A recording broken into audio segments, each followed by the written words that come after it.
FDMG! Good afternoon. My name is Dr. Umar Johnson. I am a certified school psychologist.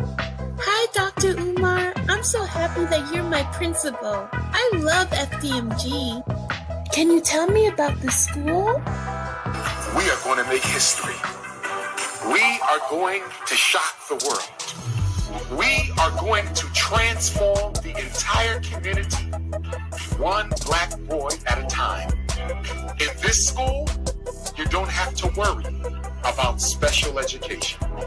In this school, you don't have to worry about ADHD diagnoses. In this school, you will never get a phone call from a teacher or an administrator telling you that your child needs dangerous psychiatric medication in order to get an education. All right, everyone, thank you so much for tuning on in. Everyone in the Cooking Crush channel, hope y'all doing all right. I want to apologize for the delay. I appreciate y'all's presence. We got a little bit to get into. It's going to be a short live stream, but we will be doing a marathon for the weekend. All right, let's go. FDMG is coming. FDMG is coming. FDMG is coming. It's coming. FDMG is coming. FDMG is coming. FDMG is coming. It's coming. It's coming. It's coming. It's coming. It's coming. It's coming. It's coming. It's coming. Oh, it's coming. FDMG is coming. FDMG is coming. Thought his personality be twerking. It's twerking.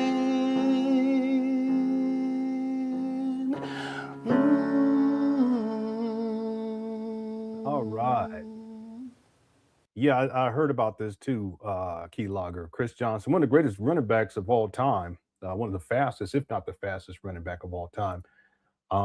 He did I think it was yesterday. It might have been today. I think it was yesterday.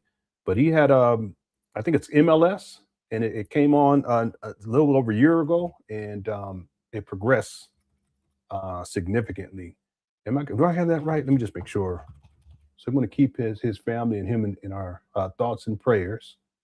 ALS, I'm sorry, ALS. And that's, I think this is what that one actor has. Amyotrophic lateral sclerosis. Yeah, so really, really sad. He's only, I think he's, I want to say 39 or something like that. Anyway, thanks, Keylogger, for that. Also, I want to mention, before we get into this, that the YouTuber, very popular, I remember when she first came onto the scene early on, her name is Lovely T.I.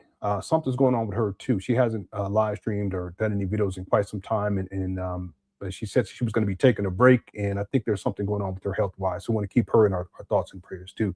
You know, the older we get, the more we have to deal with these types of things, and so that's want to just express to everyone. I appreciate you guys' presence, y'all coming through, all y'all support. You know, I don't take it for granted, and you know, shout out to Lovely T.I. as well. Okay.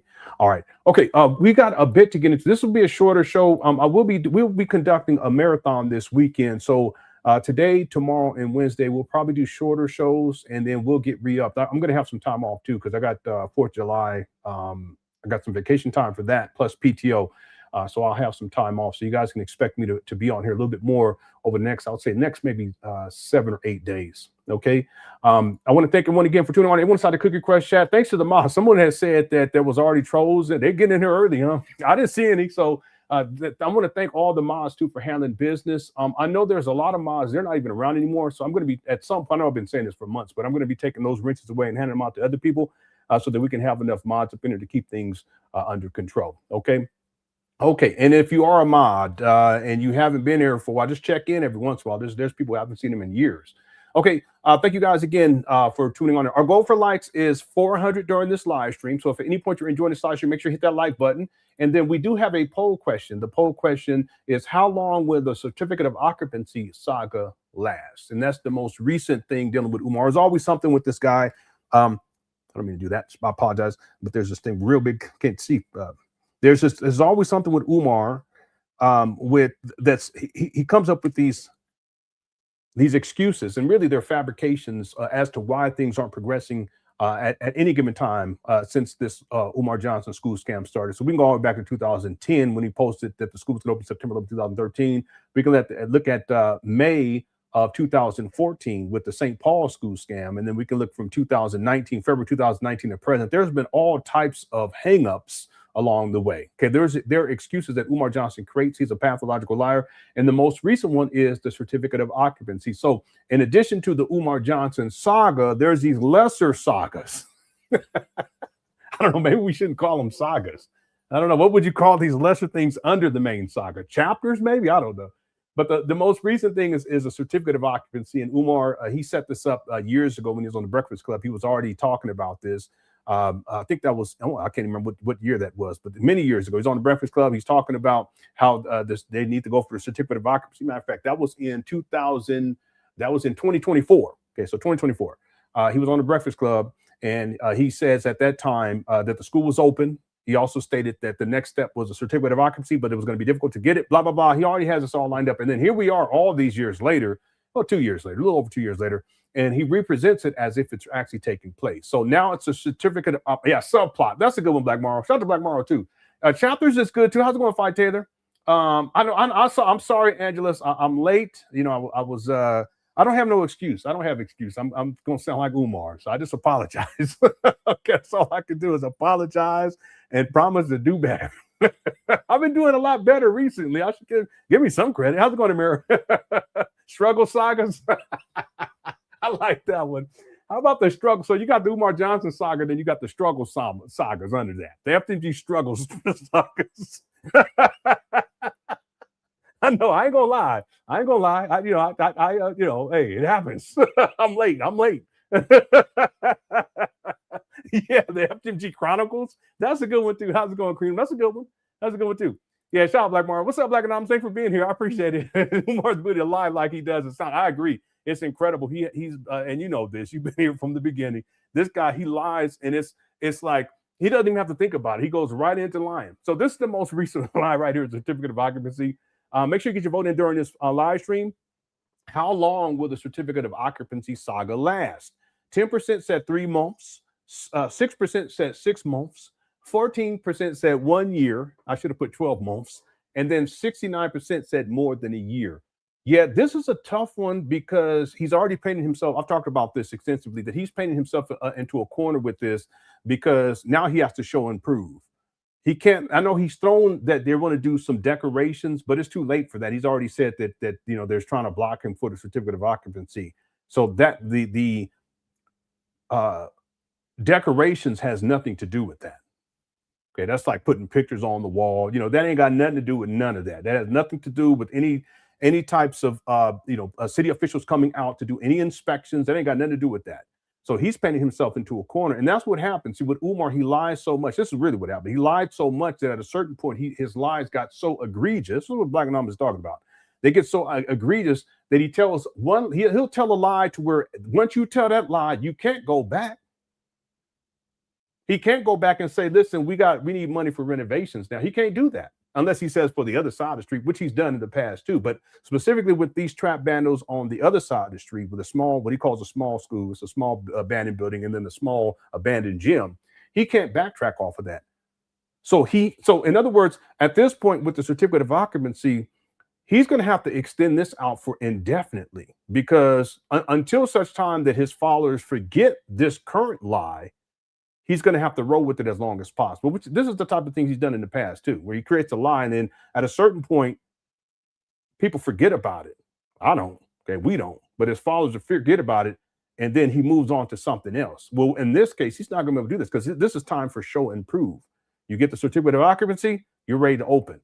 He says that it's ready, it's ready to go. Okay, well, he should be open within the next year. It's not going to happen. So that's what I'm saying. How long will the certificate of occupancy saga last? I'm going to go with 6 months. And that's being I got to go with a year. Who am I fooling? He's going to stretch this out, in my opinion, for about a year, because that's what he's done historically speaking. Remember, he did that with the blueprints, which delayed the process of renovations. And that went on for a significant period of time. The renovation process went on for a significant period of time. He still hasn't finished renovating, even though he said that he did this year. So I'm going to go with 1 year. I mean, I would, to hedge my bets, I would say 6 years to 6 months to a year, but I'm going to go with a year. That's how long this saga is going to go. And then at a certain point, he'll come up with something else, some other excuse, and then his followers, they'll forget about this one.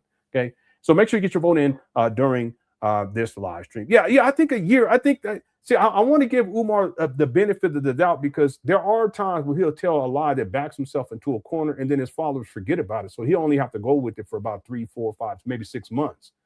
But in this case, I mean, he's lying on the city officials. So how is he going to backtrack off of this? I don't think he's going to be able to. That's what I'm saying. I'm thinking about a year is a fair assessment. And then by that time, he can come up with something else. Who knows what may happen between now and then. And then his followers, they'll forget about this whole certificate of occupancy saga. Just like many of them, they forgot about the HVAC saga. They forgot about the blueprint saga. They forgot about the electricians were scamming and stealing from the school, the buildings saga. It's always something with this guy. We can put together a whole list. We should do that, sir. Maybe do that during one of these marathons coming up here. Yeah, I think a year is fair. Okay, not that it's right. I'm saying it's not right for Umar to do that, but I think it's a fair assessment as what I would think Umar Johnson, how long he would extend this out for about a year. Okay, we'll wait and see. Okay, thanks, Evan Yvette. How's it going? Kogo's in the building as well. Yeah, Kogo says at least a year. Black Wolf says, "Hey yo, what's up, bro? What's up, Black Wolf?" Shout out to Kogo. What's up, Apunche? Thank you for being here. Okay, so we're not going to be here long. We will be back tomorrow and on Wednesday. I just want to get into this one video. We won't watch the whole thing because it's an interview. I think it's Umar's most recent interview. I just took some timestamps and then I'm going to pull up a video to show you how Umar has been talking. One of the things he's going to talk about in this particular video, how this is something that he's proposed over 12 years ago. This Umar, he's a trip. He really is. Okay. Thank you guys again, everyone inside the Cook Quartet for tuning in. Let me do these super chats real quick. U55 says Lenon late because he dyed his toe hair to match his beard. No, I don't. No, I don't. I don't dye anything. I don't. Even if I wanted to, I wouldn't, because I ain't got time like that. Who got time for that? I don't have time like that. You know, that's time I could be on YouTube during that time. Okay. I wouldn't even bother. Thank you, user 225. Shout out to my Shangos and Sean Getzar. All right. Thank you. Miss Honey says, hey, Lenon, Cook Chat is on the 50. Yes, indeed. Somebody in the chat said Lenon have to start his shirts in slacks before the show. Listen, I didn't have time to iron. So my wife has this spray. I thought it was a scam. I really did. She said, I can spray this on that shirt. She didn't say that this time, but in the past, she said, I can just spray this on. You don't have to. Sometimes she'll iron them for me, but she'll say, so you don't have to iron. I'll just spray this on there. I said, that's a scam. So I don't know how it's been many months since she said that. I was like, no, I don't believe that. That's a scam. She said it works. And guess what? It works. So I just sprayed that on this shirt. I got it right out here. Y'all think I'm watching. Let me show y'all. So I want y'all thinking he's making it up. He's being like Umar. No, it's right here.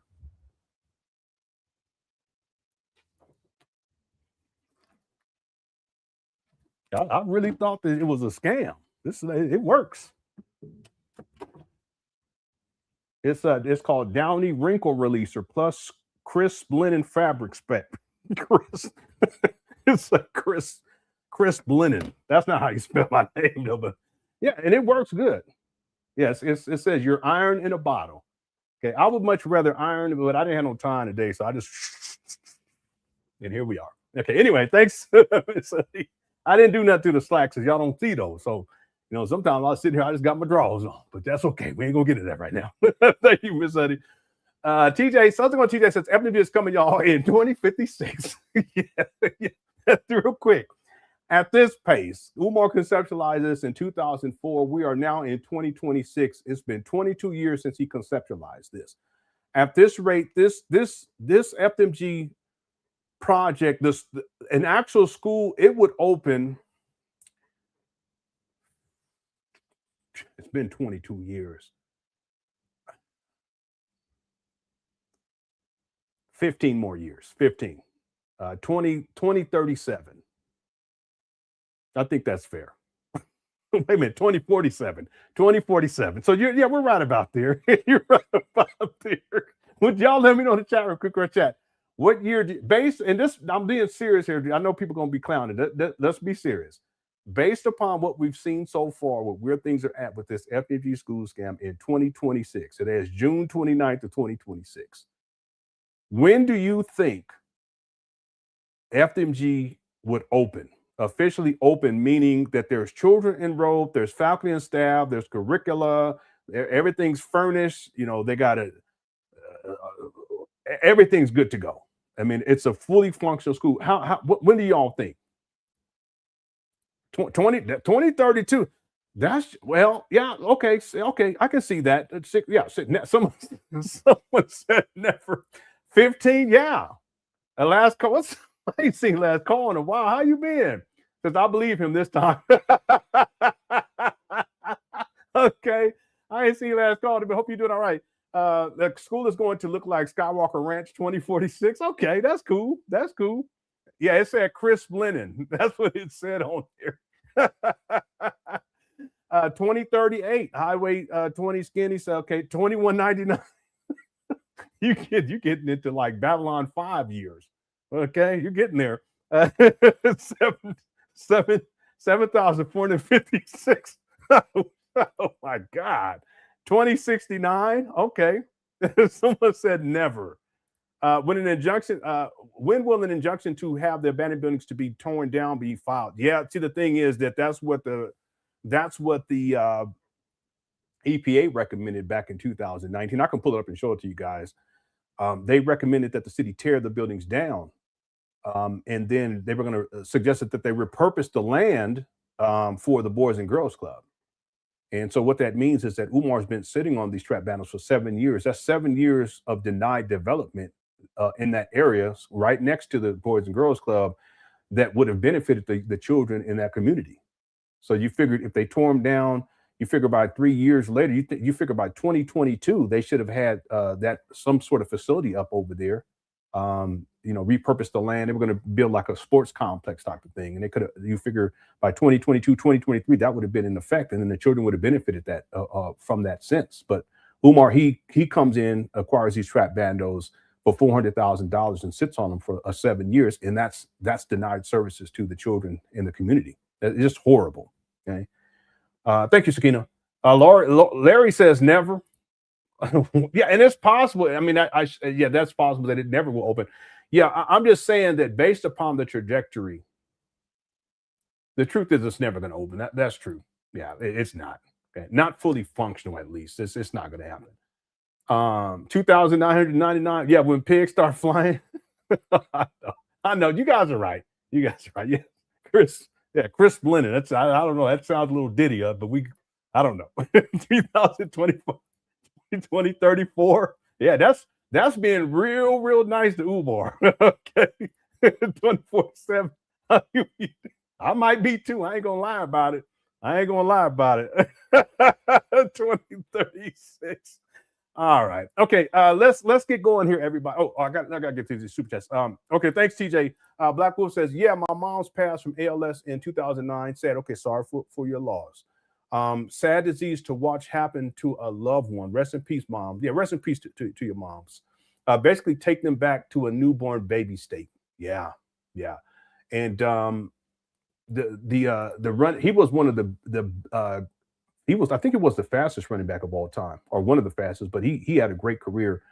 At this point, he's like sitting, because they showed him, he's sitting in a chair, he can't even speak. So he actually has this device, this technology, this device that tracks his eyes.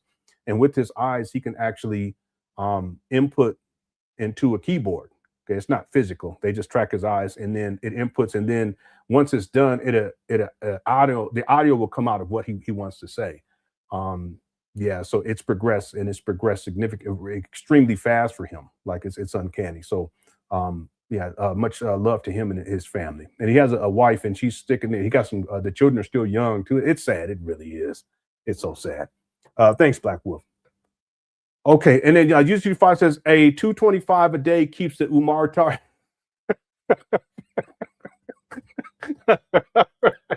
What's his name was the first person. I know someone else probably said it before, but what's his name was the first person that said that. They called Umar Johnson followers Umar Tardians.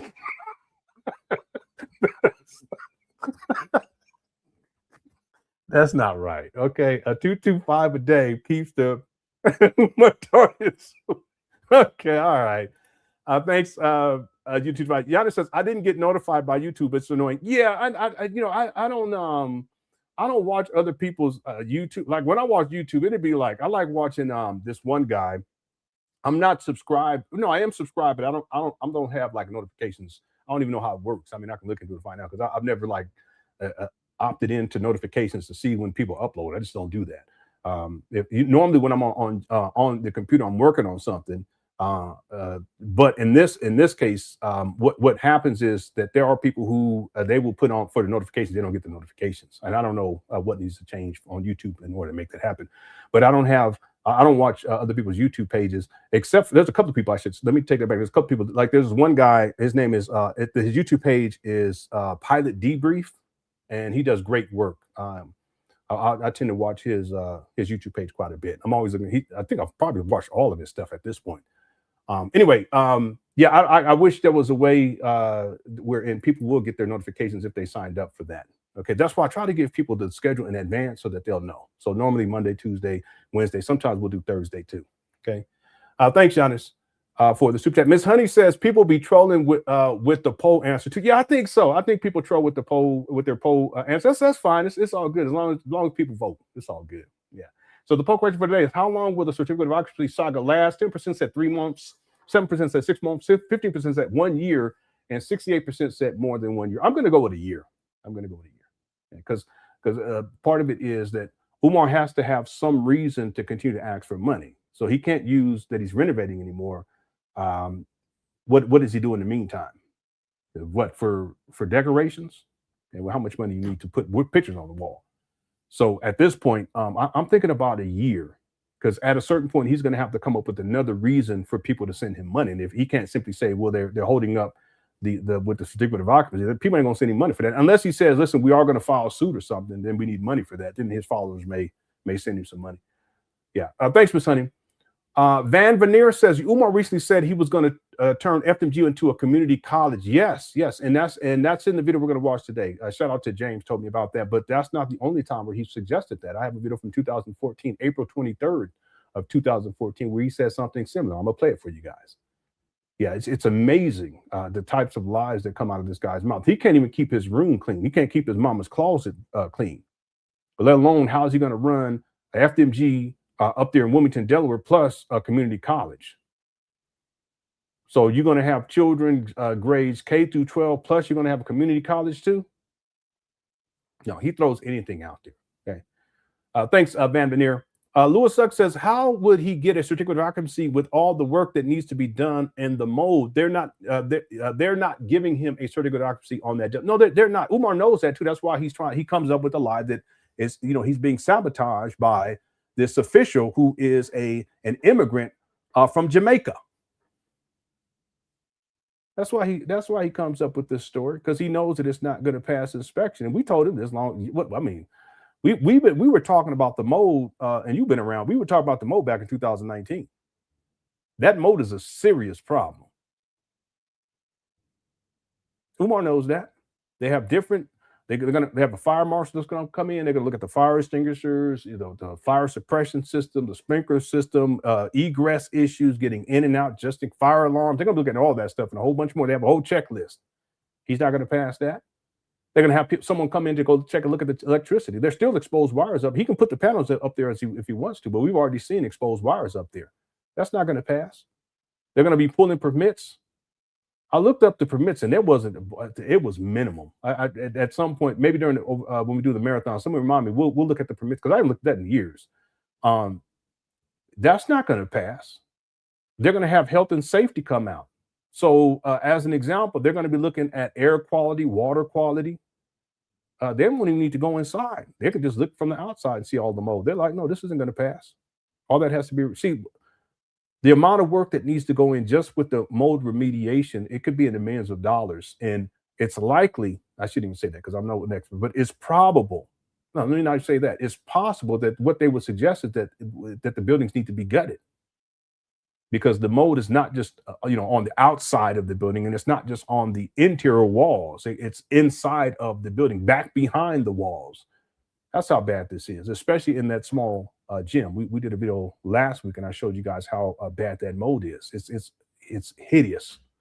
So Umar knows that. They wouldn't even have to go in. They would just look on the outside and say, hey, no, there's mold. There's no way that this is going to pass. So that's why he creates this whole fanciful story about this immigrant from Jamaica who's sabotaging him in the certificate of occupancy process. No one's sabotaging him. Just Umar. He has to come up with the delay. He always comes up with the delay. And that's how he's been able to extend this since he acquired these trap bundles in February 2019. It's been over 7 years. That's crazy. Yeah. He's not going to receive a certificate of occupancy. It's not going to happen. And there's another certificate he got to get him before that. Plus all of the, they're going to have different people come out to do the basically it's going to be a site-wide examination. Let me see if I can find this right quick. Louis Luck. Let me see if it populates. Yeah, this is from 2019. And if it doesn't populate this way, I'll find it another way. Yeah, here's the transfer deed from 2019. I broke that story back in February, prior to Umar even making the announcement. Okay, I think this is the document right here. Okay, it's uploading right now. But I'm going to show you guys this because, again, the mold is an issue. And when they come to do their inspections, it's possible that they would suggest that the buildings need to be gutted. But the EPA had suggested that they tear the buildings down back in 2019. That's what they suggested to the city. Okay, thanks for a sec for the super chat. What's up, Black Morrow says, if we go by history, the paint took about 1.5 to 2 years. It's long. No, it's longer than that, though, Black Morrow. It's longer than that. I'm going to tell you why, because he was still painting in 2025, right? Yeah, it's got to be more than that, because he was still painting in 20. Let me tell you, I'm going to show you when was the first paint day. I remember, because there was painting on the outside. By the way, John Morant was traded to the Portland Trailblazers today. Hopefully he can get his career turned around, because he's a great talent. We'll have to wait and see. Okay. Yeah, the first paint day was in 2019. And he was still painting in 2025. So roughly 5, it's going to be probably about 5 years and 6 months, somewhere around there. From the time he first started. But let me make sure, though. Let me go to 2019. No, because he didn't start painting until 2020. Let me see. Hold on a second. Let me scroll through here. And while I do that, this is the document I was referring to. So this is the Northeast Brandywine Riverfront U.S. EPA Brownfields Area Wide Plan. And this was the draft date was March 26th of 2019. Okay, and Umar acquired these trap bundles February of 2019. But if we go through this, here it is right here. So this is Callis Brownfield sites right here. And then if you look right here at the bottom, that's the Moyer School property.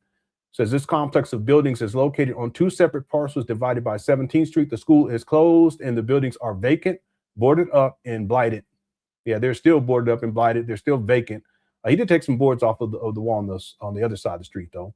Portions of the property were previously owned by Hercules Inc., a chemical business. That's a really long time ago, too. I have that inside the documentary, which included the largest of the three buildings, although there are records of underground storage tank removal occurring on the site in 1991.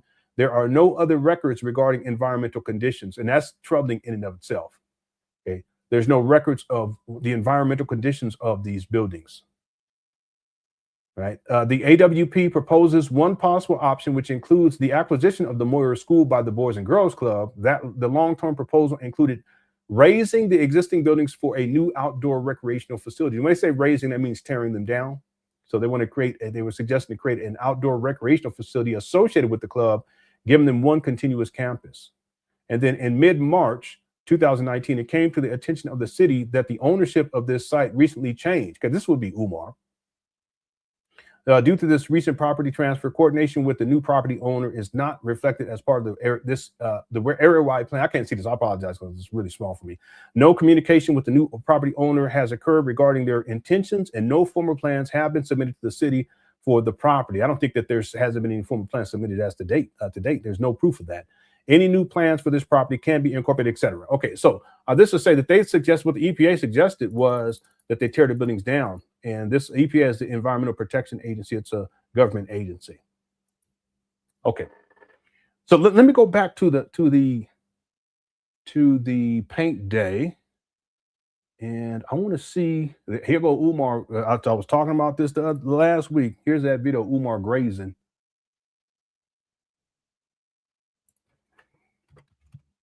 He's just sitting up in here. Well, I tell you, he was living his life back then. Look at this guy. Just smacking. It's y'all's principle.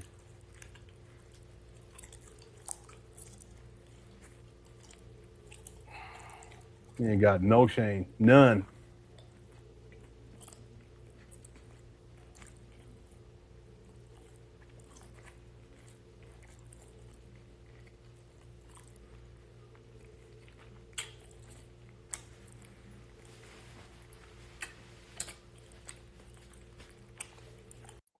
This guy, see, by this time he was evicted out of his apartment. This is December 15th of 2019. I got the paperwork for the eviction process starting in September 10th of 2019. So this is 3 months later. By this time, he doesn't have his own place. He was living in and out of hotel, motel rooms, and then he ends up moving in to his mama's place in Section 8 housing in 2020.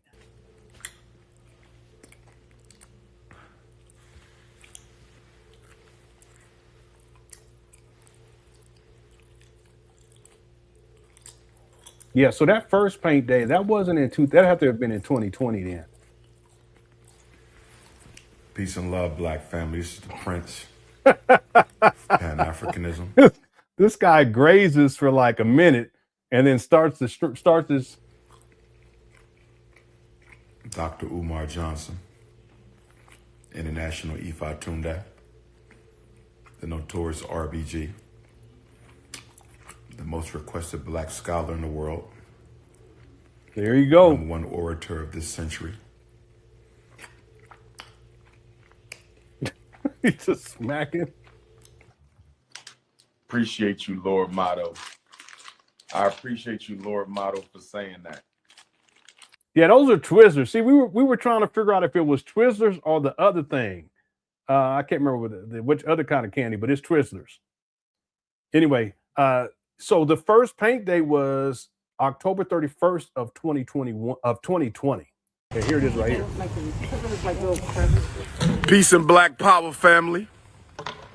Come on in, it's the Prince of Pan Africanism. Don't mind me, ladies, I'm drama, okay? Don't be drama like Dr. Umar. It's the Prince of Pan Africanism. We live. Frederick Douglass Marcus Garvey Academy. We are under the full moon in Taurus, October 31st. Last day of the month, full moon in Taurus. All right, daylight saving time tonight. Very special day. Halloween for the coons, you know. But we out here painting with the loyal donors. Everybody you see behind me is a loyal donor. Not only do they give their money, they came out today to give their time, brothers and sisters. We giving the most honorable Marcus Garvey School a facelift. You understand? We giving the Nat Turner, Jean-Jacques Dessalines, okay, gymnasium a facelift. And our storage building, I forgot who I named that after.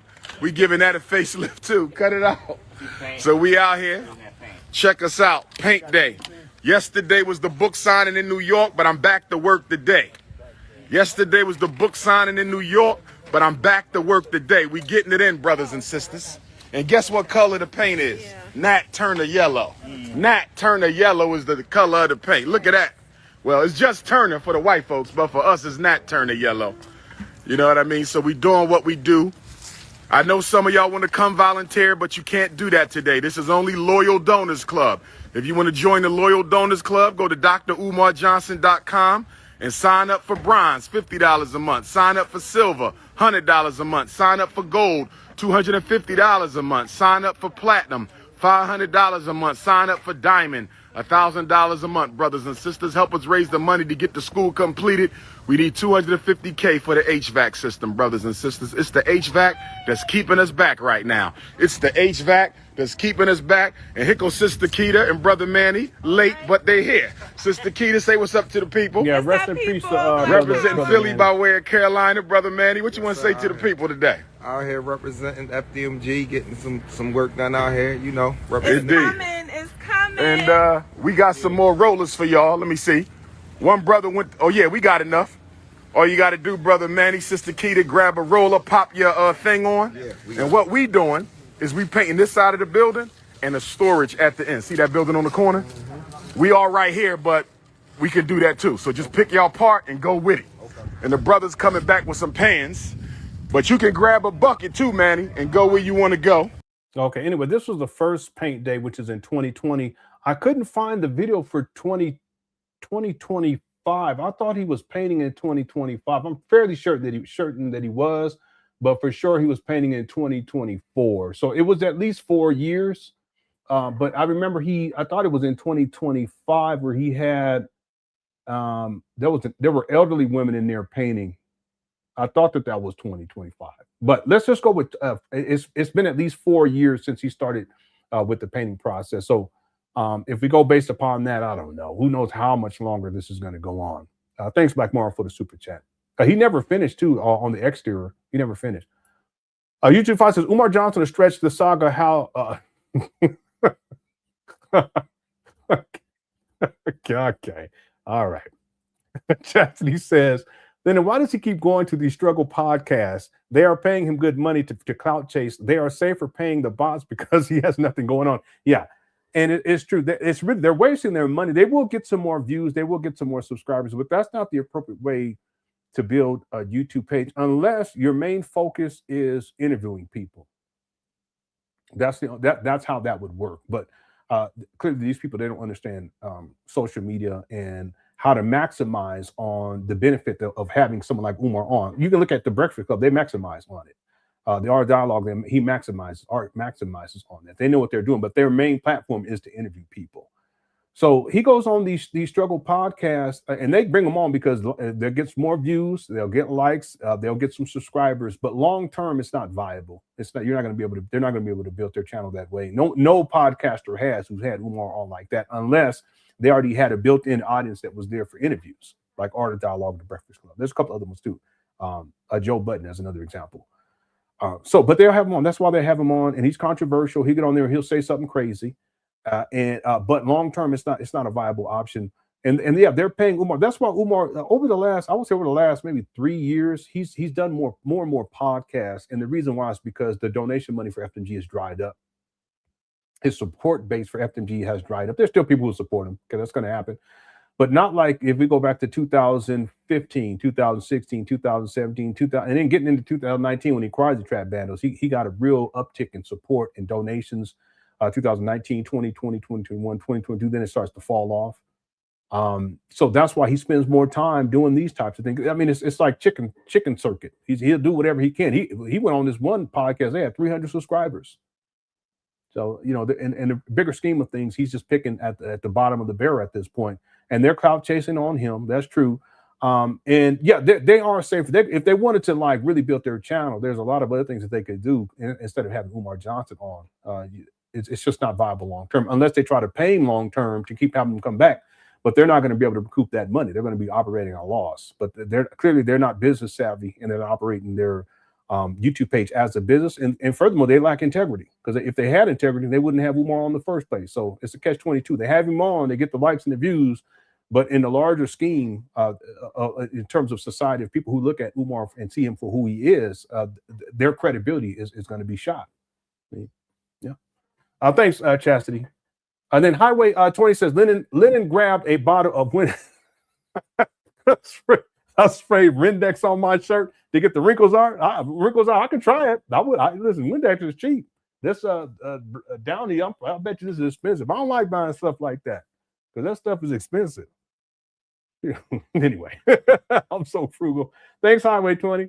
Lewis Suck also says Umar will be in a nursing home asking for the nurses for donations while they're changing his bedpan. No, I'm not donating, Mr. Johnson. Now go to sleep. And I know you're joking, but we really need to put this into perspective. Umar's 51. Let me go pull up my timeline.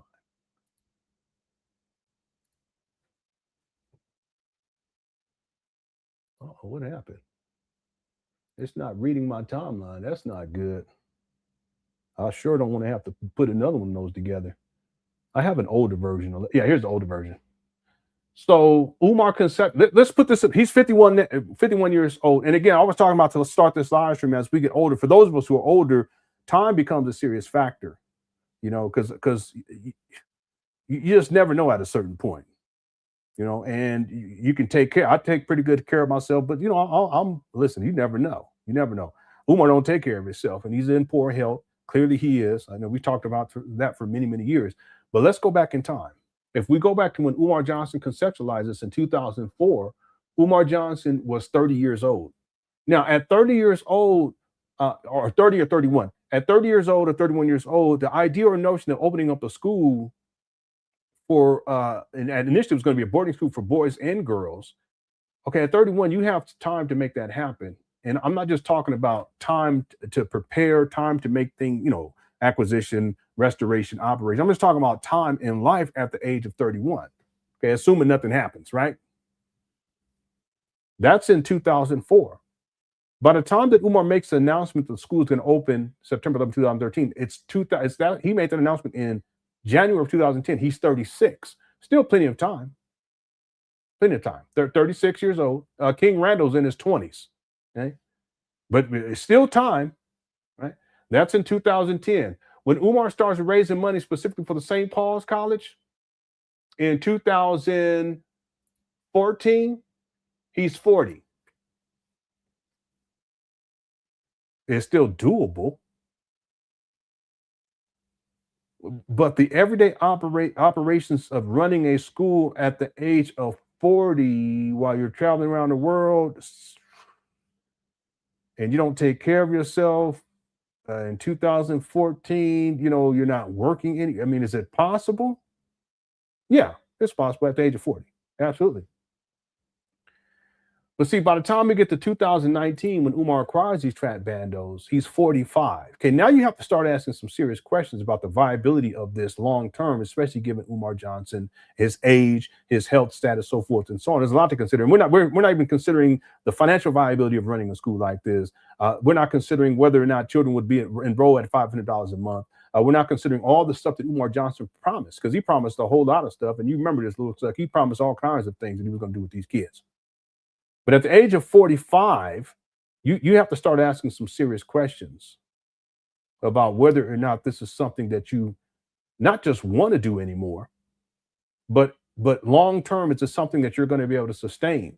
Because assuming that you want to open up, are you going to open up for a decade? Let's say in 2019, you opened up in 2020, the following year, which is clearly unrealistic. Okay, Umar would have been about 46 and he operates for a decade. Okay, he'd be about 56 by that time. Okay, just something to think about. Now, From 2019, we go to 2026. Umar's 51 now. He's about to be 52. And there is no school in sight. Renovations are not complete. He lied to people about that. But at 51, and at this pace, I would think that Umar, even if he gave his best effort and he had the money to make it happen, he's just with the mold remediation process. Umar is, I'm talking about all the money was there and he was going to do right with the money. Umar is about 4 to 5 years out because he still has to hire people. He has to get faculty and staff in place. He has to be able to get parents to pay $500 a month in that neighborhood, which isn't going to happen. Okay, there's all kinds of things. And even still, he still has to go through the process of finishing renovations. He also has to get through all of these inspections that need to take place so that he can actually get a certificate of occupancy. He has to register with the city as a school. And the list goes on and on and on. But let's say he goes through all this whole process. I'm thinking 4 to 5 years down the line. By that time, Umar is about 56 years old. Okay, that's not viable at 56 to just start, especially given Umar how he doesn't take care of himself. He's unhealthy. He's overweight. Sometimes I've seen Umar, and not to go here, but I've seen Umar where he's picking up trash. He picks up 3 pieces of trash and he's winded. He's out of breath. But the idea of running a school, and he's the head honcho, he's the HNIC, he's in control of everything, and he's going to have 12 hours a day going on. That's what he said. Lewis Luck, 12 hours a day, because we did the math. From the time they get there to the time that they leave. He's going to be running, and he's going to do that Monday, Tuesday, Wednesday, Thursday, Friday, and then on Saturday and Sunday, he was going to have extra classes too for the kids. He said the lazy kids, something to that effect. The ones that need help, I guess. How is he going to manage that? It's not possible. So yeah, by the time what's going to happen is Umar going to be in his 60s and he going to be in a nursing home asking for donations for a school that still doesn't exist. He's about to be 52. All right. Thanks, Louis Luck. TJ says, Lenon, you know good and well it isn't over. Yeah, I know. I just threw it out there just to see. Sometimes we got to try. I wonder if there's anyone watching this right now who really think that Umar is going to open up a school. I don't think so. I don't think that there's. Okay, real quick. Is there anyone in the chat room right now who thinks that Umar is going to open up a school? Hit the 1. I just wanted to let's see what happens. If you don't, hit the 2. Okay. Again, I already know he's never going to open up a fully functional accredited school. He's already said it's not going to be accredited. So I'll put my 2 in there. Okay, so Badge Jurgen said, Coco, here we go, said 1. Coco said 1. Michael Grant, oh my God. No, he said he's joking. I see a gang of 2s in here. Hope is lovely, put in the 1, but hope that's hope. That's love. That's fine. That's hope and love. We gotta hope. Okay. Look, he put in 9. Okay. She's like, no. Why everybody keep putting 130 in there? What in the world's going on? What in the world's going on in this chat room? I know, Michael. I was shocked. I said, "Oh no!" I said, "Michael done turned to the dark side." I said, that broke my heart. I said, "Oh man." Okay. All right. Okay. Thanks, TJ. What's up, Rocket and Sock says technically FDMG is a success. Over a decade of unaudited donations. FDMG is exactly what Umar planned it to be. And in that sense, we have to be fair. You're right. In that sense, we're going to put that in quotations. In that sense, technically, FDMG is a success because Umar, he's been living off of this scam with no end in sight. Most of the money he spent on himself with no end in sight. And that's what Umar planned it to be. That's why at this point, he still doesn't have one building fully renovated. You would think that after 22 years, you would have at least one room renovated. One building renovated. Millions of dollars raised. There's no excuse for that, except that what he initially planned for this to be was a long-term scam, a long-term money grab, and that's what it is to this day. I had to It's one of these seeds. It's not a seed. It's a chia. It is a seed. It's a chia. My wife had put it in the smoothie. Anyway, thanks for rocking the talking. What's up, James? Says Q Butter in the process of his accreditation. Yeah, he sure is. He sure is. I got an email about that. I think it was last week. Yeah, so he's doing it. You also have King Randall. If they ain't raised nearly the amount of money Umar's raised, not even close. Okay. Thanks, James. Truck Talk says he will put up $500K from the sale of FDMG in Ghana. Ain't no telling what Umar may end up doing. I mean, it's possible that that's his next. I mean, I don't want to put this out there, but it is possible that his next move is just to sell these trap bundles and move on and come up with an excuse. You know, they wouldn't give us a certificate of occupancy, so we're not going to be dealing with the city of Wilmington anymore. What we're going to do, family, you know, we're going to find another building. He'll lose a lot of support, but then he also going to have his followers, the ones that they're going to really believe it, and they're going to send him more money because he's being sabotaged again.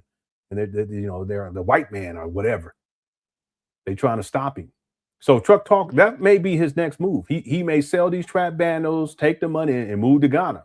Is that where he has Ghanaian citizenship? He may. Ain't no telling. He already got what's her name over there. She on this scam too, Sister Hanera. So we're gonna see. We're gonna see. And the sad part is that he will have followers who will believe in that foolishness. Like, oh no, they were really trying to sabotage him in the United States of America, so he has to go and take it over. That's what they'll repeat over and over again. If he says it enough times, they'll repeat that shit. And then it just starts all over again. Now he's trying to find a school in a building in Ghana. Thanks, Truck Talk. Darius says, has he ever showed his principal office yet? No. I do have a picture from 2017, and I'm going to give Umar credit for this, that he worked as a principal. And it was for about 3 months. Let me see here. Was it 2017? No, 2014. Let me look. 2014. Yeah, here it is right here. This is the only picture I've ever seen of Umar inside of an office. He's claimed to be a school psychologist since 2000, 2001.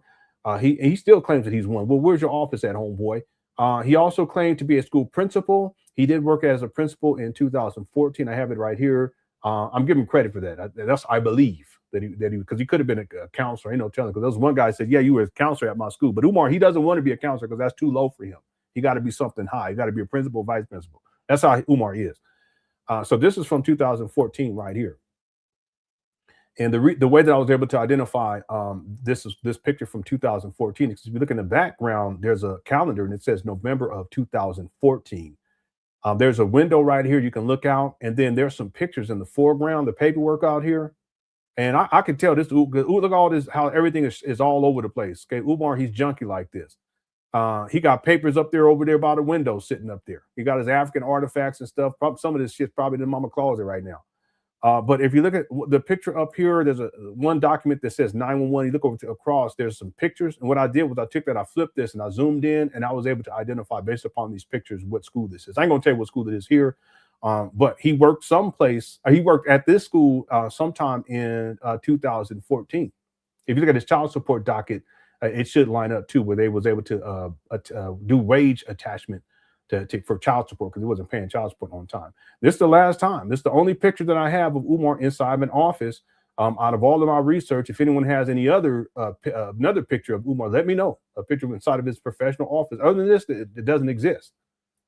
It definitely doesn't exist in 2026. And when Tariq Nasheed, when he went to go interview Umar for the Hidden Colors series, the first one, he talked about how he thought that he would go walk into an office, like a professional office, because Umar was promoting himself as a school psychologist. In 2011, Umar wasn't working as a school psychologist.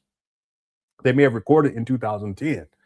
If that's the case, Umar, that was, in 2010 was when Umar gave up his career as a school psychologist. So I give him some benefit of doubt. He could have been working in 2010 still as a school psychologist. It was intermittent within the charter school system at that time.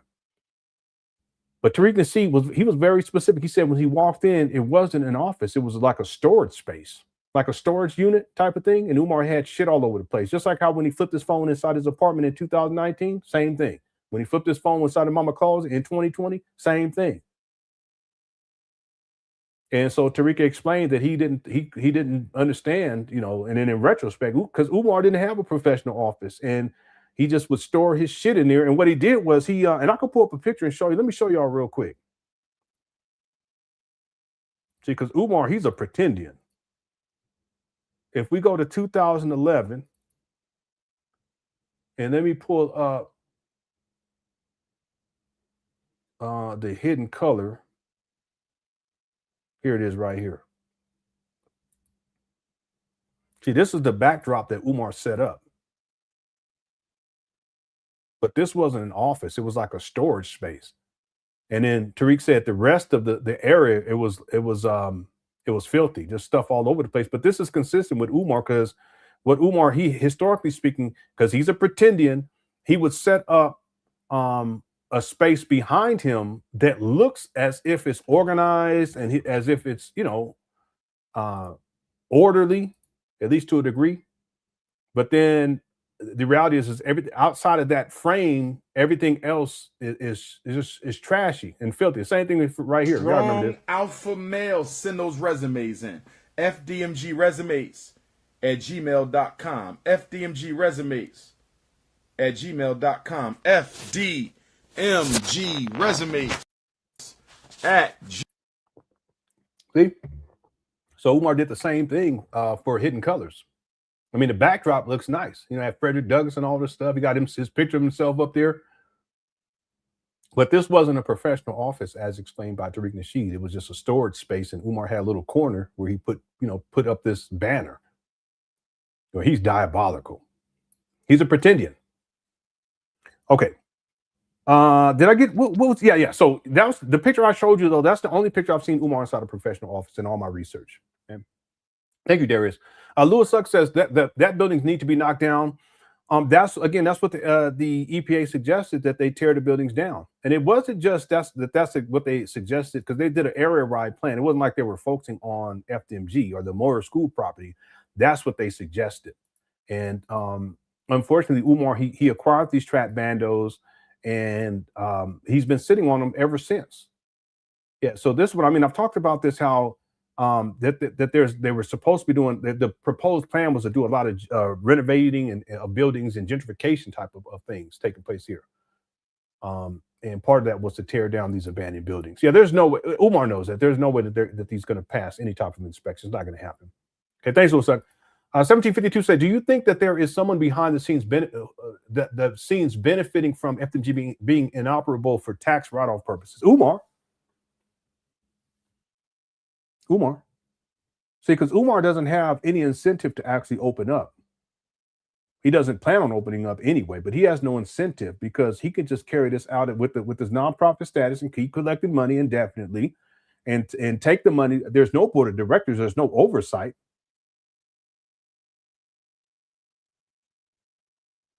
So the person who benefits is Umar. And then, of course, his groupies, because he has quite a few of those that the groupies, Sharon and what's her name? Sister Hanera over in Africa. They benefit too, but directly it's Umar. Umar's the one who benefits. And he benefits because whatever money he collects, he collects it, he reports to the IRS under the IRS with his nonprofit status, and then it's not tax because it's nonprofit. But then he spends most of the money on himself. He's been doing this for years now. Matter of fact, when he got his first EIN number, his first tax exempt status, that was in 2015. He didn't even report all the money that he raised in 2014, 15, 16, 17 to the IRS. And then it gets revoked. He didn't. And then, so what that means, he didn't report to the IRS any of the money that he received 2014, 15, 16, 17, 18, 19, 6 years. Plus any other money that he received prior to 2014, because Black Dot said that he donated in 2010. So if we go with what Black Dot said, we're talking 9 years of collecting donations, and Umar hasn't reported any of that to the IRS, not as a nonprofit. Obviously, he didn't get his nonprofit status until 2015, but the point is that he's benefited from having that nonprofit status, and he still does to this day. Diabolical. He's a scammer. And let's be clear about something else too. It's not like Umar's the only person who's doing this, or he's the only person who's ever done this. There's a lot of people that use their nonprofit status to run these types of scams. And there's so many nonprofits out there that there's no way. The IRS doesn't have the manpower to be able to police all of that. You know, maybe they can develop a program or an AI that could be able to assess all of that. And then you just put in the person's EIN number and look at their filings, and then it automatically analyzes, maybe. But in terms of manpower, no, there's no way. The IRS can't do all that. It's impossible. So Umar, he knows what he's doing. He's been at this a very long time, and he's the main person who benefits that, right? By the way, Umar he's never provided any information to his donors in terms of how they can write any of this off on their taxes. Just to take this a step further, he's never provided that information. And prior, he had a 501c4, I think it was called, and you can't write that on your taxes. But Umar was telling people that you could. Meanwhile, and on top of that, he didn't even report to the IRS the money that he received. So even if people did try, he's not even reporting to the IRS. So he's such a scammer. It's crazy. Thank you, 1752. TJ says, oh, hell no, I can't unsee him eating red. Yeah, I told y'all that's y'all's principle. And that's Umar. I mean, at that time, he was living his best life because he was living in and out of hotel motels. You have to clean up anything, using donation money. Money was coming in because he got a massive infusion of support and money in February 2019 when he finally acquired these trap banners. People got excited, and he gets evicted by the end of 2019. That's crazy. And then he's living inside a hotel motel room, sitting up there eating Twizzlers or Red Vines. It's Twizzlers, though. That's what the package. I think that's what the package says. Thanks, TJ. Lewis Sucks says he eats like a horse. He chews angry too. Yeah, he does. Everything Umar does is angry, including chewing. Thanks for like. YouTube device says point of view. You are Lenon on FaceTime with your Pookie. What are you talking about? I don't know what you're talking about. Jay Freezy says, I just tossed a brand new bag of Twizzlers. Look. Don't be wasting them Twizzlers, man. He said, he just tossed a brand new bag of Twizzlers looking at Umar. Twizzlers. Don't do that. You better don't be wasted now. Thanks, Jay Feezy. Mike says, give Umar the same Nobel Prize as Trump. Okay. All right. Thanks, Mike. Baba says, everything in my apartment named after a black leader. Martin Luther King ring doorbell. Malcolm X PS5. You should say Malcolm X Xbox. JJD dishwasher, Umar Johnson toilet, Frederick Douglass toaster, MG microwave, Cicely Tyson ceiling fan. Okay. All right. Thanks, Baba Diddy. Okay, I'm at the, and no Diddy too. Almost at the bottom. Then we get to the video. Lewis says he's going to be the bus driver, teacher, security guard, secretary, principal, school nurse, hall monitor, and custodian, and do all wardrobe changes after each of his outfits. Yeah, he's a one-man show. He doesn't have a team. He doesn't have any of this. He said on the Breakfast Club that they were open in 2024. How you open? You ain't got none of this then, and you ain't got none of this now. And let's look at each one of these, because Umar said he's going to have different bus stops in different states.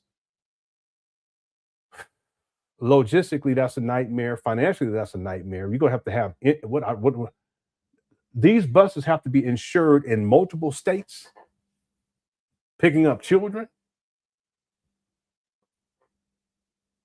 How does that work? And then the bus drivers, are they going to have to get different? I don't know how that works. What if the prerequisites or the, I don't know. Let's say in each state is a little bit different. Do they have to take exams to be a bus driver in each state that they're going to be driving to? But he said there's going to be different states. I think he said 6 different bus stops, or was it 8? 6 or 8, something like that. New York, Camden, and New Jersey, Philadelphia, Pennsylvania, and somewhere else. I can't even remember. So just that alone, it's just ridiculous. And the amount of money that would have to go into that. He has to buy buses too and then pay these bus drivers. Kids going to have to wake up at 4 a.m. to get to the bus stop on time, to get to school on time. And then they got to be on the bus, get home about 10 p.m. with traffic. Traffic is really bad, especially if you live in New York. What are you talking about? Teachers, he don't have no teachers. He ain't got no security. Clearly, he still ain't got no security guards now. Like, he don't, clearly. Ain't no secretaries, and he's the principal. Let's say he got that because he's the principal. Ain't no school nurse. He gonna be, he gonna be hallmark. He gonna be like patrol. Why you ain't in class? Oh, principal too. That was The teacher let us out. Which teacher was it? Shit. I'm trying to run a school here. What teacher was it? I don't know, principal. Well, get your ass to class. Give me them Skittles. You got what you got in your back? You got Skittles in your backpack? Yes, sir. Give me them Skittles there. He's poor. He gonna be bullying these kids, get their lunch money and shit. You got lunch money? No, I know you got lunch money. I know your mama. She gave you lunch money. I talked to her this morning. You got your $1.50. Did he get rid of that? Anyway, thanks to us. Kogo says FDMG has opened 32 times already. Yeah, pretty much. And the certificate of occupancy saga is coming up on 6 months, end of July, early August. You're right about that. Yeah, I didn't think about that. So, well, though, Kogo, technically, though, he was talking about the certificate of occupancy problems back in 2024. Now that I think about it. This is crazy. But let's go with when Umar presents it as if it actually happened. Because back then he was saying hypothetically. You're right. It's already been past. It's been over 6 months already. So yeah, it's going to go for at least a year. Now I think about it. Yeah, that's crazy. Yeah, he's diabolical. He plans these things out way in advance. He has his lives lined up, and this is just another one that he had lined up way back, really in 2024. But he mentions it again in 2025, and then in 2026 he's talking about it as if it's actually here. It's a reality. Okay, yeah, he's diabolical. Thanks, Coco. Aisha says Umar has to be the leader of everything he does. He really thinks he's bigger than the program. Yes, he does. He's a megalomaniac. It's all about power and control with this guy, and it's always been that way. Because you can go back to when he was in the UNIA, same thing. The reason why he had the main falling out with UNIA, it wasn't just the financial part where he's trying to scam them out of money. I actually think that the bigger issue for Umar was power. That he wanted to be the HNIC. He wanted to be the president general. That's why, because he wants to be Frederick Douglass so bad. He wants to be Marcus Garvey so bad. So he wanted to be the president general, and it was about power and control. A lot of people don't know this. What Umar, at a certain point, because he felt like they were holding him back, they were sabotaging him, the elders in that organization. But they probably knew that he was batshit crazy too back then. He wanted power and control. And when they wouldn't give him more power and control, he actually proposed that they grant him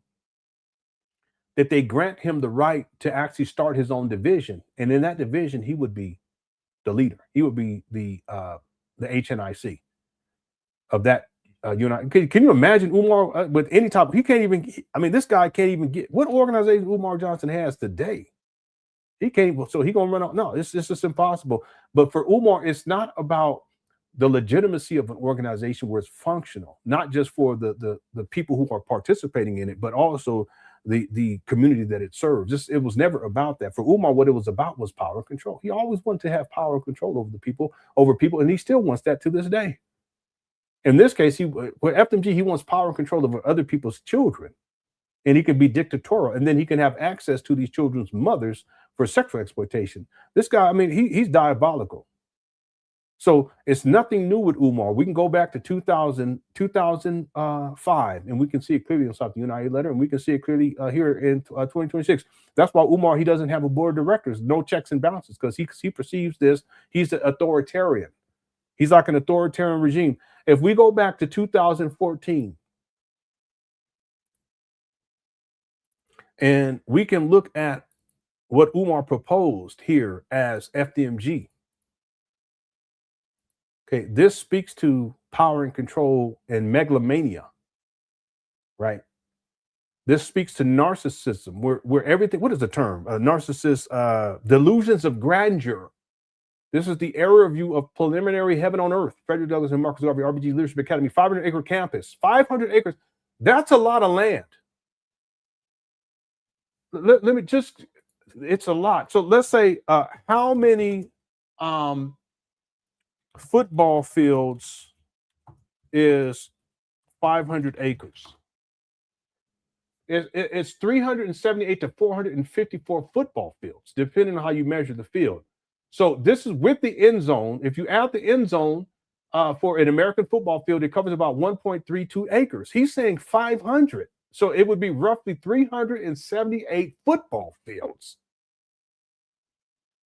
Well, what's another quick track? What's another way? Because just to give an idea of somebody said illusions of graham crackers. That's right. HNIC has no income, cuz.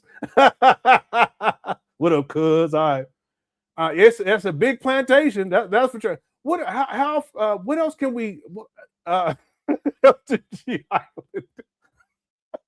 Island? Haven't heard Umar say that one.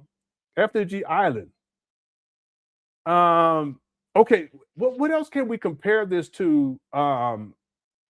Yeah, this is a cold compound. That's what this is. What's up, Pi? We got Crips and Bloods up in here today. Anyway, I'm just playing. What else can we compare this to so that people get an idea of how huge this would be? 500 acres. I'm trying to think. Somebody said the FDMG Death Star. Okay, how big is 500 acres? Okay, so 640 acres is 1 square mile. Okay, that's a good way of looking at it. Okay, so 500 acres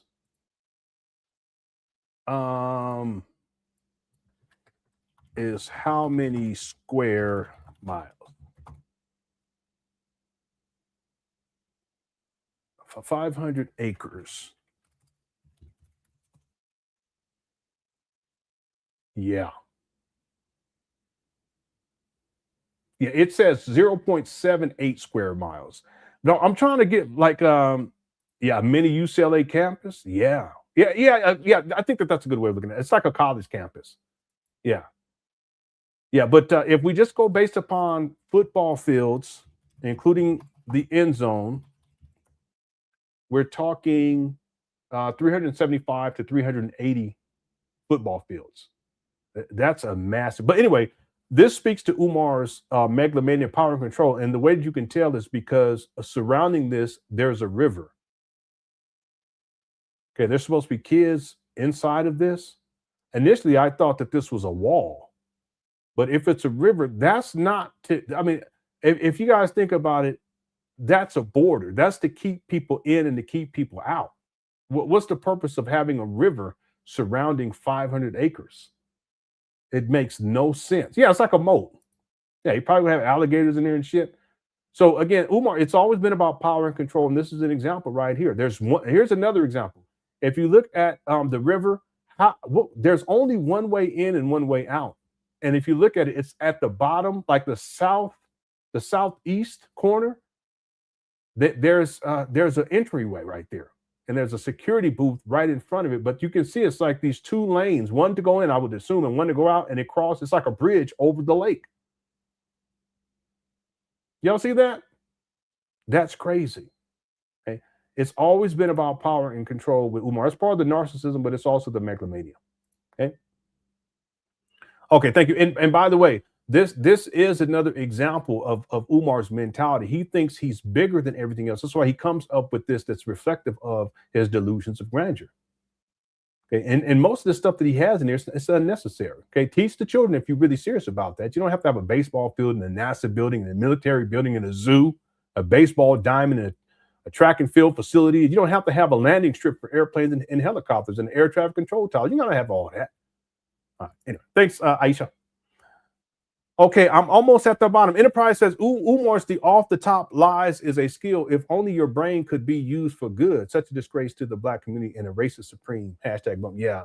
Umar, he is a disgrace, and I don't mean to say that to be mean, but he's disgraceful because he's been given all the support that he needs from the Black community to be successful and then to contribute something that's tangible and real and important. Because all he does is run his mouth. That's it.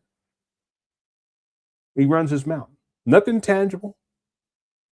But if people the people who supported Umar, that defended Umar, that sent this guy millions of dollars, he got to be around 3 million by now, sent guy millions of dollars, and not one Black child has been educated. And what does he have to show for it? He's homeless. He lives with his mama at the age of 51. He doesn't have his own vehicle. He's still begging for money for a school that does not exist, and not one Black child has been educated. Yeah, it's a disgrace. It's a cautionary tale. And it's a wasted opportunity too. Okay, that's another thing. regardless of talent level and what talents Umar initially brought, because a lot of that he squandered because of different issues. One is a substance abuse issue. I mean, this guy, he's high a lot too. He's out of his mind a lot of the time too. The mental health issues, so forth, so on. But the point is that at a certain, with Umar, with his oratory, it's not what it used to be. He doesn't have the same command that he used to. That he used to have. You listen to him talk, he can't stop. He can't help himself. He was repeating shit over and over again unnecessarily. He yells and screams for no good reason. He starts talking about sex. He's supposed to be talking about the upliftment of the Black community, blah, blah. But see, it's a missed opportunity on his part. And he received all the support they needed to be successful and to contribute something of consequence. He's turned himself into a minstrel show at this point. Black Queens Forever, Snow Bunnies Never. That's just Dynamite JJ. He tricked it all off. Okay. Thanks, Enterprise. Slim Shaid says he has 0 teachers, none. If he is a hall monitor, will the kids will the kids be sitting in class by themselves? Kids just roaming the trap bandos. Listen, I don't think Umar's worked any of that out yet. I don't think he's worked it out.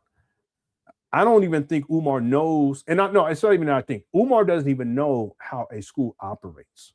Because if he did, he wouldn't be a one-man show. He thinks he's going to be able to do all this stuff himself. It's impossible. And the more children you have, the more faculty and staff you have, it becomes unmanageable for one person. It's impossible. So that's why you have to delegate. That's what principals do. They delegate. And they will come in when it's ultimately really, really necessary. But in most cases, they assign stuff to vice principals.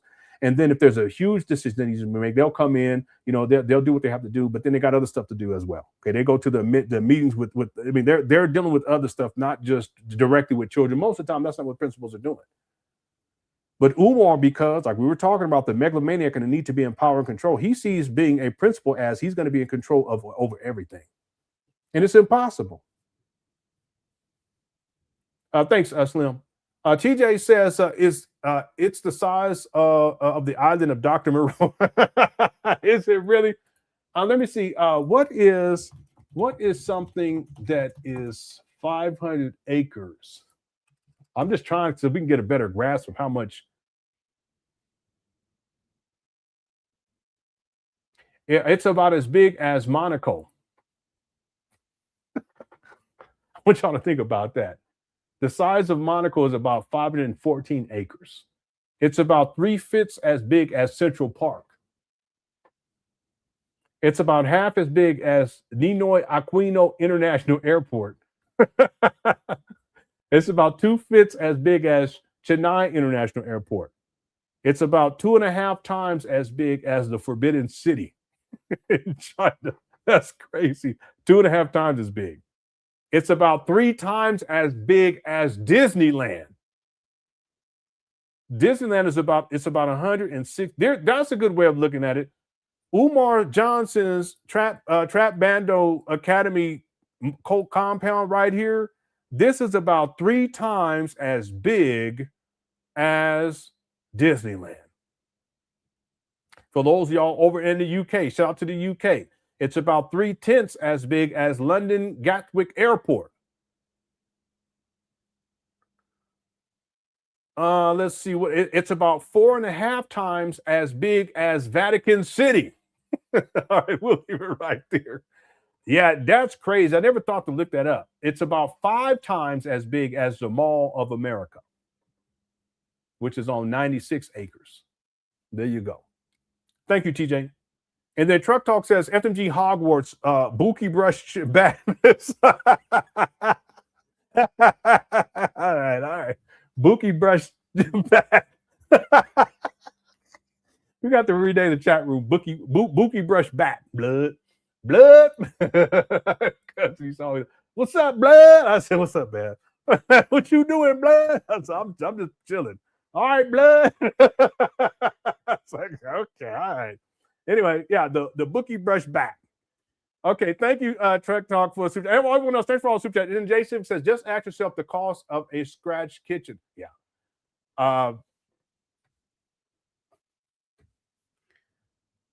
This is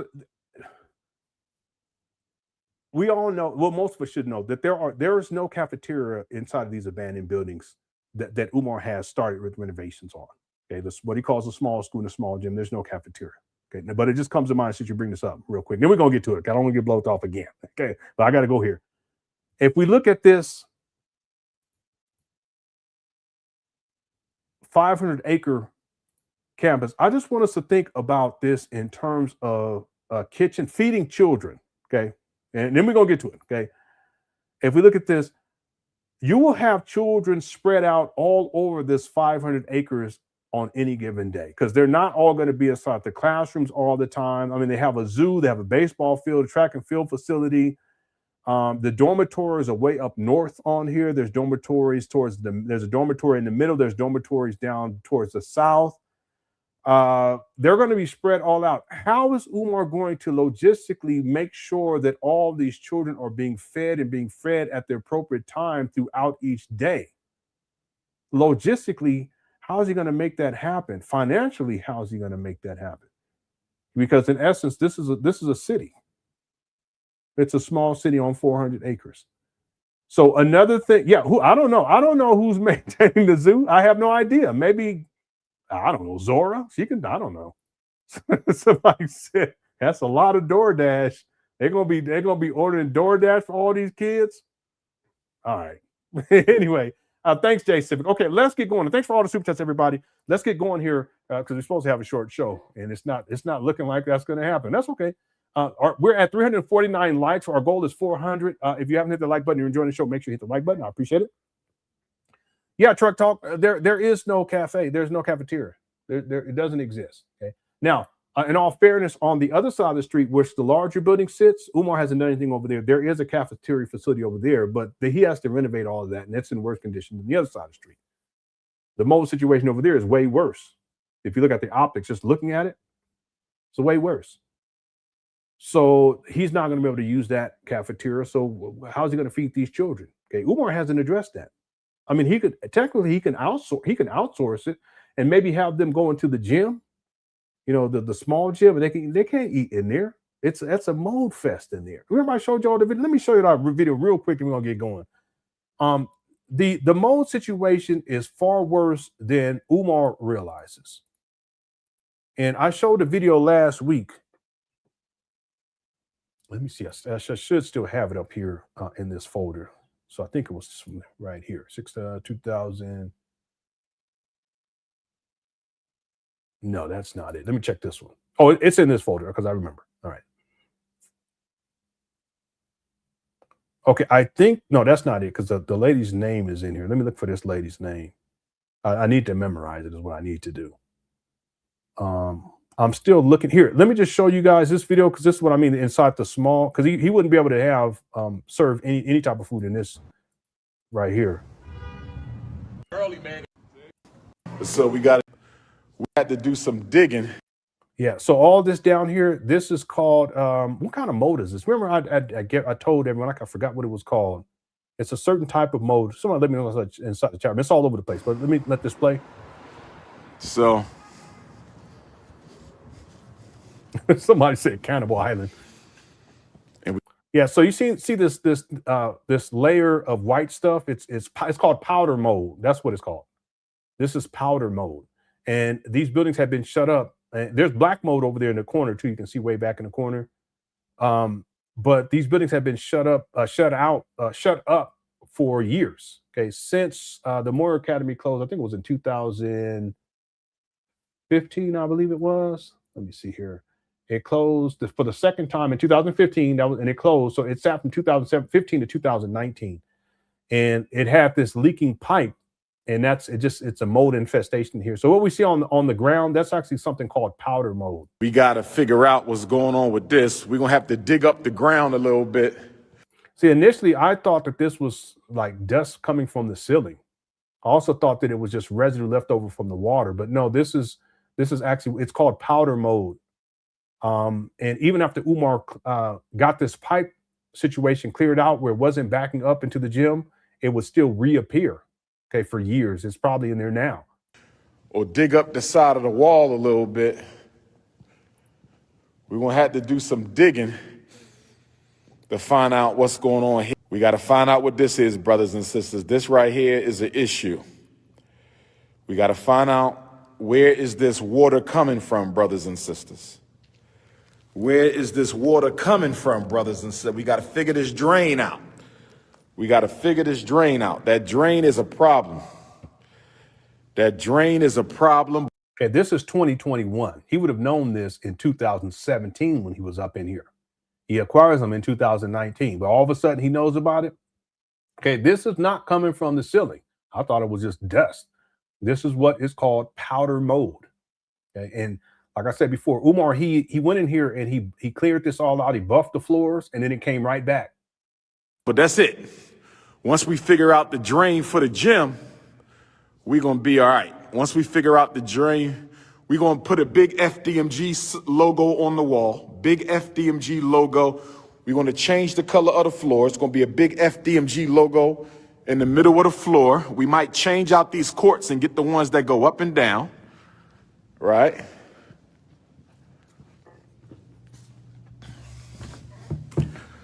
The bathroom is good. The sinks is good. New toilet. That's no big deal. New toilet, new urinal. All right, we got to do that. You good, Papa? Talk to me. Is the bathroom usable? Bathroom not usable. You know what to do. All right. Damn. So we got to do another toilet right there.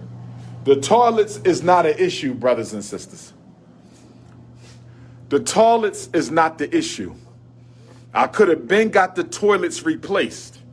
The toilets are not the issue. I could have been got the toilets replaced, but you don't want no water in the pipes until you have your HVAC. Here he go. You don't want no water in the pipes until you have your HVAC.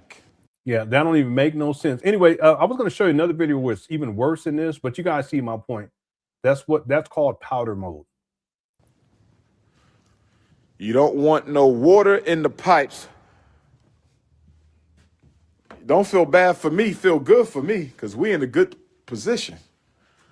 Don't feel bad, feel good. We moving, we rocking and rolling. You know, y'all so negative, y'all don't even see a good thing when it's coming. Y'all. Damn, this right here, this is a half a decade ago, 5 years ago. Y'all so negative, y'all don't even see a good thing when it's coming. Y'all so negative, y'all don't even see a good thing when it's coming. He repeat this guy. Y'all so negative. All right, we heard you. Wait till we had the FDMG helmets. Wait till we get the FDMG helmets. It's going to be off.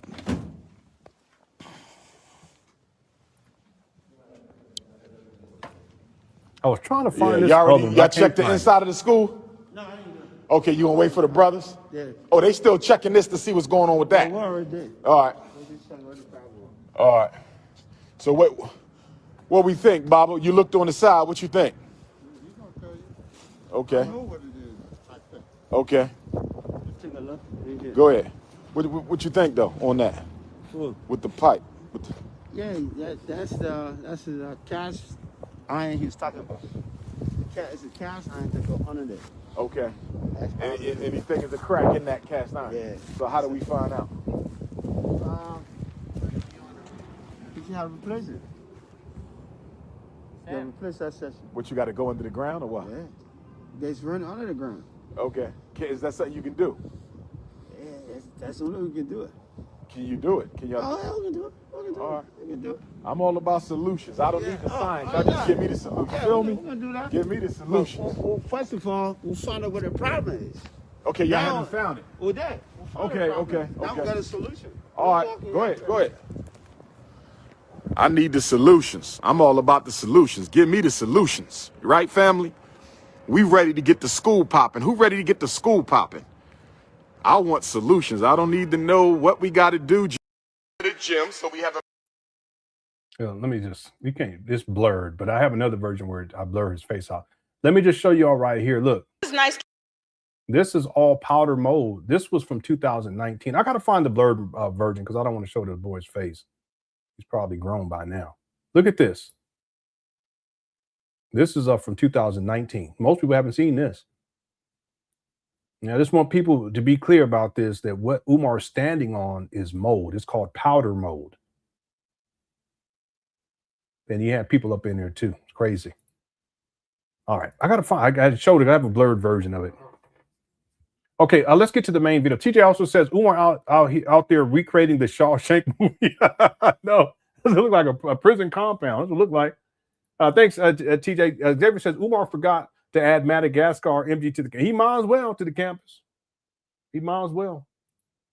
Yeah, he's had so many off the wall ridiculous ideas. But it goes to show you not just that he's mentally insane, like he's crazy, but also that it's a narcissism. Okay, he's the illusions of grandeur. Thanks, Xavier. And then TJ also says we figured out who shizzled in them. Yeah, that's for sure. Okay, thank you, TJ. All right, let's get going, everybody. Let's get to the main video here. Let me take some of these other ones off here. While I do that, let me do this. Baby mamas. And no vehicle, but he spends donation money on hotels and rentals while there's no school after a decade. The ideas and move forward together. Damn you, Lenon! Meet Grifty Tiffany, the newest drop from the King Kong Consciousness line. 2 hairstyles, knee-high combat boots, and a shirt that loves Umar almost as much as she loves speaking her mind. Let me tell you something, sister. These haters been working overtime on my downfall, and I'm still here, sharper than a brand new edge up. They whisper their little conspiracies, but I see the strings, I see the puppet masters, and I pull receipts. Grifty Tiffany, part of the King Kong Consciousness line. Yeah, she used to rock for Umar big time back in there. She's not around anymore, though. Other dolls and playsets sold. Introducing King Kong Consciousness, the doll with wisdom and a whole lot of style. He speaks 3 iconic quotes. It's the CashApp. FDMG is coming next year. We're the Butter Pecan Queen. With a phone gin bob. He even comes with a bunny and zebra cane. Introducing the LenonHonor talking figure, your very own pint-sized stream host. Hit the 1. Press the button and hear 3 classic sayings. What kind of man? Cookie Crush Chat is undefeated. Each figure comes with a desk, chair, CCC sign, streaming computer, and a cup of applesauce. It's LenonHonor Brother Jose. I used to eat applesauce during the live streams back in the day. I forgot about that, but it's true. Okay. Radar Farmer said, do you think he ever had intentions of opening up a school? No.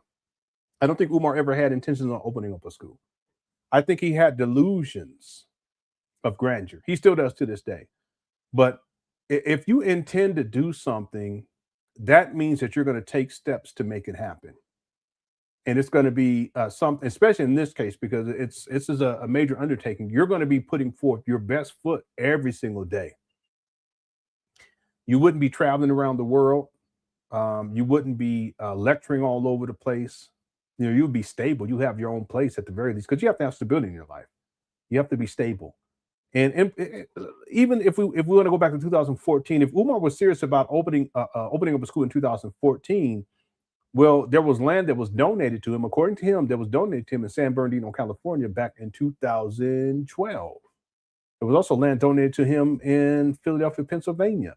So that by 2016, when Umar says that he was going to be at $1 million, then he should have taken that $1 million and just built on that land, whether it's in California or if it's in Pennsylvania. Pennsylvania would make more sense, right? In Philly. Why didn't he do that?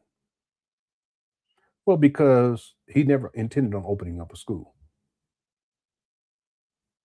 If he was serious from day one, he would have had a team. He would have a faculty. He wouldn't necessarily have faculty and staff. He would have to have at least a board of directors. There would have been an accountant on that board of directors to make sure the money was being managed properly. He would have had people who are professional educators. Umar's never been an educator, let alone a professional one. He would have professional educators on his board of directors. He would have had at least one lawyer. He would have had someone who is into development, like construction, something in that field, a general contractor maybe. He would have had some teachers, I'm sure, at least one, to kind of guide him, a counselor, you know, like a school counselor on his board of directors. And the list goes on and on. I mean, we can go over a whole bunch of things. But he never even put that together. He still didn't have a board of directors. So there's no way. Look, I always try to give Umar the benefit of the doubt, and I've always been fair. Okay, I've made some mistakes. Okay, and I've admitted that. I've issued public retractions and public apologies. I've even apologized to Umar a couple of times. I always give him the benefit of the doubt. But this right here is clear to me that no, there's no way to give him the benefit of the doubt that somehow he wants to open up a school. He never intended on opening up a school, because there's specific things that you would have to do and have in place just to start the process. because it's not just a school, it's also a business. If he was serious about opening up a school, he would have his business in order.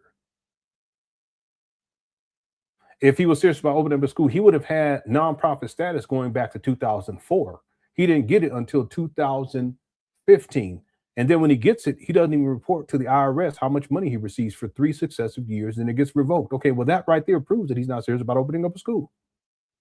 I mean, there's so many different examples I can give. No, I don't think he had any intention. I think he had delusions of grandeur, which is consistent with Umar, with the narcissism. He thinks he knows everything. He thinks he can accomplish things that he simply can't accomplish. And it's all up here in his mind.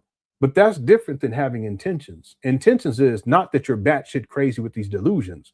Intention means that, intellectually speaking, you're aware of exactly what needs to take place and the steps that need to take place in order to make it happen, day by day, week by week, month by month, year by year. Umar doesn't do that. That's why in 2020 he starts painting. Why are you painting outside in 2020 when you haven't started renovations? I'm talking about full force renovations. The painting should be the last thing he does. If he was serious when he acquires these trap bandos in February of 2019, the first thing that he does is get the mold situation under control. That's not what he did. It gets worse and worse and worse. It was worse. I'll show you some evidence just now, but it's even worse today. He's not serious about opening up a school. One last thing, because I go on and on about this. If Umar was serious about opening up a school, he wouldn't have bought these shits in the first place. Why take $400,000 and say that it was around $750, scamming ass? Why would you take $400,000 to purchase abandoned buildings where millions of dollars of renovation work needs to take place just to get them up to code? We're not talking about hiring teachers or faculty and staff. We're not talking about furnishing. We're not talking about IT infrastructure. We're not talking about desks or Chromebooks. We're not talking about any of that. We're just talking about, to get them to pass inspections, millions upon millions upon millions upon millions of dollars need to go into these shits. Why would you do that? Why don't you take $400,000 and then rent a building? It could be a storefront for $10,000 a month. Ready to go. Shit, you can get something decent, something that'll work well enough for $6,000 a month. You sure could, but let's go with 10,000.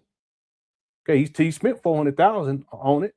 Okay, well that's 40 months worth of that's paid for 40 months. He ain't got to worry about, as he said, asbestos and lead paint, and he ain't got to worry about renovating. He ain't got to worry about none of that shit.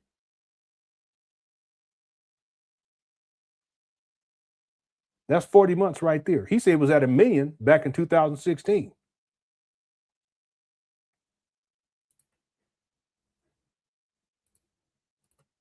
We're going to take $1 million and we're going to divide that by 10. Well, no, what we do is we're going to go, well, what we do is 10, we're going to go 10,000 a month times 12 is 120,000. And then we're going to take $1 million and divide that by 120,000. Okay, that's about 8 years worth of rent or lease being paid. Just by that 2016 when he's at $1 million. And then all the money he raises from 2017, 18, 19, 20, 21, 22, 23, 24, 25, and now we're in 2020. For the next decade, all that money, the rest of that money can go in towards operations. And that's at least another 1.5 million right there.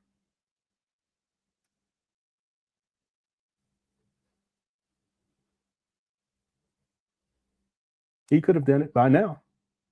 So the question becomes, why hasn't he done that by now? Well, because he's never had any intentions on opening up a school. If he had intention of opening up a school, he wouldn't have tricked off most of his money with his lifestyle. Substance abuse issue. He likes to gamble. He'd be messing with strippers. Okay, he's gluttonous. He eats a lot, eats out a lot. Okay, and the list goes on and on. Paying for dashikis, traveling around the world. You wouldn't be doing all that shit because that's a waste of money. If you're serious and your intention is to open up a school, you're not going to be wasting money or wasting time on anything like that. But Umar did. Why did he do that? Because he has no intention of opening up a school. It's just the money. It's a money grab. It was then. It is now. Okay? And again, people have argued that he did intend on it, open up a school, but he just was in over his head. But logic leads me to conclude that that's not the case. It is true that he's in over his head because he don't know what the fuck he's doing. But if that's the case, he should have abandoned this project a long time ago. If that's the case, then he should stop asking for money. See what I'm saying? Even that proves that he's not interested in opening up a school. Okay, he's interested in the money. Okay, but that's not. It's an argument. I think it's a legitimate argument. I just don't think it's a strong argument. Because based upon what Umar said, where land was donated to him, acres, in 2012, and then by 2016, he's at $1 million. Well, why not take that $1 million? By 2007, the beginning of 2017, he's at $1 million. Why not take that $1 million and just build on the land that was already donated to the FDMG? And then that's it. Or why don't you take that $1 million and just rent something for $10,000 a month? And he could have done that in 2017, and he could have been operational by 2018. Instead, he just takes $400,000, which all he had left. He takes $400,000 and purchases these trap battles in Wilmington, Delaware. He wasn't serious. There's no way. Okay, thanks. Rated R for Robin. Information man, salute sir, says Umar doesn't hire professionals. He uses Pookie and Ray Ray. He does, and part of that is he wants to get the hookup. He wants to keep as much money in his pocket as possible. So he gets Pookie and Ray Ray to come do shit because they're going to pay. It's not going to be done professionally, though, but they'll come and they'll do it for a cheaper price in Umar's mind. That's how Umar thinks. He's real cheap like it's the real issue with Umar information man. He's a greedy person. So he'll collect all this money. He's greedy with it. It's his money. He's not going to put it towards what he said he was going to put it for towards, which is to hire professionals to come do professional work. No, he go get Pookie and Ray Ray so he can just dish out just a little bit of change and he can keep the rest for himself. That's number one. The other thing, though, is that if he hires professionals, there's going to be transparency because now he got to go get building permits, and their information is going to be in the mix too. And if he says this and it's going to, if they tell him, they quote him $40,000 and he agrees to it, then he's going to have to pay them $40,000. Whereas if he hires Pookie and Ray Ray, they say, oh, we could do it for $450. Okay. And I'll just give you a little cash on the side. I ain't got to write no check. I ain't got to deposit no, so there's no record of any of this shit. See, Umar doesn't want that level of transparency. So the two things that we observed with Umar over these years, and you know this, is number one, he dealt with Pookie and Ray Rays, and number two, he tries to deal outside the scope of professionalism and dealing with professionals, because with professionalism and professionals comes transparency. That's why now in 2026, Umar has to concoct this whole scheme about the city is conspiring against him and denying him the process to get started with the certificate of occupancy, because Umar knows that the first thing that they're going to do, they're going to check to look at whether or not building permits have been pulled for work to be done in these trap bandos. And I checked, I got to pull it back up, but it was minimal. They're going to look at that and they're going to say, there's no way. We're not even going to come out because there's no professional work that you said that this has been done, this is done, this is done, but where's the professional contractors that were used? There's no building permits for this. Umar knows that. That's why it's a catch-22. He don't want to deal with professionals because you're going to have transparency on the front end. He gets poked, and then you're going to have to pay the going rate for professionals. No, he wants to keep as much money in his pocket, catch-22, so he gets to Pookie and Ray Ray, and plus there's no transparency. But see, on the back end now, he's painting himself into a serious corner because certificate of occupancy is not going to be issued when they go look for these permits, because he was dealing with Pookie and Ray Rays. And Pookie and Ray Rays, they can't pull permits. They got to have professionals to do that shit. See? And I can pull up examples of Pookie and Ray Rays too working up here, including these paint days. Do you think those are professional people painting? No. Tiff the Griff is not a professional painter. All right, anyway. Thanks for information, man. Salute, sir. Jay Civic says, funny how Umar can keep a secret from the people that gave him the fucking I know. It's incredible. And this is one of the most diabolical parts about this whole, the money aspect of this, is that Umar it has to be close to $3 million by now. Okay? It has to be around $3 million by 2016. From 2014, May of 2014 to the end of 2016, Umar says that he's at $1 million. I have another video where he says he needs another $1 million. That was in 2016 too. I have another video where he says that by the summer of 2016, he would be at $1 million. Okay. How do you raise $1 million in less than 2 years? Well, no, 2014, 15, 16, in less than 3 years. You raised $1 million in less than 3 years. And you've collected, I'm talking about Umar, and you've raised money outside of that 2017, 18, 19, 20, 21, 22, 23, 24, 25, part of 2026. And then according to Black Dot, 2010, that would be 2011 and 2012. Well, 13 more years. Outside of that 3 years, this is crazy. Outside of those 3 years where he raised $1 million, 13 more years on top of that. And yet he hasn't updated his followers on how much money he's made or how much money he's received since 2020.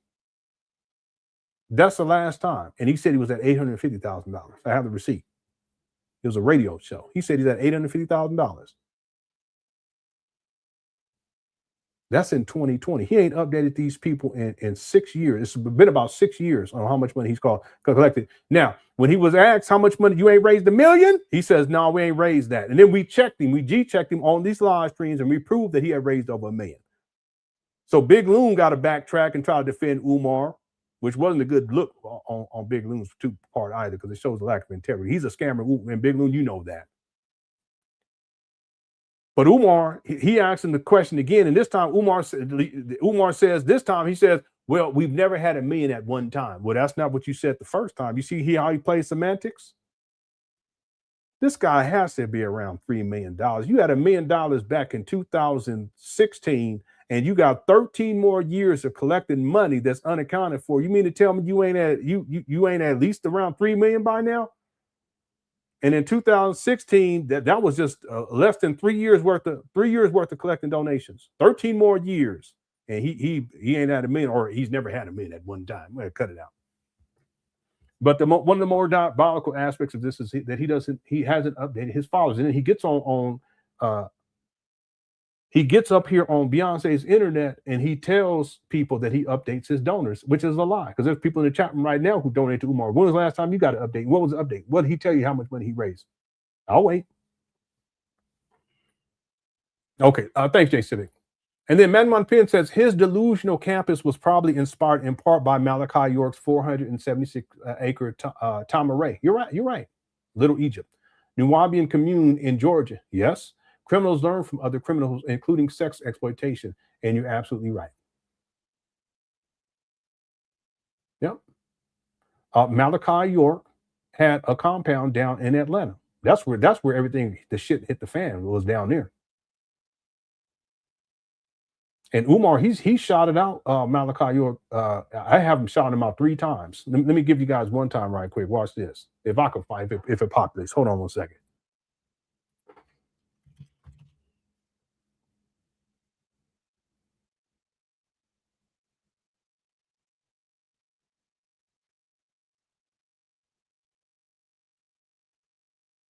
Oh, this I just found a video of Umar in Brooklyn.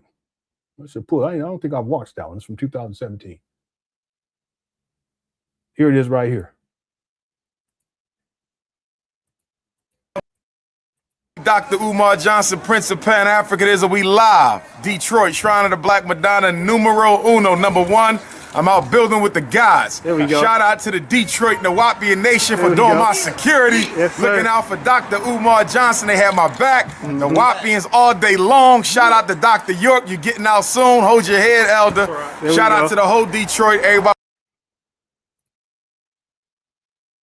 Yeah, so you're right. Let me read again. His delusional campus was probably inspired in part, by Malachi York's 476-acre Tamaray. Little Egypt, Nubian commune in Georgia. Criminals learn from other criminals, including sex exploitation. Yeah. Well, there you have it. I have other videos where he's defending York as well. Umar has a long history of defending abusers. And if anyone doesn't know who Malachi York is, go and look it up. Essay of children, prolific. I even hate using that term, but it is true. Disgusting. And Umar shouts him out. Umar's defended P. Diddy. He's defended Bill Cosby. He's defended R. Kelly. You guys see a pattern? There's a woman has stated years ago, I said, yeah, well, that's because abusers defend abusers. And it's true. And criminals, they learn from other criminals and they defend other criminals. All right. Thanks, Man Open, for the super chat. What's up, big man? Says Teeth the Grip. Don't do that. Don't do that. Don't do that. I mean, I got now I got to pull this up just for you. This is special for Big Man. This is special for Big Man. Here you go. Conspiracies. I see the puppet masters and I pull receipts. Time on my downfall. Speaking her mind. Let me tell you something, sister. Almost as much as she loves speaking her mind. Let me tell you something, sister. These haters been working overtime on my downfall, and I'm still here, sharper than a brand new edge up. They whisper they little conspiracies, but I see the strings, I see the puppet masters, and I pull receipts. Grifty Tiffany, part of the King Kong consciousness line. Other dolls and playsets sold. Introducing King. All right, so to Kogo for making that. Okay, so Big Man says, Teeth the Griff. Okay, Teeth the Griff is not a professional painter. She's a horse. Okay, all right. She's a horse. She competes at the Kentucky Derby. All right. This goes back many years ago. Thanks, Big Man. Yeah, Tiff the Griff was one of the. Some people may not even know who we're talking about because she's not around anymore. But she used to defend Umar like crazy. All right. Thanks, Big Man. Salute to you, sir. I ain't seen you in a while. User 225 says Pookie and Ray Ray because Umar Johnson is Dookie. All right. Okay. FDMG Treasure says, does Umar have any legitimate defense to the misappropriated funds? Does he have a legitimate? No, he doesn't have a legitimate one. He can come up with excuses, though. I wouldn't say that it's a defense, but most certainly not a legitimate defense. There's so much money missing. If we just count from May of 2014 to January 1st of 2017, let's see, May of 2014 to January 1st of, that would be 2017. How many days? So we're talking 976 days, so 2 years and 8 months. So in 2 years and 8 months, Umar's at $1 million. The purchase price for these trap bandos in 2019 is $400,000, and Umar stated that that's all he had left. So right there, there's $600,000 missing. And then we're not counting all the money that Umar Johnson raised in 2017, 18, 19, 20, 21, 22, 23, 24, 25, and then here in 2026. And we're not counting any money that he collected or land that was donated to him from 2010, 11, 12, 13, and part of 14. How is he going to defend any of that? Okay, he purchased an HVAC for $50,000, as he says, never provided any receipts. He said he purchased blueprints for $20,000, never provided any receipts. He's had renovation work done dealing with the electrical system. What I remember the price was, I think it was like $60,000 or something to that effect. This is years ago. But that doesn't account for all the rest of the money that's missing. Because just with the purchase price in 2019 alone, there's $600,000 missing. I can't even argue that Umar has spent $600,000 in renovation work since February 2019. And we're not even counting, again, like I said, all the money that Umar Johnson. Let's just start with go with Umar Johnson's timeline. We're not even counting any money raised from 2017 to present, and there's still $600,000 missing. So $600,000 plus all the money that Umar Johnson received in 2017, 18, 19, 20, 21, 22, 23, 24, 25, and half of 2026. Can anyone argue that all of that money combined was spent on renovations? If so, where's the proof of that? What do we see up there that it's going to cost that amount of money? We're talking, at that point, it's millions of dollars. It's got to be around $2 million right there.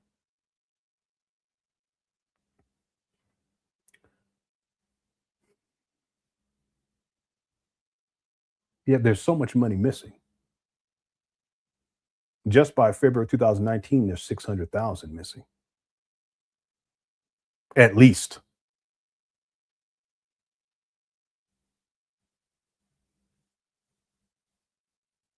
Yeah. And I'm fair. I have to say, no, there's no legitimate defense, and Umar can't come up with one. And no one can argue that somehow Umar has spent at least you can't even argue that he spent $600,000 in renovation work. In point of fact, Umar said that it was going to cost $250,000, and then one time he said $300,000 or $350,000 to renovate one side of the street, which would be that small building and that large building. Well, he should have had a $600,000 left over in 2019, but he said he didn't have any more money left over. And see, the point is that even if we look at his tax filings from 2020, 2021, 2022, 2023, 24, and 20, we haven't seen 2025 yet. It's more than enough based upon what Umar Johnson quoted as the renovation price to renovate to renovate half of the street, and then plus the money that he should have had left over from the purchase price of $400,000. He should have $600,000. That's more than $1 million right there. He said it's going to cost $1 million to renovate both sides of the streets. I'm sorry, I can go on and on with this because I don't want to bore you guys and belabor this point. But since you're an FDMG treasurer, financially speaking, there has to somewhere between $1.4 and $1.5 million that's missing, that's totally unaccounted for, and that's as a bare minimum. And no one can. There's no defense to the misappropriation of that amount of funds. You can't. There's no justification for it. Okay, Umar, again, he likes to travel, he likes to eat, he rents vehicles all the time. He has a substance abuse problem. He has a gambling problem. He has child support. A lot of the money's gone towards child support. He don't have a job. Okay, I'll leave it right there. I go on this topic because the financials, that's where the scam is at. Okay, Giannis also says him and my father defends O.J. Simpson. Goodness. Yeah, I don't know. I can listen to O.J. Anyway. Thanks, Giannis. Okay, let's wrap these up, and then I got to get going on this. We're supposed to have a short live stream, but that ain't happening. Okay, FDMG also treasurer says any legal defenses if the law comes knocking. No, because if the law comes knocking, they're gonna. It's as simple as this. They're gonna audit his finances. That's all they got to do, and it'll be a wrap. See, if I can calculate how much money is missing, and I haven't looked at the books. I'm just going based upon what Umar Johnson says and based upon his tax filings, and then the actual purchase price of these trap bandos, which is $400,000. You can start calculating very quickly as a bare minimum how much money Umar Johnson has raised. But see, what they would do is they would not only be able to calculate that based upon the information that I have, that I've been able to acquire, and other people have as well. So let me make that statement. But they would actually be able to look at the books. And what would that include too, by the way? That would include he has used 2 different PayPal accounts to collect money for FDMG. So they'll be able to audit that. They can pull records for that. It's digital. They'll be able to pull that and look at it. Okay, not from Umar sending it to them. PayPal, so they could subpoena it. PayPal send it to them. They'll look at his GoFundMe. GoFundMe will send them that information. They will subpoena and audit his CashApp. In my opinion, he's made more on CashApp than anything else. Okay, he doesn't have CashApp anymore because that got shut down because of fraud. Okay, they'll subpoena. He had a plum fund one time. Okay, they'll subpoena his bank records for FDMG, but also his personal bank records, bank accounts. That makes sense. They may even pull his mama's bank account because he's in charge of that too, and see where money is being circulated to here and thither. And I'm sure I'm missing other things too, right? But the point is that they'll be able to look at that and it will be archived, and they have auditors that's their job. Okay, they're professionals at that, and they'll figure it out very quickly. that most of the money that Umar Johnson has received for donations in FDMG has not gone towards FDMG. And at that point, it's a wrap. And if that ever became a public record, then everybody would be like, okay, Lenon was right. Okay? So any legal defenses, if the law comes knocking, it looks like he's made some moves to avoid legal consequence. I thought you could use a substantial portion to business expenses. Yes. Okay, so if you're saying from a business expense would be renovation, but he can't justify that amount of money on renovation. I guess if he really wants to, I mean, I wouldn't be surprised. He can say, well, all of this traveling that I did was to find a school. I guess he can do that. But then they would have to have a trail of, his flights and hotels for that. And it has to be specifically for that, not simply because an organization is bringing him out to speak. Because that's what he would do. He would, wherever they would bring him out to speak, he would go find a random building that looks abandoned and act like he's going to purchase it. Okay, that wouldn't count. They'll be able to figure that shit out too. What else? See, the other thing is that by the time he gets to 2019, he can't use that excuse anymore because he finally gets these trap banners in Wilmington, Delaware. So all the money from 2019 to 2026, let's say if this happened tomorrow, he wouldn't be able to say that all of that was a business expense, that him traveling, he couldn't be able to use that. It would have to specifically be business expensive dealing with renovations or any process to get the certificate of occupancy at this point. But Umar can't justify that either. There's too much money that's missing. Okay. Yeah. Thank you, FDMG Treasurer. See, I like talking to financials because that's really the premise of all this is that Umar Johnson has received money for FDMG under false pretense, and that most of the money that he has received, he has used on himself. See, furthermore, when they subpoena his bank records, they're going to see what he's spending money on. And they can also find out where he's gambling and what apps he's using to gamble. And they can, if they really want to go deep, they can find out what casinos he's gambling at too. If he's going to casinos. We do have him, if he's still going, we do have him at casinos gambling. They can find all that these days. Okay? Thank you, FDMG Treasurer. YouTube 5 says Umar Johnson could be a dairy farmer. How he enjoy milk and okay. Update on the 39 or 40 person. Okay. On that note, let's get busy. No. FDMG, no. At FDMG Treasurer, that's fine. It's not. I don't think they're trolling. They're asking legitimate questions. You know, does Umar Johnson does he have a legal standing to be able to defend the misappropriation of funds? And no, he doesn't. Okay, and these are important questions because the school is part of the scam, but it's not the scam itself. The scam is the money. The school is what Umar Johnson uses to get the money. So anytime people bring up the money, that's when I'll go in because that's really the essence of all of this. Okay, the school is just what we focus on because that's the thing that we can attach the money to. But if he was ever truly audited financially with everything dealing with FDMG and it became public record, he's done. And he knows that. Okay? Like the information man was saying earlier, that's why he don't deal with professionals, because the more professionals you get involved in a project like this, the more transparency is going to exist.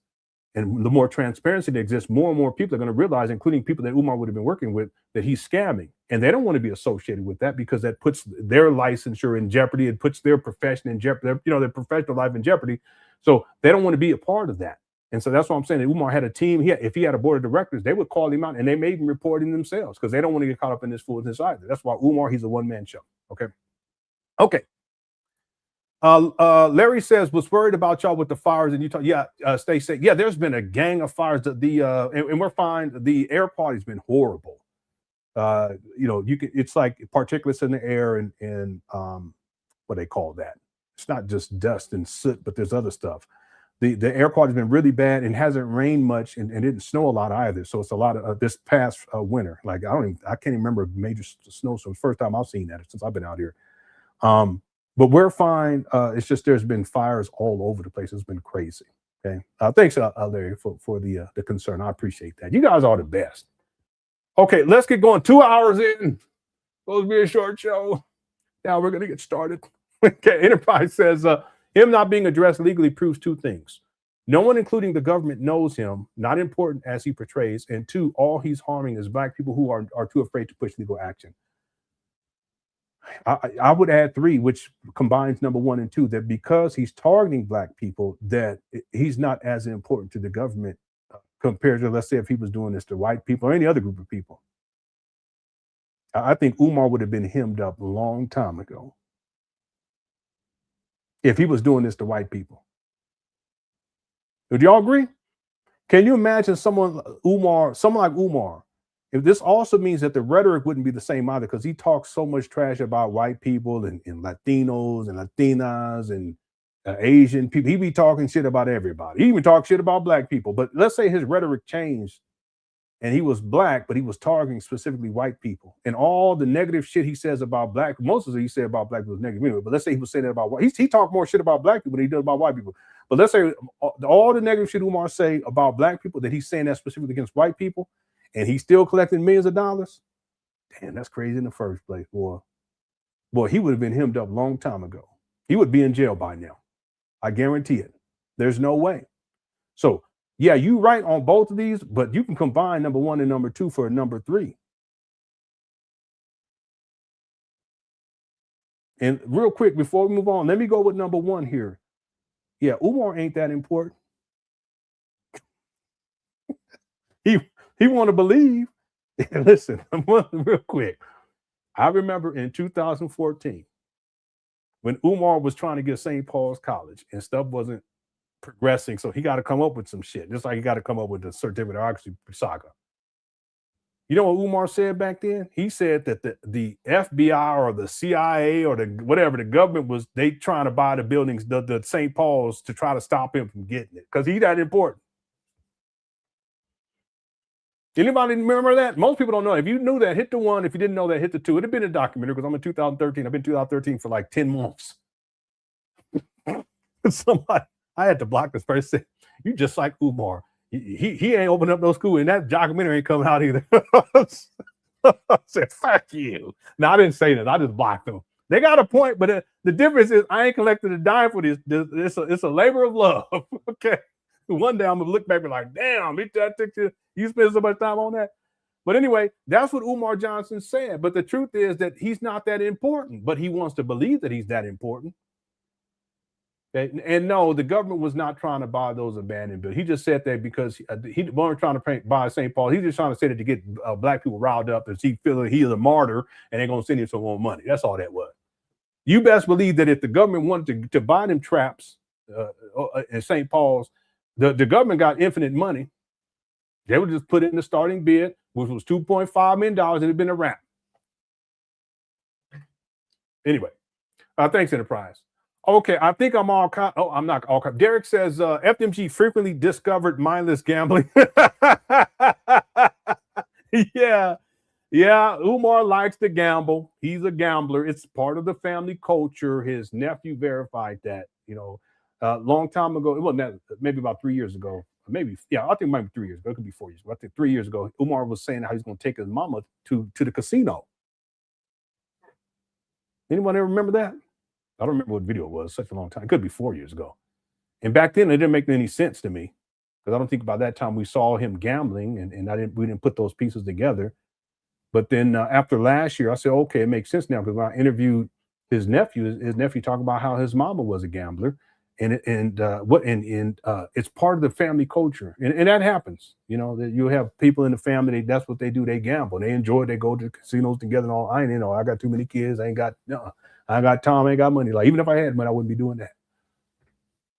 Right? I'll go smoke some crack.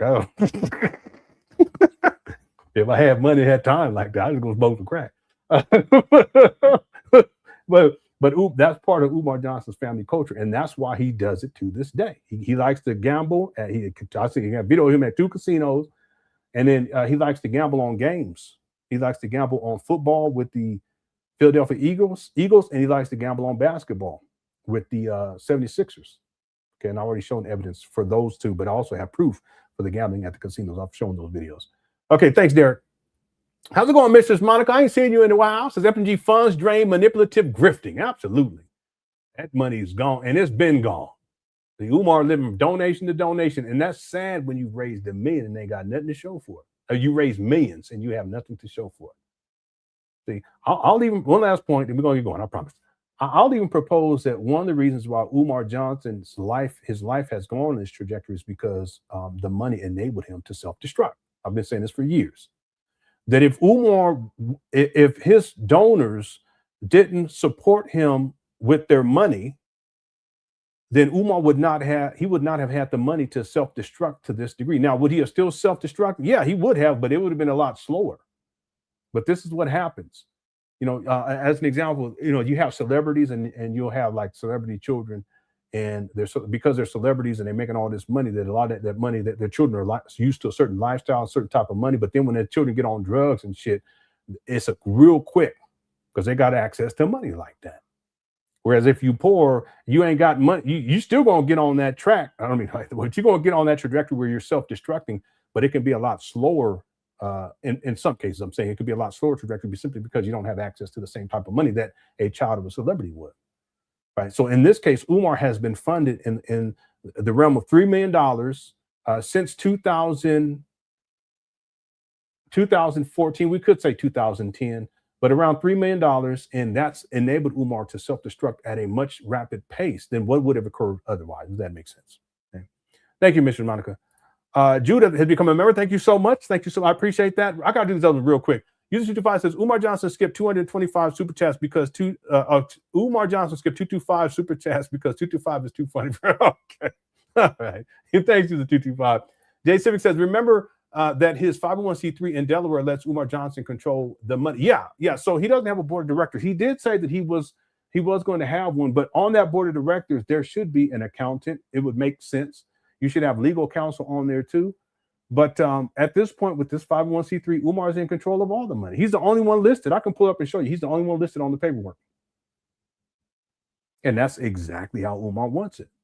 There's no oversight. That's exactly how Umar wants it. He doesn't update on the money. That is exactly how Umar wants it. And even the numbers that he's given, 850,000 back in 2020 was the last time that he gave a so-called official update. He didn't provide any receipt to prove that to be the case. Listen, I'm going to say this, that the amount of money that Umar Johnson has stated that he has received is much less than what he has received.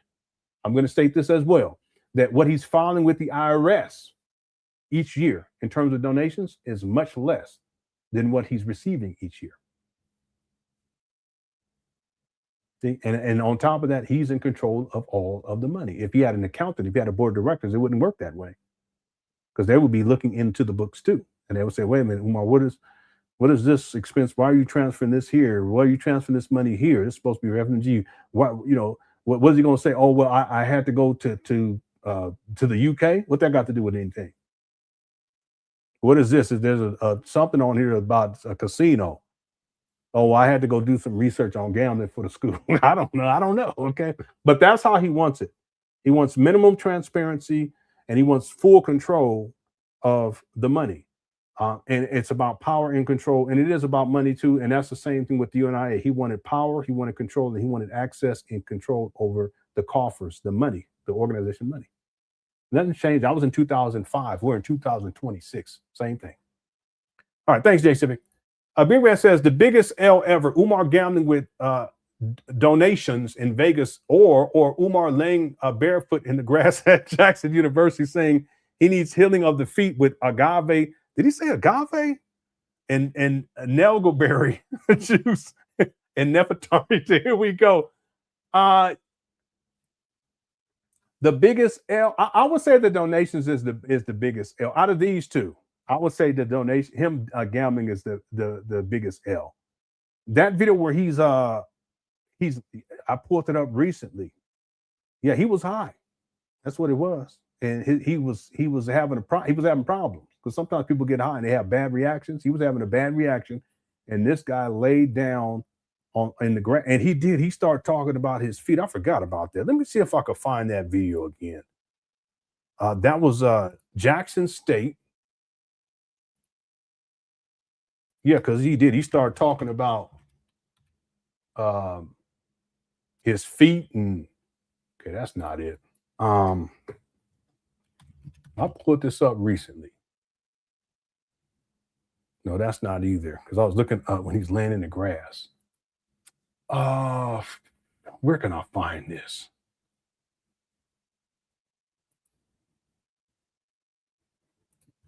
Let me see. Umar Johnson, Jackson State.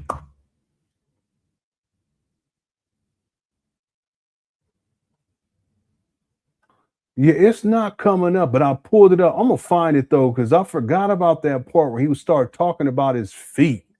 Anybody remember the title of that video? Yeah, no, he was laying out in the grass, incognito. Everyone's saying pull it up. Anybody remember the title of the video? I'll find it though, because I gotta remember what year it was. I'm gonna say that was in 2023, maybe. Okay, I'm gonna find it and I'll pull this back up. Big man, thank you for the super chat. Yeah, he was laying down in the grass. Yeah, I pulled this up. It was either last week or someone said 2023. Latoya said 2023. Okay, I'm in 2023 folder. Okay, let's do this though. Thanks, Big Man, for the super chat. Let me do this. Let's get started with the main video, and then I'm gonna find this video. I'm gonna pull this back up because Umar was tripping in that video because he started talking about his feet. DeWall has become a member again. Thanks so much. I appreciate it. And then TJ also says, Lenon, he ain't raised $1 million. Yeah, that's what Big Loon said. Umar, he's such a liar. He said no. And then we checked him on it, and I broke all the financials down to prove that Umar was over $1 million. And then Umar goes on there again and says, oh no, we haven't had $1 million at the same time. Playing semantics, cut it out. He'd be lying. Okay, thanks, TJ. Okay, Big Man, I'm gonna find this video. So in the meantime, let me do this. I want to pull up the video that we're gonna get into today. This is an interview from 2 days ago. Umar is being interviewed, and we're just gonna go with the segments where he's specifically talking about FDMG. It's like less than 5 minutes worth of video. Okay, here we go. School to me. Okay, by the way, we have over 1,100 people in the building. If you enjoy the show, hit the like button. Our goal is 400. And there is a poll as well. The poll question is, how long will the certificate of occupancy saga last? 11% said 3 months, 9% said 6 months, 15% said 1 year, and 65% said more than a year. Make sure you get your vote in on that poll. We already have over 1,100 votes on it so far. Oh, we're already at 400 likes. Let's go for 500 then. We're at 462. Okay, so this is the interview right here. Let me go find this other video where Umar started talking about his feet. Here we go. I'll be right back. Every HBCU should have a bank, and the student should be required to have a bank account. And you should encourage all the Black people in that immediate community to open a bank account with you so the school could expand, grow, build, and thrive off the interest of the deposits. See, you don't need handouts if you have a bank. Because if you have a bank, you're generating enough interest to where the interest is enough to sustain you. You don't have to touch nobody's principal. Why don't every HBCU have a bank, a farm, and a school? To me, that is a sign that HBCU leadership is not sincerely about the progress of our people. Well, before I say that, I want to shout out my alma mater, TSU. And there are exceptions. Yeah. There are exceptions. He's saying that because the brother said that he has he went to HBCU. See, Umar's always talking shit. So he'll talk shit about HBCUs, but as soon as this brother says that he went to one, and because Umar's talking shit about him, Umar has to fix it. And that's why he said, well, they're, not all of them. There are exceptions. Yeah, I want to shout out my alma mater, TSU. And there are exceptions. Yeah. There are exceptions, but as a movement, right? Nah, that's the HBCUs have. Yeah, Latoya. Yeah, Umar. He told the IRS that he had the money for FDMG that was left over. He had it in a non-interest bearing account, so he's not the one to talk. Kept themselves too dependent on white state land grant money and too dependent on handouts. You have a facility. Some of these HBCUs got hundreds of acres, dozens of acres. You could build strip malls, Black bookstores. You could have cafes. Come on. You should have an AI generator lab. Look at what you can do. You have a facility. Listen, we have the. Oh, cut it out, Umar. AI facility. What did he say? AI facility. What did he just say? AI facility lab. Hold on, something. You can have cafes. Come on. What, like the Black Conscious Cafe? Come on. You should have an AI generator lab. Look at Okay, AI generator. That's fine. That's good. what you can do. You have a facility. Listen, we have the Frederick Douglass Marcus Garvey Academy coming up. Here he go. Coming up. Here he go. Need to put some lotion on the knuckles. That's what you need to do. We're not as large as an HBCU, but even with the 4 buildings, You don't even exist. What are you talking about? What are you saying? Yeah. AI generator lab, a nuclear testing facility. What's up, Captain Edward? A nuclear testing facility. Terminator. Oh, Tennessee State. That's what it was. Tennessee State. I'm looking at the wrong thing. Hold on a second. A Terminator lab. Yeah, that's Umar. It's still not coming up. Am I spelling Tennessee the wrong way? Because I always spell it wrong. I'm gonna find it though. I'm gonna find it. I think it was this. Okay. Let's keep going. Here we go. as large as an HBCU. But even with the 4 buildings we have, we will be doing everything we can to engage the community and generate revenue. These HBCUs got 20, 30 buildings. Some the LenonHonor Punctuality Center. Yeah, everybody gonna get an F in that one. That's sure. X-Men training facility, NASA building, Project Manhattan. I know, Shaq. He just needs to stop. But he just made, Deshaun. He just making it up. What's up, Fucci? Umar just be making up anything. Said Umar, we all have that dream. These business ideas, these money. Everybody want to grip. Yeah. Skynet Tuesday. Okay. All right. FDMG data center. Okay. All right, let me let this go. Here we go. of them not even being used. I speak at HBCUs all the time. That building is not being used. That building is not being used. Why is it not being used when you're complaining about money? You have buildings on campus that can be turned into money. Oh, shut your ass. Why are you screaming and yelling at this guy? Why are you yelling at him?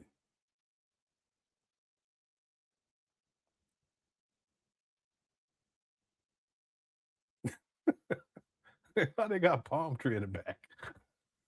I don't need to be like that. Why they got a palm tree in the back?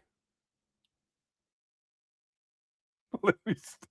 They just sitting on this couch. They just sitting on this couch. He just sitting on the couch. All right. Okay, someone said it's concerns. Tennessee. Was it Tennessee They State? want to monopolize the oil, so China has to go through them. You see, and the rest of the world would have to go through them. Oh, I'm sorry. I skipped through. I was wondering why I said, how did he go from talking about? Hold on one second. I'm all over the place. I'm trying to find this video. Let me go back here. 1 hour, 16 minute. Here we go. A farm and a school. To me, you should encourage all the black people in that. You should encourage. Yeah, I want to shout out my alma mater, TSU. And there are exceptions. Yeah. There are exceptions, but as a movement, Right. Nah, that's the HBCUs have kept themselves too dependent on white state land grant money and too dependent on handouts. You have a facility. Some of these HBCUs got hundreds of acres, dozens of acres. You could build strip malls, black bookstores. You could have cafes. Come on. Come on. You should have an AI generator lab. Look at what you can do. You have a facility. Listen, we have the Frederick Douglass Marcus Garvey Academy coming up. We're not as large as an HBCU, but even with the 4 buildings we have, we will be doing everything we can to engage the community and generate revenue. These HBCUs got 20, 30 buildings, some of them not even being used. I speak at HBCUs all the time. That building is not being used. That building is not being used. Why is it not being used when you're complaining about money? You have buildings on campus that can be turned into money-making operations. Okay, well, why haven't you done that then over the last 7 years, Umar? You've had these trap bundles since February 2019. You haven't done anything. You haven't produced anything. You haven't had any type of programs. You haven't had an AI, a launching pad facility for the blind. I'm sorry. You ain't done none of that. Anyway.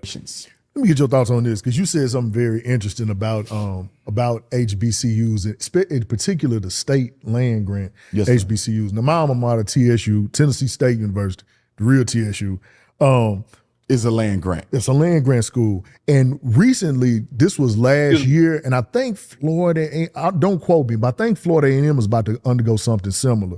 But I think it was 2024. They underwent a targeted audit that's set forth by the state lawmakers. Now, like in Tennessee, you know, these are all white people, and most of them are Republican. And so, which means they racist, all of them racist. But anyway, that made it difficult for TSU and many HBCUs to receive their funding once they undergo these audits. These white state lawmakers will then install black hand-picked board of directors to elect the president over the HBCU. So they'll do that almost like it's a coordinated effort to make sure that the school, for lack of a better term, remains in shambles. So with all that being said, and then when you couple it, Dr. Umar, with all of the recent redistricting and gutting the Voting Rights Act, especially in these southern states, are the states looking to close and take over these public land grant HBCUs? Absolutely, absolutely. And let me tell you why. Number one, the HBCU, despite how in crisis some are, the HBCU is the grade school to middle class pipeline for Black America. What? Most of our teachers, HBCU. Most of our doctors, lawyers, dentists, HBCU. You don't have a Black middle class without the HBCU. So if I want to crush Black America, I got to crush the pipeline. That's the HBCU. What in the world, this guy? The Department of Justice under Donald Trump dealt HBCUs one of their biggest losses about a year or two ago when they decided in that North Carolina and Harvard case when them Asian students funded by a white man, the Asian students sued saying what? They were being discriminated against on the basis of their race. And the Supreme Court overturned what? The use of race as a factor in admissions in colleges. Do you know what that means? That means now they're going to try to bring lawsuits against HBCUs who prioritize race in admissions. HBCUs. Which is what they're supposed to do because the HBCU was founded to correct a racial disadvantage. So this is the purpose of the HBCU, to train Black people to fix the problems white people started. And now the Supreme Court is saying that is unconstitutional and it is a violation of the 14th Amendment, equal protection under the law. Yeah, he just running his mouth. If I'm not mistaken, Howard Medical School was threatened with a lawsuit a year or two ago. They said if they find out that you're giving Black children preferential admission at an HBCU over these other children, we will sue you. So what they're trying to do, this is what they're really trying to do. For the HBCUs that they cannot forcibly close, they want to bully them into operating as a PWI. You see that? And yeah, he just making this shit up off the top. He just, whatever. He's saying anything. It can happen because we already have an HBCU that is now a PWI. Bluefield State. I visited the campus when I spoke in West Virginia. Bluefield State University is an HBCU that is now a PWI. So they want to shut as many as they can. And the ones they can't, they're going to bully them through lawsuits and withholding of funds until they stop prioritizing the very students they were created to educate. So, and I'm going to shamelessly plug my scholarship, the Marcus Garvey African Center Scholarship. Yes, sir. One of the things that, and I'm sure you already knew this, man, it's interesting. A lot of HBCUs don't even have a Black Studies program. And you can tell that, and that's. Okay, let me skip to the next part. I have yet to find that video Does anyone remember video title, what year it was, where Umar he was laying in the grass because he was high? I'm still looking for it. Let's skip to the 1 hour and 33-minute mark. But do you think that's a possibility? I think it's a possibility. I want to also say that Kwame Nkrumah and Nnamdi Azikiwe were both heavily influenced by the Garvey movement in Philadelphia while they were there. Okay. Right? That makes sense. If I'm not mistaken, I think they both joined the UNIA in Philadelphia, right? Mm-hmm. So that probably helped keep them from having their political consciousness manipulated against Africa, right? Yeah. And the same is true for many other leaders. He was in Mississippi. President Banda, Hastings Banda Hastings, forgive me to my Malawi African brothers and sisters. That's one of the countries with a red, black, and green flag. Mm-hmm. He also studied in America, right? Yes. Okay. People say he was in Mississippi, and also someone Punk Chick says he was in Jacksonville, North Carolina. Yeah, I'm gonna keep looking. And I think he was a member, or at least he attended the Garvey meetings in Chicago. So a lot of them had that Garvey Pan-Africanist influence while they were in the States, and that kind of kept them politically independent. Now, when you say, can the HBCU become that, an incubator for African revolutionary thought, the question becomes how, if you're so dependent on white money, if you have so many white professors, what can you do privately at an HBCU anymore?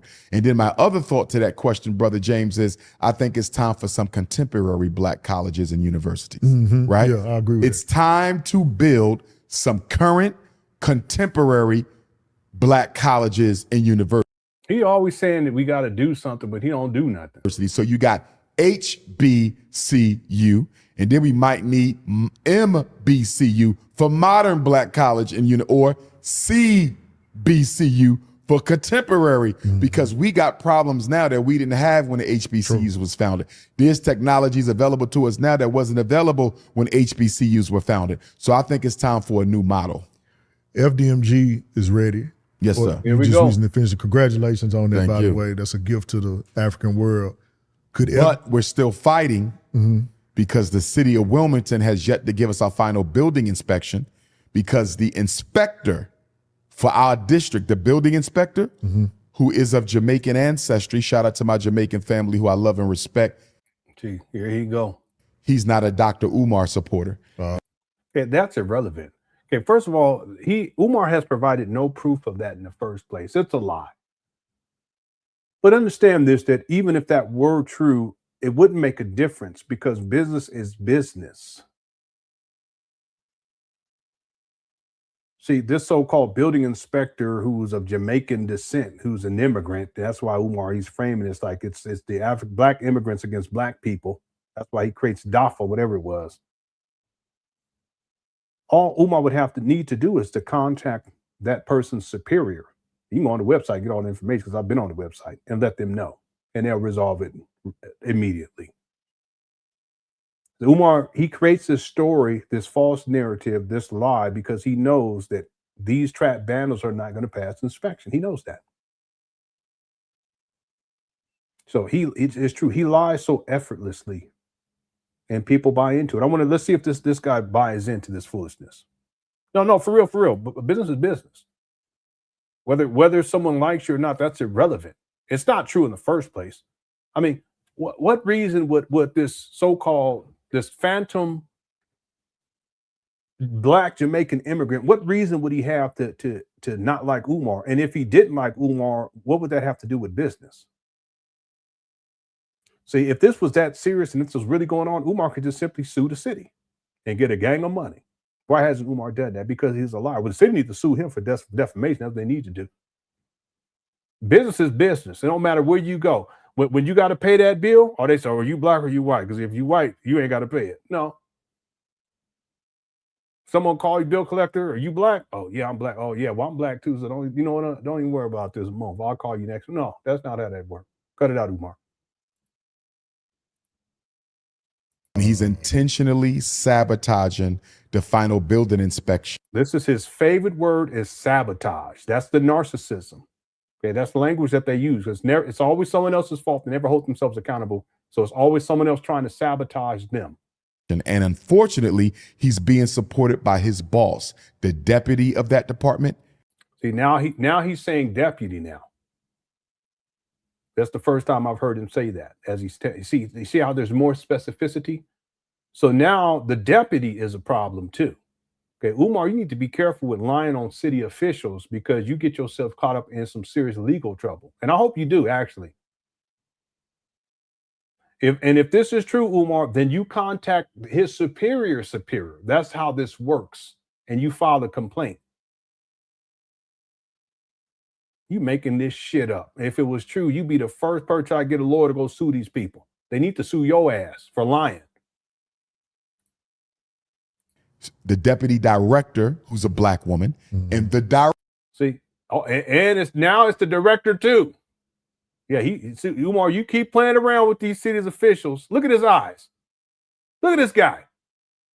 Why would anyone believe this crazy ass lunatic? And when he get the line, look at him. Lips all poking out, bug-eyed, and people believe this fool.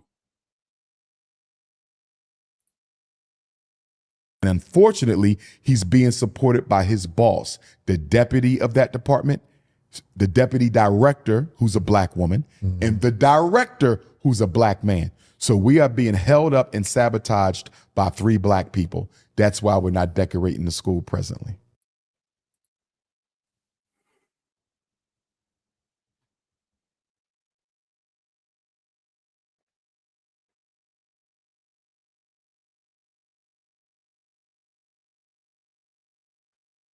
I thought it was that's why you can't get a certificate of occupancy. Now that's why we ain't started decorating. What that got to do with anything? You see this guy hit the one. Umar, get your lies straight, because now you done expanded on now it's the director and the director's director and his director's director and the director's grandpappy. Then after that is Jesus. I mean, what else? What else you gonna say? But now that's why you can't start decorating. That's been delayed too. I told you guys. I told you every single time. It's always something with this guy, and he makes this shit up. I know. It's like he's like a movie director. It's like Wag the Dog. He just be making up shit. What does it have to do with your dollar decoration? Yeah, Umar, what does that have to do with your decoration from the dollar store? That's what I want to know. That ain't got nothing to do with the decoration. What's up, Amita? We decorated, but now we got to dust before the next phase, family. This director's second cousin, first removed. The auntie, Uncle Nancy's nephew. That would be you, Umar. I'm still trying to find this video. The big man brought it up. I can't even find it. I found it like last week or 2 weeks ago. I can't remember. I always forget what it was. Before this live stream is done, I'm going to find that fucking video. Look, now I'm being dramatic like Umar. I'm going to find that fucking video. When I find it, I'm going to play it twice, maybe 3 times. Okay, I'm still looking. Anyway, let's get back to Umar's storytelling. Look, this guy's like, yeah, whatever, man. You know, I heard it already. Director, who's a black woman, and the director, who's a black man. So we are being held up and sabotaged by 3 black people. That's why we're not decorating the school presently. All skinfolk ain't kinfolk. So we might have to get an attorney and sue. Here he go. There he go. He said this on the Breakfast Club back in 2024. And here we are. This guy be lying his ass off. He be lying his, boy, I tell you, he's something else. And he does it so effortlessly. They just be sitting there lying. You know, I got to see what our options are because they are trying to make us get re-inspections that we've already gotten.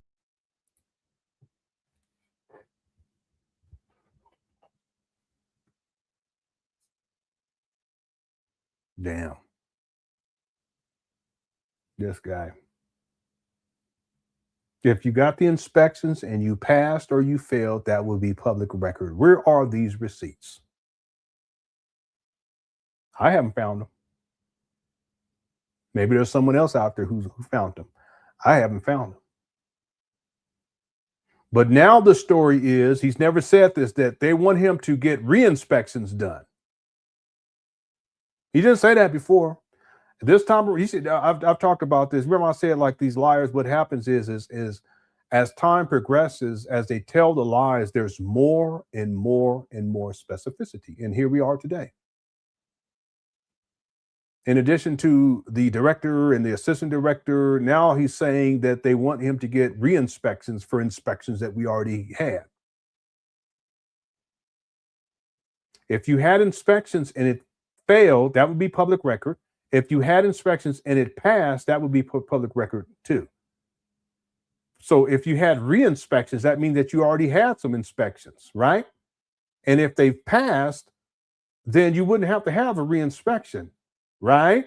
But if they pass, that would be public record. There's no record of it. So you lying. But either way, you lying.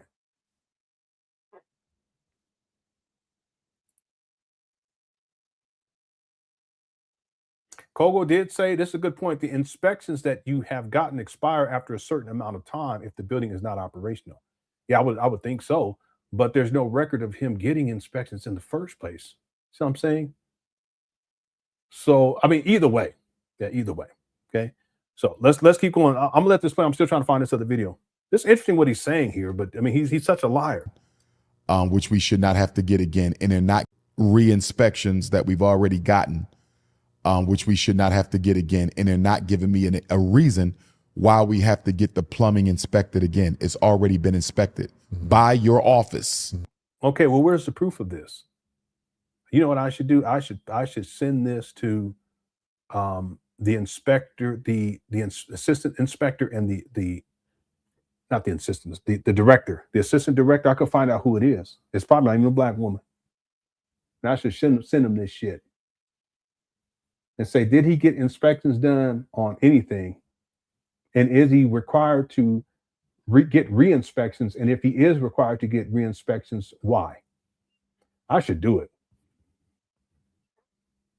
I should. It wouldn't be snitching. I'm just asking questions. That's all. I wouldn't be snitching. Is that snitching?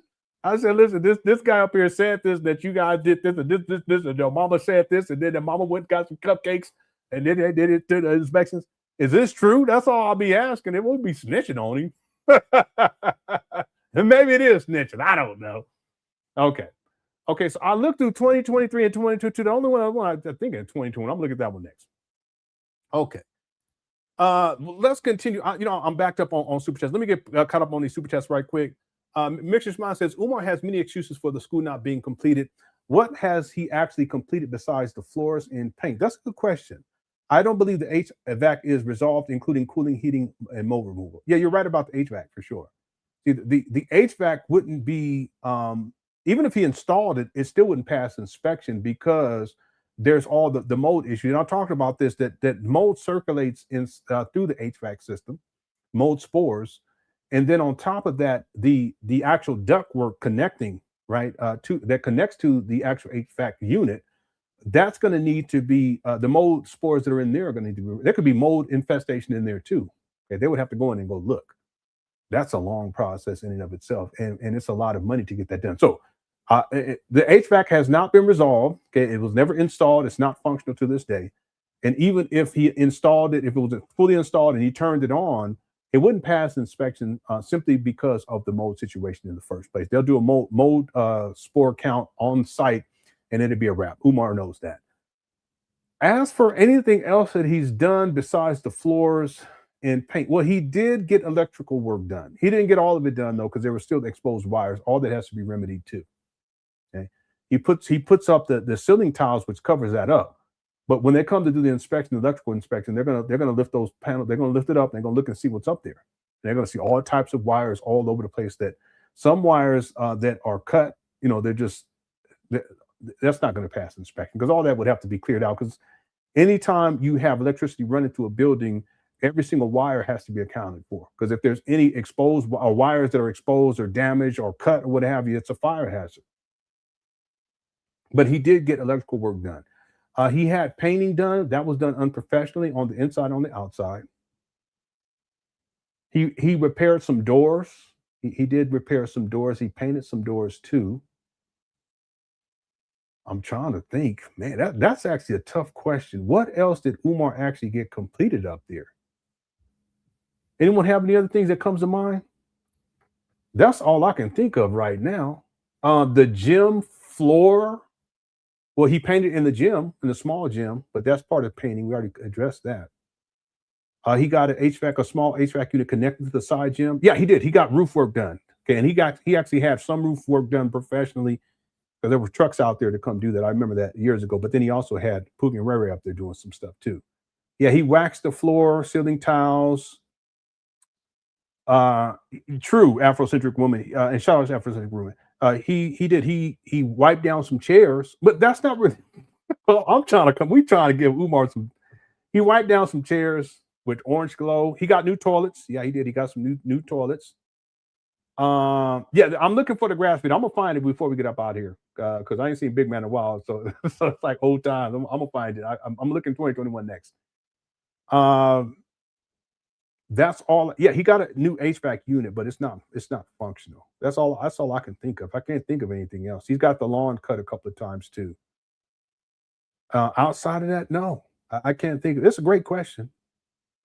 So if we put all of that together and we said how much would all that cost, it wouldn't be $600,000, which would be the amount that would be missing in 2019. And we're not even counting all the rest of the years.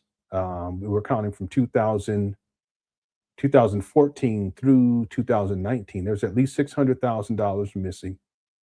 And we're not counting 2017, 2018. We're not counting 2019, 2021, 2022, 2025, and half of 2026. Yeah, he painted the rock too, but that there was someone else who painted that.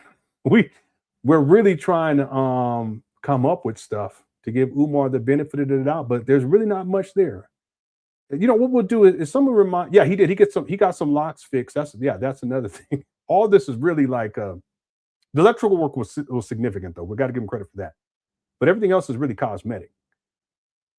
Even getting the HVAC unit, that was for the optics of it, so it's cosmetic, because he wanted to have that there for when they had the block party, because he wanted to show it off, like, okay, we're really making progress here.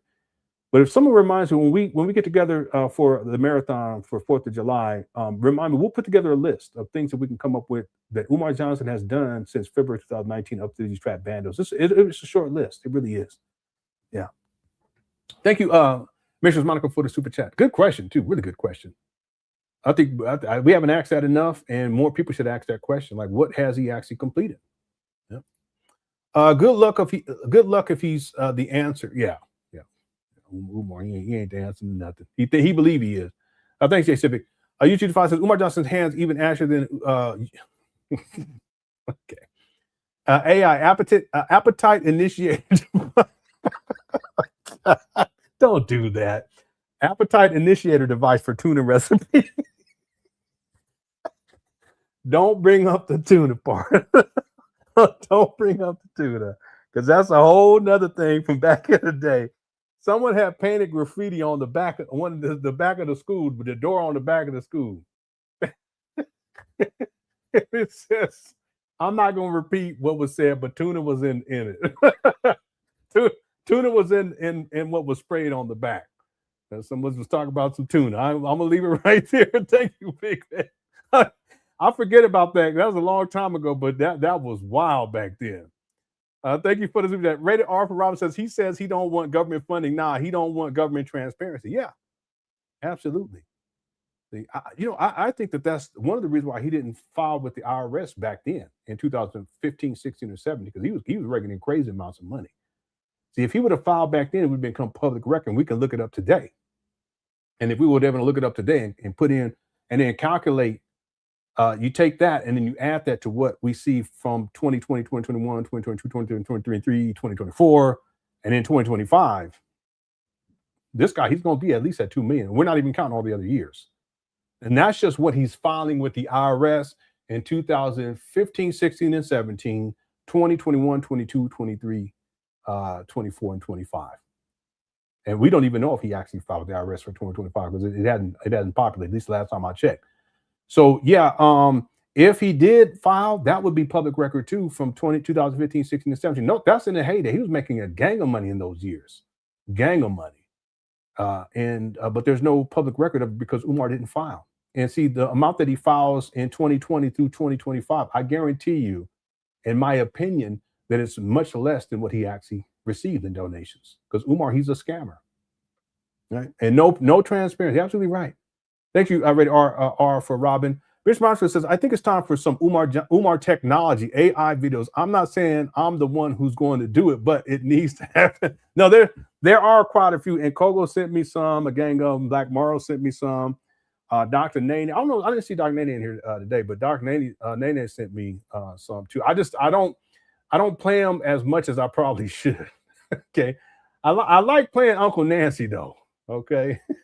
So I think Black Morrow sent me this one. I think it might have been somebody else. They sent me this one recently.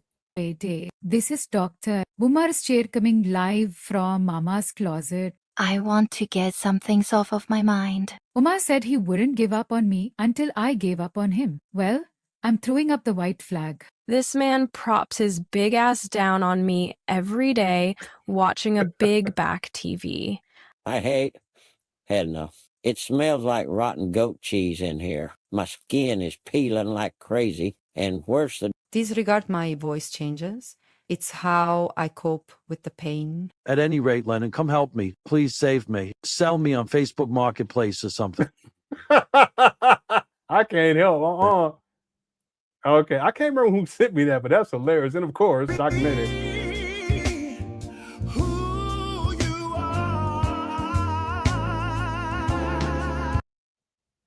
Yeah, the chords is those chords is really, really nice.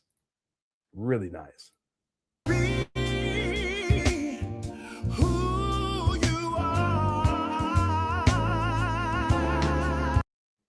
Wow.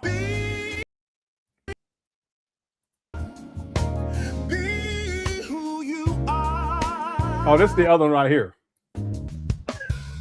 This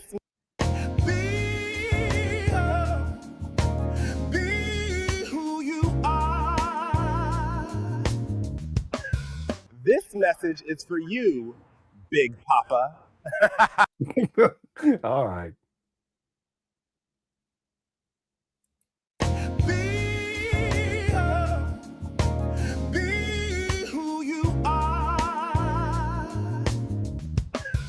This message is for you, Big Papa. All right. Yeah, the bass line on that one is really good. Okay, thank you, Mixers Monica. I got a whole bunch of them. I just don't play them as often as I should. Thank you for the super chat. Philip became a member. Thank you so much. User225 says, how come nobody asked him for the inspector's name? Yeah.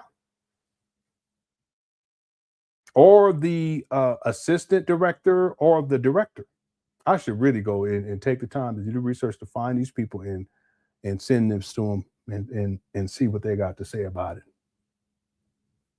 I could send it to the city official who I contacted and they responded. I could say, hey, listen, can you look into this? Because Umar's out here lying on officials. I should do that. I don't, you know, it's kind of beyond the scope for me, but I'll think about it. Thank you, 225. Yeah. Good question. Enterprise says, to the Umar Tardians, why does he never give names? Well, that's what User 225 was just saying. Yeah, he doesn't.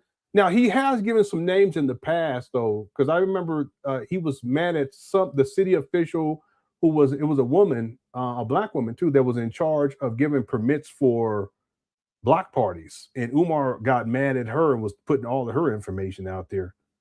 Yeah, he's just dangerous. He really is. Yeah. She was female, so that's probably why he felt more comfortable giving her name. That's probably why. But city officials who are involved with this, no, he hasn't given the name of this Jamaican immigrant. He hasn't given the name of the assistant director or the director. He'll tell his followers to go attack his critics though, and attack his own daughter. He'll do that. Such a coward. Thanks, Enterprise. Derek says re-inspections will turn into re-inspections. Yeah, I would think so at a certain point. See, it's interesting because Umar, he's elaborative, more elaborative now. He's elaborating on the story. There's more specificity. He's giving details that he didn't give before. But that's because the lie is growing as he retells it. And that's not uncommon with these liar types. Like they'll tell the lie, it's already fanciful and outlandish, but then when they retell it, it's almost like they're in competition with themselves to make it even more outlandish. And by making it more outlandish, they think it's going to be more believable. Yeah, Umar, he's a trip. He's a really interesting character. He really is. Thanks, Derek. Enterprise says no inspections are complete. I've called. Okay, I'll take your word for it. And yes, they can be numerous rough in inspections. Yeah, in order to get to final. That's Newcastle policy. And Enterprise, he be out there. So you called, and I'm gonna take your word for it. The other thing is you stated it, and I looked it up. Yeah, it would be public record, and there's no public record of any inspections being completed. So Umar, what is your response to that? Because I know you watch these videos. I mean, you can tell these lies, but Enterprise already called. I'll take his word for it before I take your lying ass word. But what Umar, since you watch these videos, what's your response to this then? If you pass inspections already and you got to do re-inspections or re-inspections, where's the proof that you passed inspections in the first place, or that you had inspections take place in the first place? You should have some paperwork that you can show, and it should be listed for public record. I haven't seen it. All right. Thanks, Enterprise. The little gaming channel says when he started collecting donations, my daughter was 3. Now she's an adult and has a kid. Now my granddaughter is having a kid. Damn.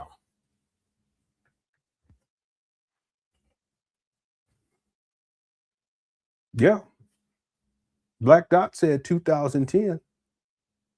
I've had people say, I've seen people say 2009. I've seen people say 2008 and 2007, as far back as 2006. But Umar states that he started raising money in 2014. But I have a video of him receiving donations in the form of land. He says it. And he also posted on his Facebook page.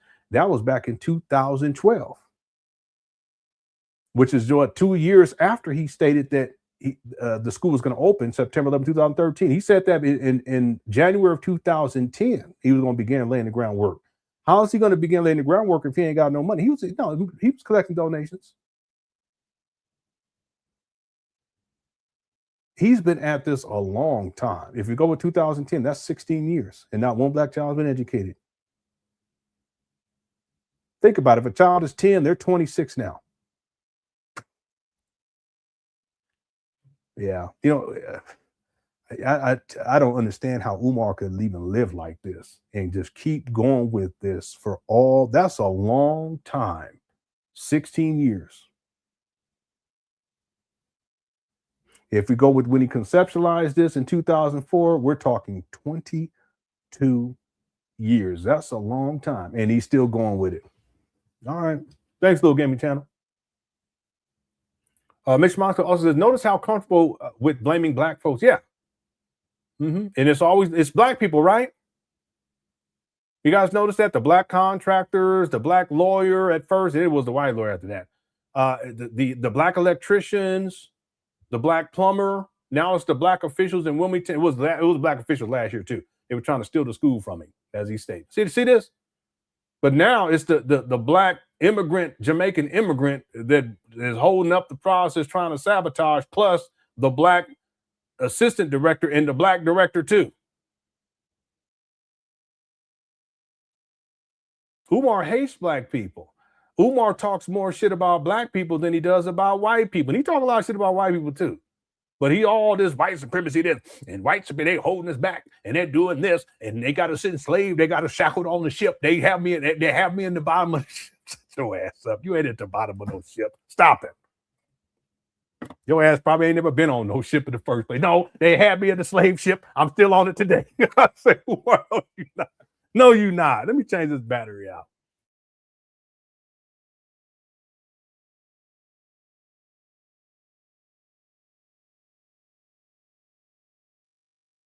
doing too much. They put me on the post. They start whipping on me. They whip on me. I said, no, they not whipping on you. Cut it out. Yes, they was. Massa was whipping. I said, Umar, stop. Don't start with the slave talk. Massa was, and they took my cornbread. They took my cornbread.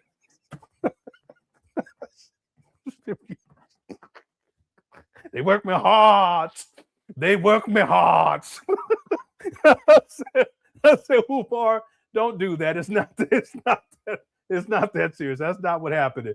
But he will talk some shit about black people though. he don't be talking like that about white people. All right. They took my cornbread. I was sitting at a table and all the slaves. And one of the slaves said, "You gonna eat that cornbread?" I said, "No." Nah. I said, I was gonna eat it. They took it. They took my cornbread. Because Umar, he be mixing shit up. He be taking movies he saw. He put that in there. Okay. Let's get back to. I'm sorry, Mrs. Monica. I didn't even get to finish what you said here. Notice how comfortable with blaming black folks. He's manipulating the listener by using the good black versus the bad black. You right.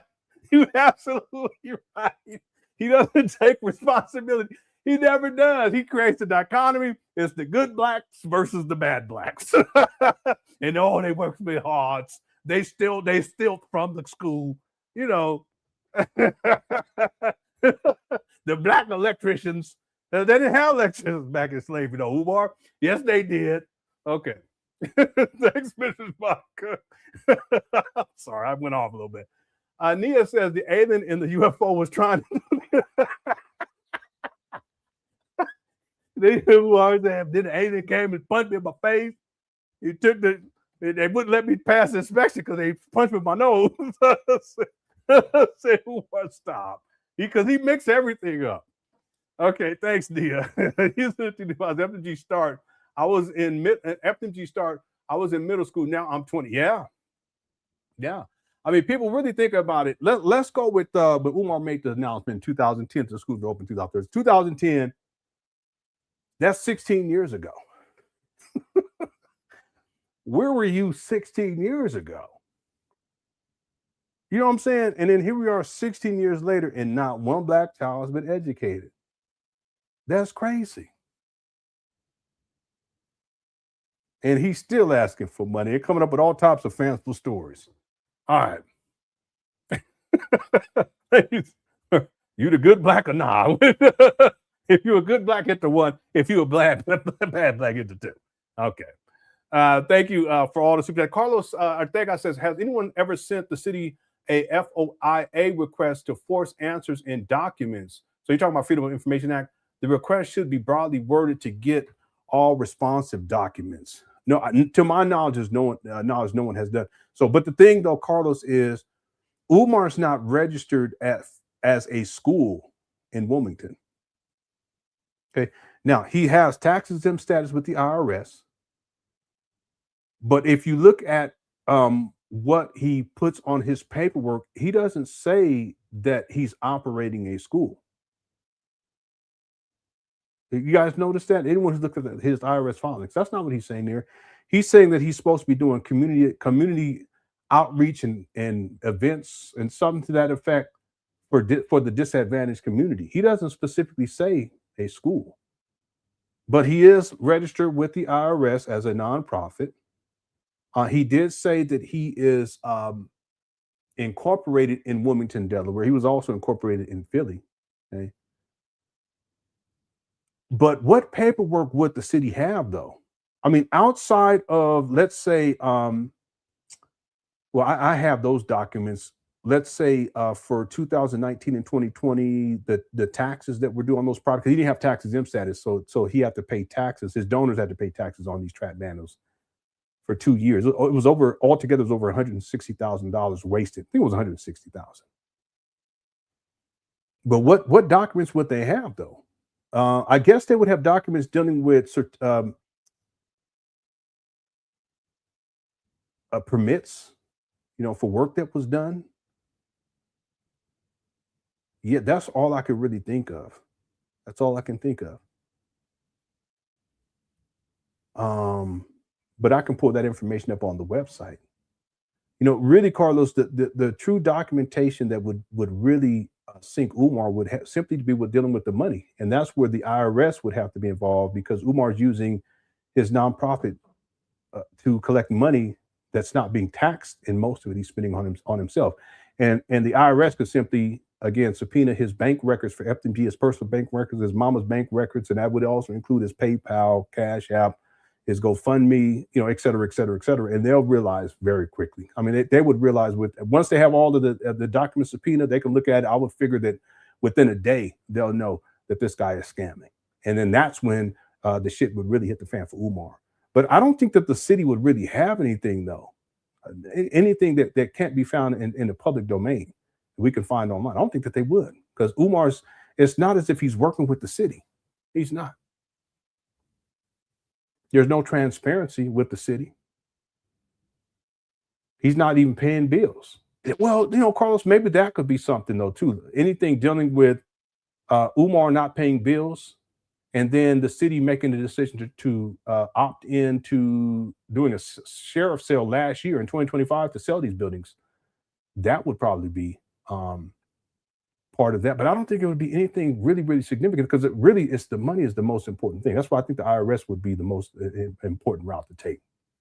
Anyway, thanks, Carlos. It's good. Anytime we bring up the financial part, it's always important, because that's really where the scam is at. And I think that there's always so many shenanigans going on with Umar, all the lies and the storytelling and then we get the physical visuals of these trap bandos that we tend not to think about the financials. And the financials is really where the scam is at. Okay. Thanks, Carlos. Okay, I'm all caught up. Carlos also says, regardless of Umar's tax status, city is required to provide responsive documents for any docs the city has that mention the address, FDMG communications with Umar. Inspection paperwork should be there. Yeah, I get that. And yeah, the inspection paperwork would be there if inspections have actually taken place. But I don't think that they've taken place, because that would be public record and we'll be able to find that. There's a website where we can go to. Did I give you guys the website? I'm going to give it to you guys, and you guys can go start looking at this yourself. I mean, I used to look at this a lot back in 2019 and 2020. I haven't looked at it much since that time. But I'm going to give you guys the website, and then I'll give you guys let me see here. Okay, this is specific for, oh wait, no, this isn't what you guys want to see. Anyway, no, I'll put this in here anyway. So this is for building inspections. This is the website right here. I'll put it in the chat room. You guys can look at this up. There's a link here too that says meet your inspector. You can go on here and there's active plans, project search, you can click on property search. Let me see if yeah. So you can click on, yeah, it takes you to the other website. This other website I was going to send you guys to. So if you click on, oh, by the way, on that, the first page, there's inspection scheduling. You can click on that. And online services, land use, online, you can pay fees here, online fee payments, e-services, online utility permits, online inspection schedule, licensed contractors can schedule inspectors through our online module. See, that's the part of the problem is that Umar hasn't used many licensed contractors. And remember, when he got the electricity work, he had licensed contractors. That was back in 2020. And he said that they were scamming him, so he can't use them. He's really in a bad situation. And there is, you can schedule inspections through our online module. You can also contact for questions. There's a phone number there, and you can email them. It's permits@newcastle.gov. This guy, and you know what? There is a link here for Freedom of Information Act payments. Let me click on this right quick. Yeah, so you can actually enter application/permit number and then pay this. Oh man, maybe I need to do this. Yeah, there's property maintenance. But anyway, there's I will do something on here I wanted to show you guys. I then got blown off. Oh, let me click on this right here. Projects. Yeah, so there's a project number, project name, but there's also a property search. Okay, So if you click on property search on that website, and here I'll just type it in here. This is a direct link to it. You'll see you can search parcel. And I'm going to give you guys the parcel numbers for these trap bandos. And then you guys can actually go and type that in there when you have some time and go look this up for yourself. See what populates. Okay, so what I'm looking for. Here's the parcel. Now, what's going to happen is, because there's two separate parcels. There's the larger building and then there's a smaller building. Okay, so here's the first parcel number. I'll put it inside the chat room. And then there's a second parcel, which is this one right here. And I think that first one is for the smaller building. I can't remember, but you have to look yourself. Here's the second one. All right. So if you guys go on that website and you can take any one of these parcel numbers, you can pick whichever one you want, and you can type it in there. In fact, I'll do that while I'm on this website. I'm going to put in with the last digits 028. I'm going to do a search.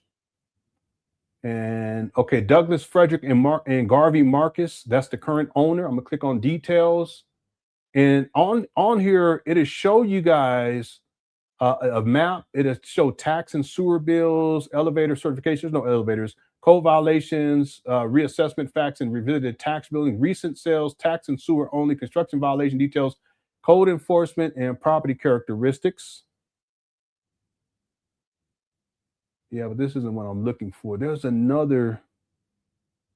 Yeah, let me put in the other parcel because I'm looking specifically for the permits.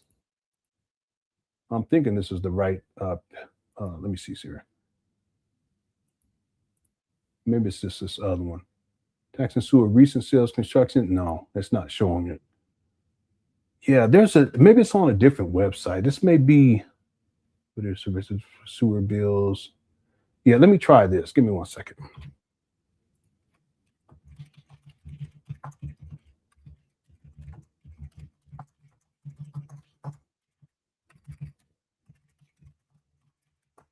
Yeah, the links that I gave you guys this time, these are links from what we used to look at back in 2019, 2020, and some of 2021. But I'm going to look on this other websites for permits and inspections. I'll give it to you in just a moment. Let me just see something. Yeah, this is the one. Okay, so let me give you guys this link right here.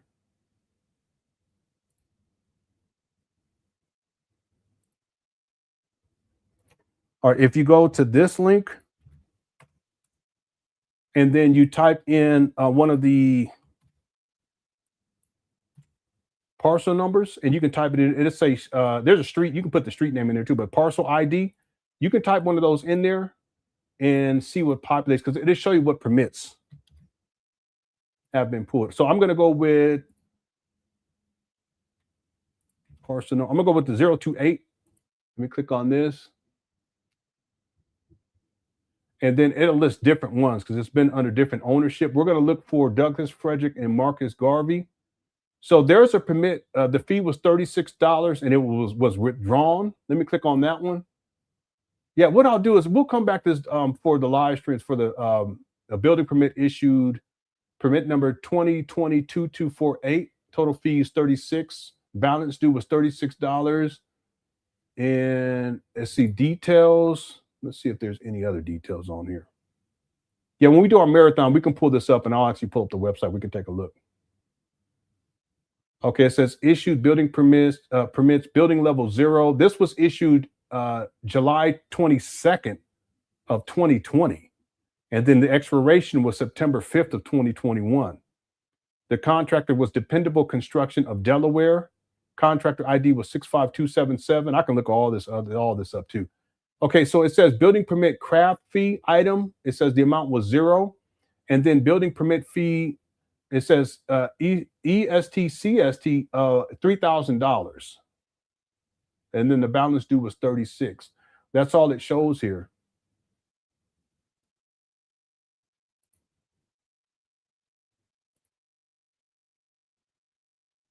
Yeah, he's in a world of trouble with this because he's not going to pass inspection because there's not like major permits that were pulled. Let me do one other thing here. So there's another one that's active, and this is for the 610. There's other ones too, though, here. Let's see. So for under Douglas Frederick, there's 1, 2, 1, 2, and that's it. He's only pulled 2 permits for the 610 East 7th Street. And which one is that? Let's see. 610 East 17th Street. Let me go see which building this is. Yeah, this is for the larger building. Yeah, but why would he pay for permits for the larger building when he hasn't gotten any work done over there? That's crazy. It makes no sense. Yeah, let me look up this other one real quick. This is for the fire. There's a fire rep for this one. Total fees is $50, $55. This is for a fire report. Let me click on details. This was in 2021. Fire invoice issued. Contractor name was Heather Cunningham. I wonder if this was when the fire took place over there and he had to have them come and do an inspection. That may be it. I'm not quite sure. But anyway, this is for the larger building. What we want to look for is the smaller building. And the reason why is because that's the building that Umar Johnson has been working on. So let me see if I can I'll pull that parcel ID up. So there should be more permits for this one. I would think so.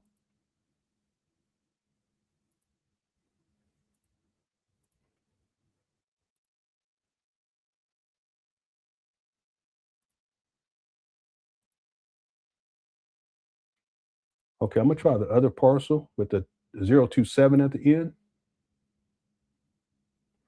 So 1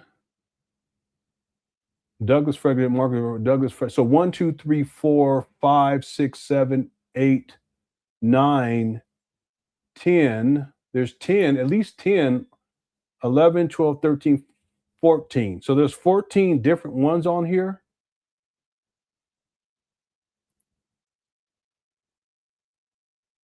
There's some that are complete, there's some that are withdrawn, and there's some that are still active. For now, because let's go back over this when we do our marathon. I can actually pull it all up.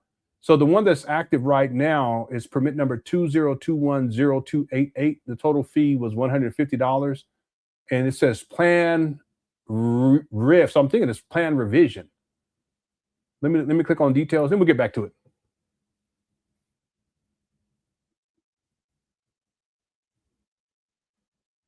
It's a fire invoice.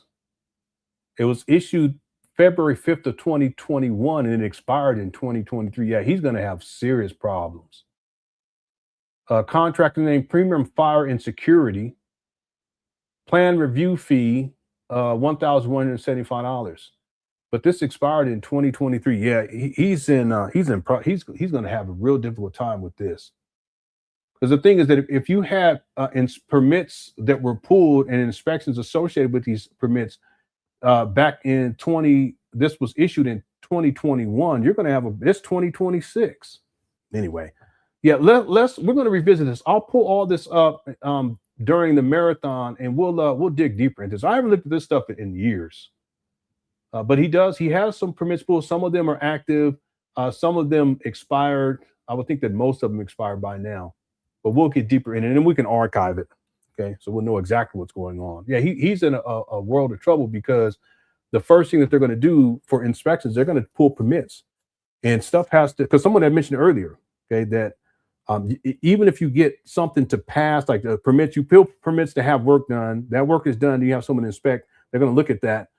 Even if that was done 2 years ago, 3 years ago, 4 years ago, that the time that has elapsed, it may be a problem because you may have to apply for like a certificate of occupancy. There's another certificate he needs to apply for anyway, but certificate of occupancy and within a certain window, right? So, and that's why it's problematic with Umar because he hasn't had work done consistently and it's not organized in such a way to where at the end date Right after that's done, that last whatever work that needs to be done, right after that's done, then you apply for inspection. So all the other work that preceded that is all part of it. Umar can't do that because he has stuff that goes back to 2021. Yeah, it's a mess. Okay, thank you, Carlos. We'll get more into that. I'll pull that up during the live stream. We'll do our marathon, and we can get deeper into that. Enterprise says 3. Okay, I don't want to put numbers out there. Okay, call this number when you ask about FDMG address inspections. They will ask you for permits. No permits equals to no inspections. Yeah. That may be the number that's on that website that I showed everyone. It may be the same number. Thank you, Enterprise. I just don't want to put numbers out here. Okay. Kadar says, and thanks for a super chat. Kadar says, Umar being offended that the president of a longstanding HBCU doesn't know him is laughable. Unlike Umar Johnson, someone is busy running an actual school. Yeah, and they're busy actually working and in their profession, but Umar's not. Umar thinks that everyone knows him and thinks that everyone's watching what he's doing, and he thinks he's so important. That's just narcissism. It's just not an accurate representation of reality. Most people don't give a shit. Most people, they're not worried about Umar. They're not watching Umar. I'm talking about people who are in his profession. They're not there. They look at him and they like, hey, this guy, he's a charlatan, and they'll know right away. There's people who are in education, and they listen to how Umar is how he talks, and they can tell right away that he's not in the profession. He's not an educator, and it's true. He's not. Right? People ain't worrying about him. Not like that. Not professionals, because they know that he's a charlatan already. Thanks, Kadar. U225 says, only thing being inspected at the bandos. All right. Miss Cosberry says, dang, Leonard, what kind of glasses are those quintfocals? Sheesh, you could scan the surface of Mars with those things. I could really watch your pockets then. If I had those. All right. No, I need to get some new ones. I really do, because I'm telling you, my eyesight I'm not going to say it's bad because I don't want to be putting that out there, but I kid you not. That's how you know when you get older, you be asking your kids to do stuff that you used to do. Like, can you read this for me? Why? I can't see it. It's not even fine print. I hand it to them. They just read it for me. Said, thank you. Yeah. I need some new glasses though, too. That's life. That's life. Yeah, I never thought, but hey, listen, I'm just happy that I've made it this far to where my eyesight ain't like what it used to be. You know what I'm saying? My hairline is suspect. My eyesight is suspect. My stroke game. I'm going too far. Yeah, that's my strong alpha male. Yeah. We ain't gonna get into that right now. All right, thanks, Wisconsin. Van Varner said, Leonard, it's good to you have a degree in cybersecurity. You can dig beneath the surface and find documents that would not be on a regular web search. Yeah, that has helped me. It really has, because we were given instructions on how to look for information online and what to look for. I think probably the biggest thing is just how to connect information together. Because you can cross-reference stuff, and I'm good at that too. I gave the example last week. There's a woman that they tried to put Umar Johnson on child support, and it didn't go through. So I don't think it was his baby, but it also shows you that he's out there being reckless, and he was. I mean, he already got 3 baby mamas. He only claimed 2, but the way, and he uses an alias. He uses Umar Y Johnson. I think that's what he uses. And the Y is for Ibn. Instead of using I, he uses Y. But see, if you do enough research, you'll see that Umar, he uses different aliases, and he'll mix match his name, because his name is Umar Rashad Ibn Abdullah Johnson. But you'll see times where he says, you'll see on documentation, or you see as you research, it'll say Umar Abdullah. It's him. Or it'll say Umar Johnson. It's him. Or it'll say Umar Abdullah Johnson. It's him. It'll say Umar I Johnson. That I is for Ibn. Okay, or Umar R Johnson. Okay, that's Rashad. See, and these scammer types, that's what they do. They have all these different aliases. So what I ended up doing was I took the woman's name. I didn't show it, and I don't show the baby mama's name either when I show the dockets, his child support dockets. But I took her name and I started researching her. research her family, started digging deeper. And then at a certain point, I was able to find information that connected her to Umar. So Umar can act like that's not him. No, that's him. He just used a different alias, and he has a gang of them. And I'm not just talking about aliases like King Kong Conscious or Prince Ifatunde. I'm talking about aliases that he uses on different documents or official documents. He'll put different shit on there. So who knows how much dirt this guy got out there, But anyway, yeah, my studies in cybersecurity, it helped. I was also thinking of pursuing a degree in like a criminology, because I would have probably been taught resources and to how to find information on people. But the cybersecurity definitely has helped. Okay? It definitely has helped. Thanks, Van Varner, for the super chat. Okay, and then user 225 says, in a dance battle, Lenon beat Umar Johnson.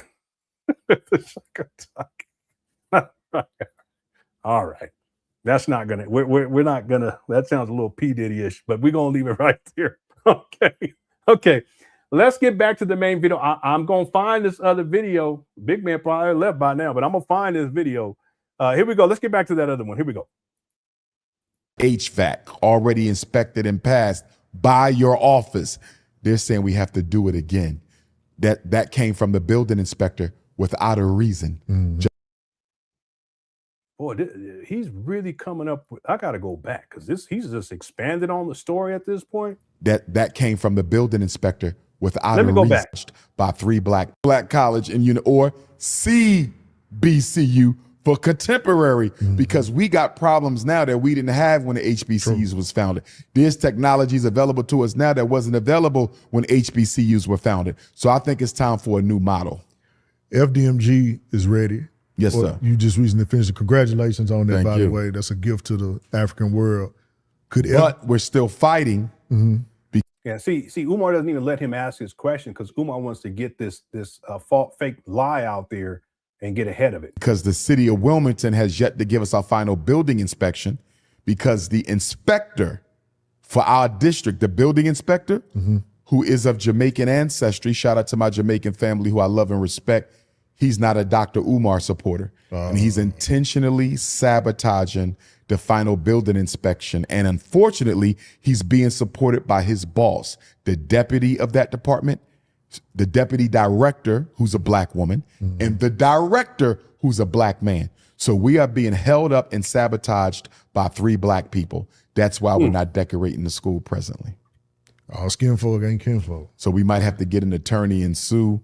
I got to see what our options are, because they are trying to make us get re-inspections that we've already gotten, which we should not have to get again. And they're not giving me a reason why we have to get the plumbing inspected again. It's already been inspected by your office, right?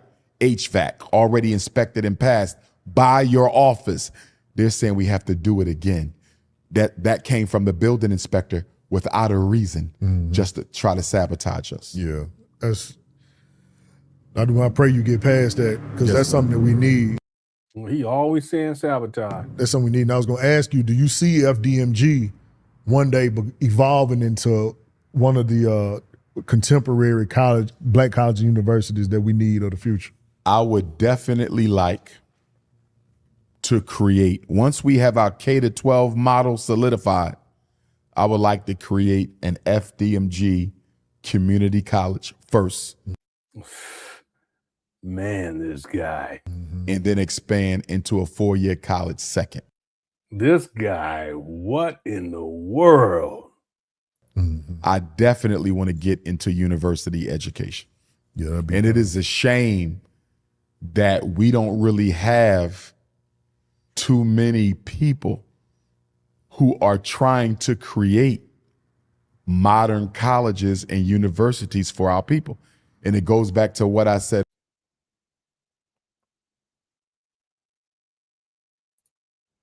Okay, so Sean says, Starlin, there's no alias when it comes to child support. Umar has to use his driver's license or a legal form of ID. LenonHonor is dead wrong. Okay, well, let me prove to you that I'm not going to say that you're wrong, but that you don't know what you're talking about. So let me go, and I showed this last week.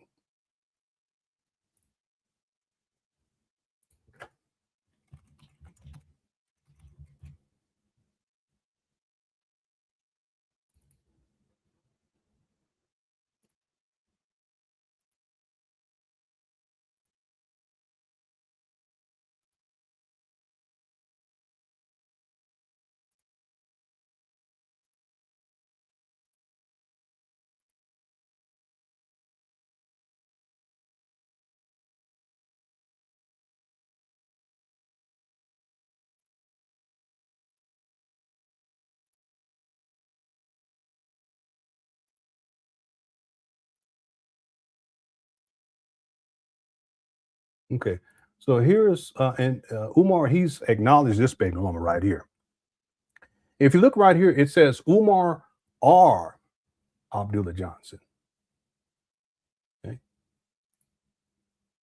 This is for the first baby mama. Here's the second baby mama. Umar just uses Umar Johnson.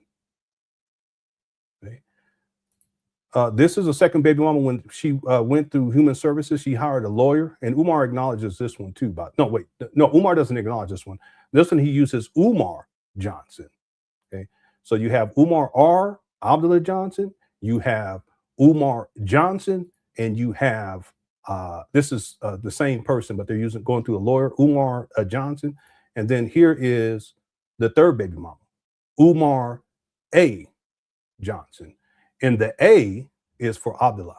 Okay. You don't know what you're talking about.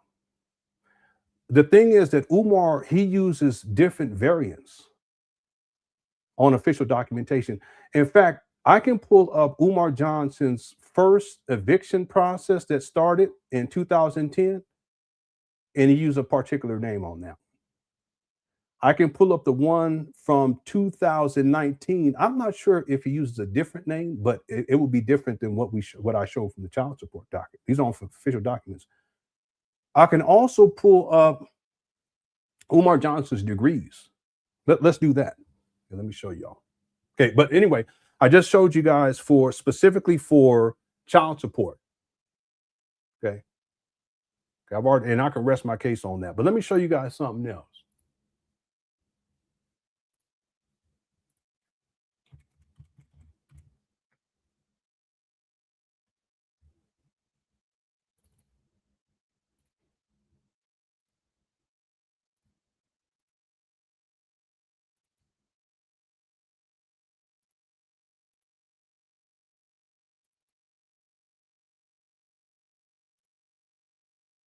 There you go. So it's a degree that he showed from Lehigh. The name there that Umar has is Umar Rashad Ibn Abdullah Johnson, and that's his full name. Here's another degree, Umar Abdullah Johnson. This is at the Philadelphia College of Osteopathic Medicine. This is a Master's of Science. And then the third degree that he showed, these are only degrees that he's shown, is Umar Rashad Abdullah Johnson. Each name on here is different. Again, I can rest my case. But this is it, because if you do enough research, that's what I'm saying. People, you got to do your research. You can say whatever you want to, okay? But I have the receipts to back it up, and I already proved this last week, okay? So you kind of late on this one. And I've talked about this many years ago, so you're really, really late on this one. I've already proven to you guys that he uses different aliases on his child support. I also can show you that he's used different aliases dealing with his degrees. But if you research Umar Johnson enough, there's also legal documents that you can find, and he uses different names there too. It's just part of what Umar Johnson does as a scammer. I've already proven my case. Did I get to all the super chats? Okay, and then Miss Honey says he talking about college already and barely got started on the first school, which I believe is elementary. Yeah. And this isn't the first time that Umar Johnson has talked about turning this FDMG project into a college. In point of fact, I have something I pulled up for you guys. This goes back to 2014, April 23rd of 2014. Let's listen to what Umar was saying 12 years ago. Right, here we go. What do we call that again? Information technology. Information technology. We need that. Sewing. See, even then, Umar didn't know what information technology was. And if we watch this whole thing, there's a brother in the audience who was in IT and asked Umar specifically about IT and what the school was going to, but Umar didn't even know what that was. So that's why when he comes back to it, he says, what was that again? Okay, why don't you know that in 2014, when you said you was going to begin laying the groundwork for the Fred W. Marcus Garvey Academy back in 2010. Furthermore, Umar claims that he's been an educator, so forth and so on. If you're in a school setting, you're going to know what IT is. Okay, but Umar didn't know what it was in 2014. But listen to what he says. Here we go. I want the kids to learn how to sew. Okay, all that farming, natural food, natural hair care. All of those, we want to have curriculums for them. And most of them are not legally regulated, so you don't have to have a certification to teach natural hair care. You see, so we want to have everything under the sun. It's going to be a little university. Queen. Did you guys hear what he said? It's going to be his own university. I've also heard him say FDMG. Yeah, FDMG University. He said that too at one point because he wanted to expand it out to where it's going to be like a community college. Okay. Yeah, this was in 2014.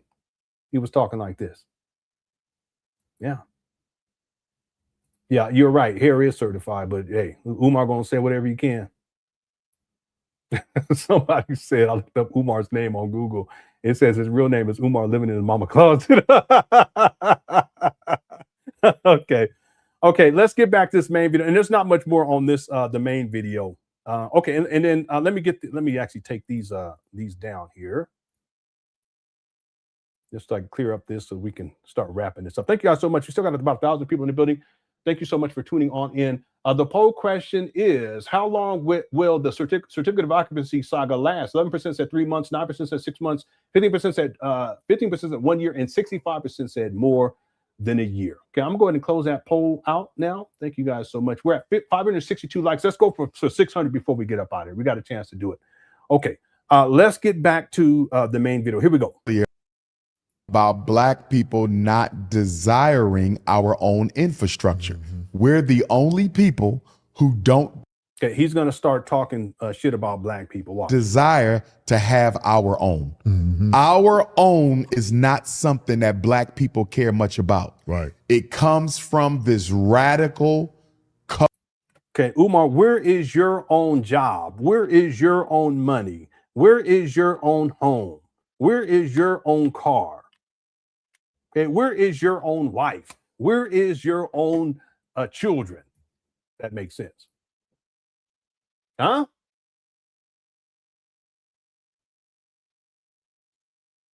But you're going to cast this aspersion on all Black people?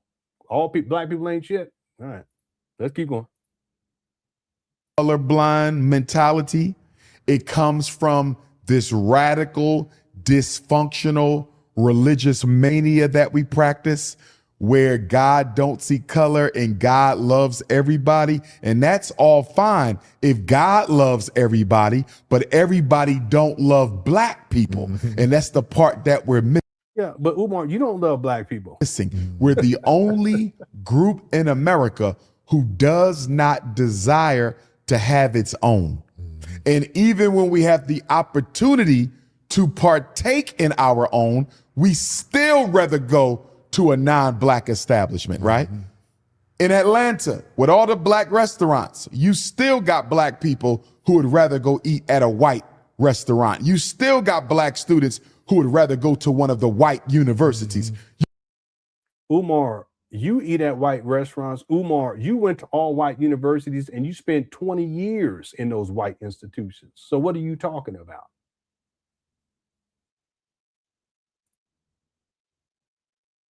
You still got Black women who would rather go to the Asian nail parlor than a Black one. You see that. And the only way we break the curse of self-hatred and internal self-sabotage is we have to raise, train, groom, educate, and indoctrinate the next generation of Black children. Yeah, that sounds like a cult. I want to switch gears really quickly, jump back to Israel. This happened a few weeks ago. In the United States National Defense Authorization Act, or the NDAA, for the fiscal year 2027, the U.S. proposed the U.S.-Israel Defense Technology Cooperation Initiative, in which the U.S. and Israel would integrate their... Okay, I have one other timestamp, then we'll be up out of here. I still could not find this video. I'm looking. Students who would rather go to one of the white universities. Let's go to the 1 hour 47 minute mark. This is the last one.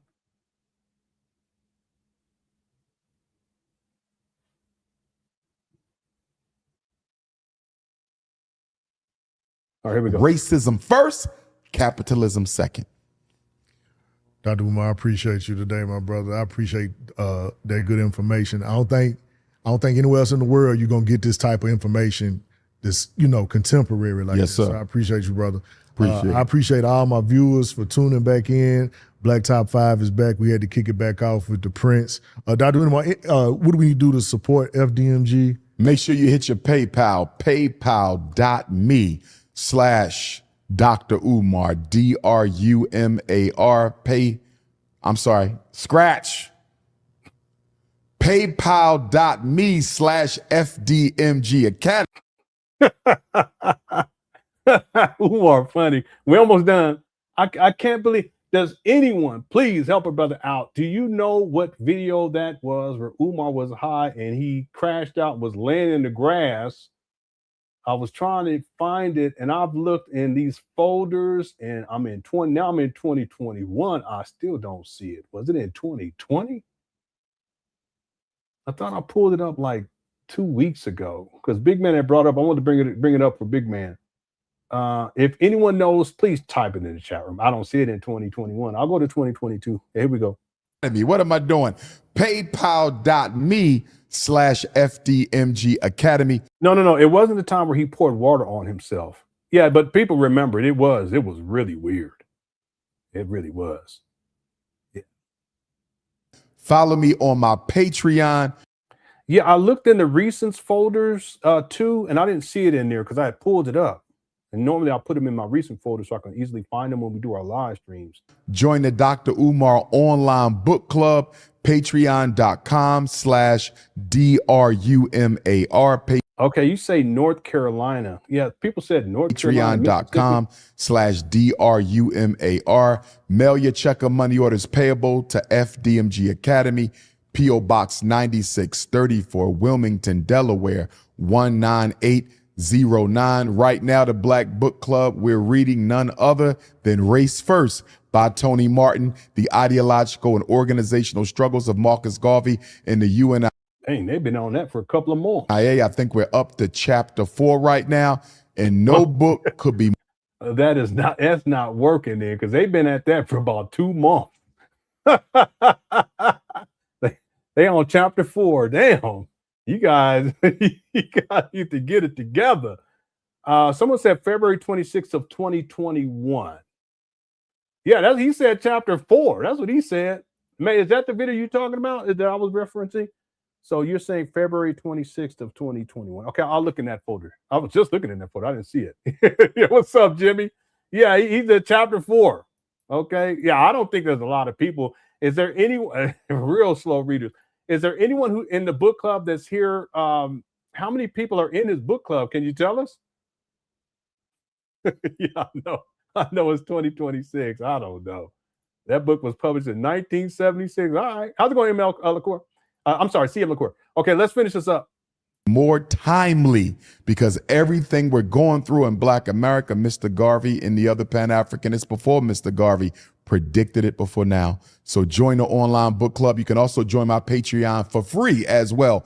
Patreon.com/Dr. Umar. And to my Black parents out there, please, please, please think twice before you get your child evaluated for ADHD, conduct disorder, oppositional defiant disorder. Please think twice before you get your young children evaluated for autism, emotional disturbances, and learning disabilities. And if you need to reach me for consultation, you can text me 215-989-9858. Once again, 215-989-9858. Black queens forever, snow bunnies never.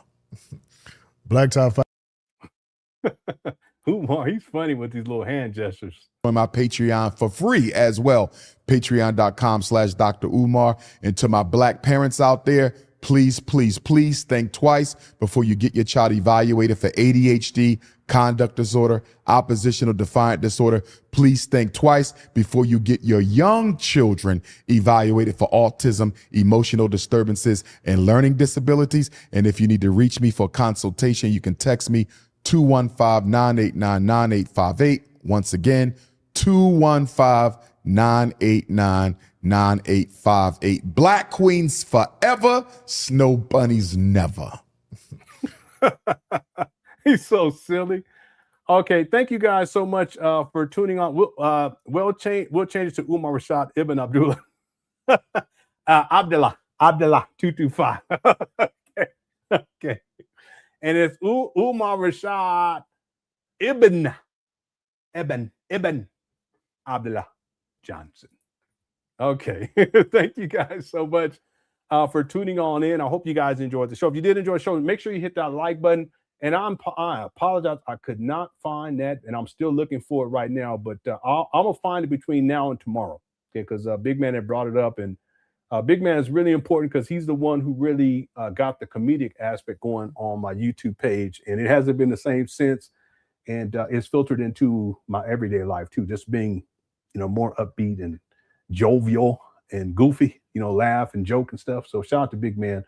He's one of the big, I don't want to use the term players, but one of the, big personalities here in this whole Umar Johnson saga going back many years ago. But I'm going to find that video. I have it for you guys tomorrow. Okay. Thank you guys again for tuning on in. If you enjoyed the show, make sure you hit that like button. Our goal was 400. We're at 584. Let's see if we can get 16 more likes before we close out this show. Thank you guys again, everyone inside the Cookie Crush chat, for tuning on in. And if there's anyone in here who knows that video title, let me know. Okay, you can email me, or you can even type it in the chat room or what. Yeah, it was a tweet. He was tweaking. Yeah, he was tweaking. Matter of fact, let me see if it populates if I put tweaking in here. No, it's not coming up. See, because I'd also put grass. Oh, there it is, right? Is that it? Yeah, this is it right here. Yeah, let's go ahead. Let's do this when we be up out of here. Yeah, Umar, he was tweaking bad in this video. Yep, and the person had it right. It's from February 26th of 2021. I have February 27th, but it's the same. So let me pull this up right quick, and then we'll be up out of here right after this. Yeah, this is not a good look for Umar at all. Yeah, see, I know why, because I don't have it archived properly in terms of the date. I see, because I have it. Okay, anyway, that's something I need to correct. All right, here we go. So this is from February 27th of 2021.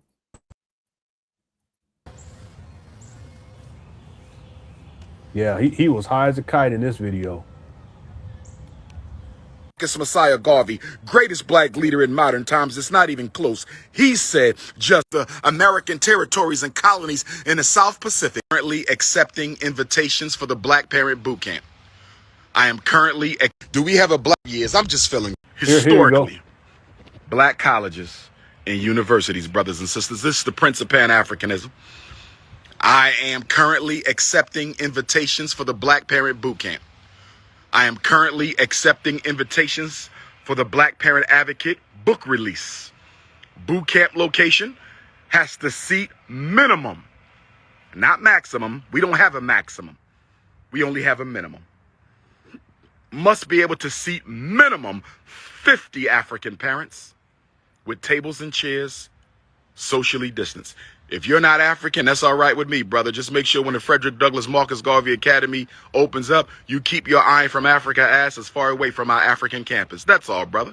I have no problem with your right to determine yourself. I would be a hypocrite if I didn't give you a right to identify as you choose. Even if you are a coon, even if you are a self-hating African and want to run away from the race, I respect your right to run away from the race, if that's what you want to do, brother. But just remember, when we open up the doors on that Pan-African institution known as the Frederick Douglass Marcus Garvey Academy, you make sure you keep your eye from Africa as far away from our campus as possible, brother. That's all I ask.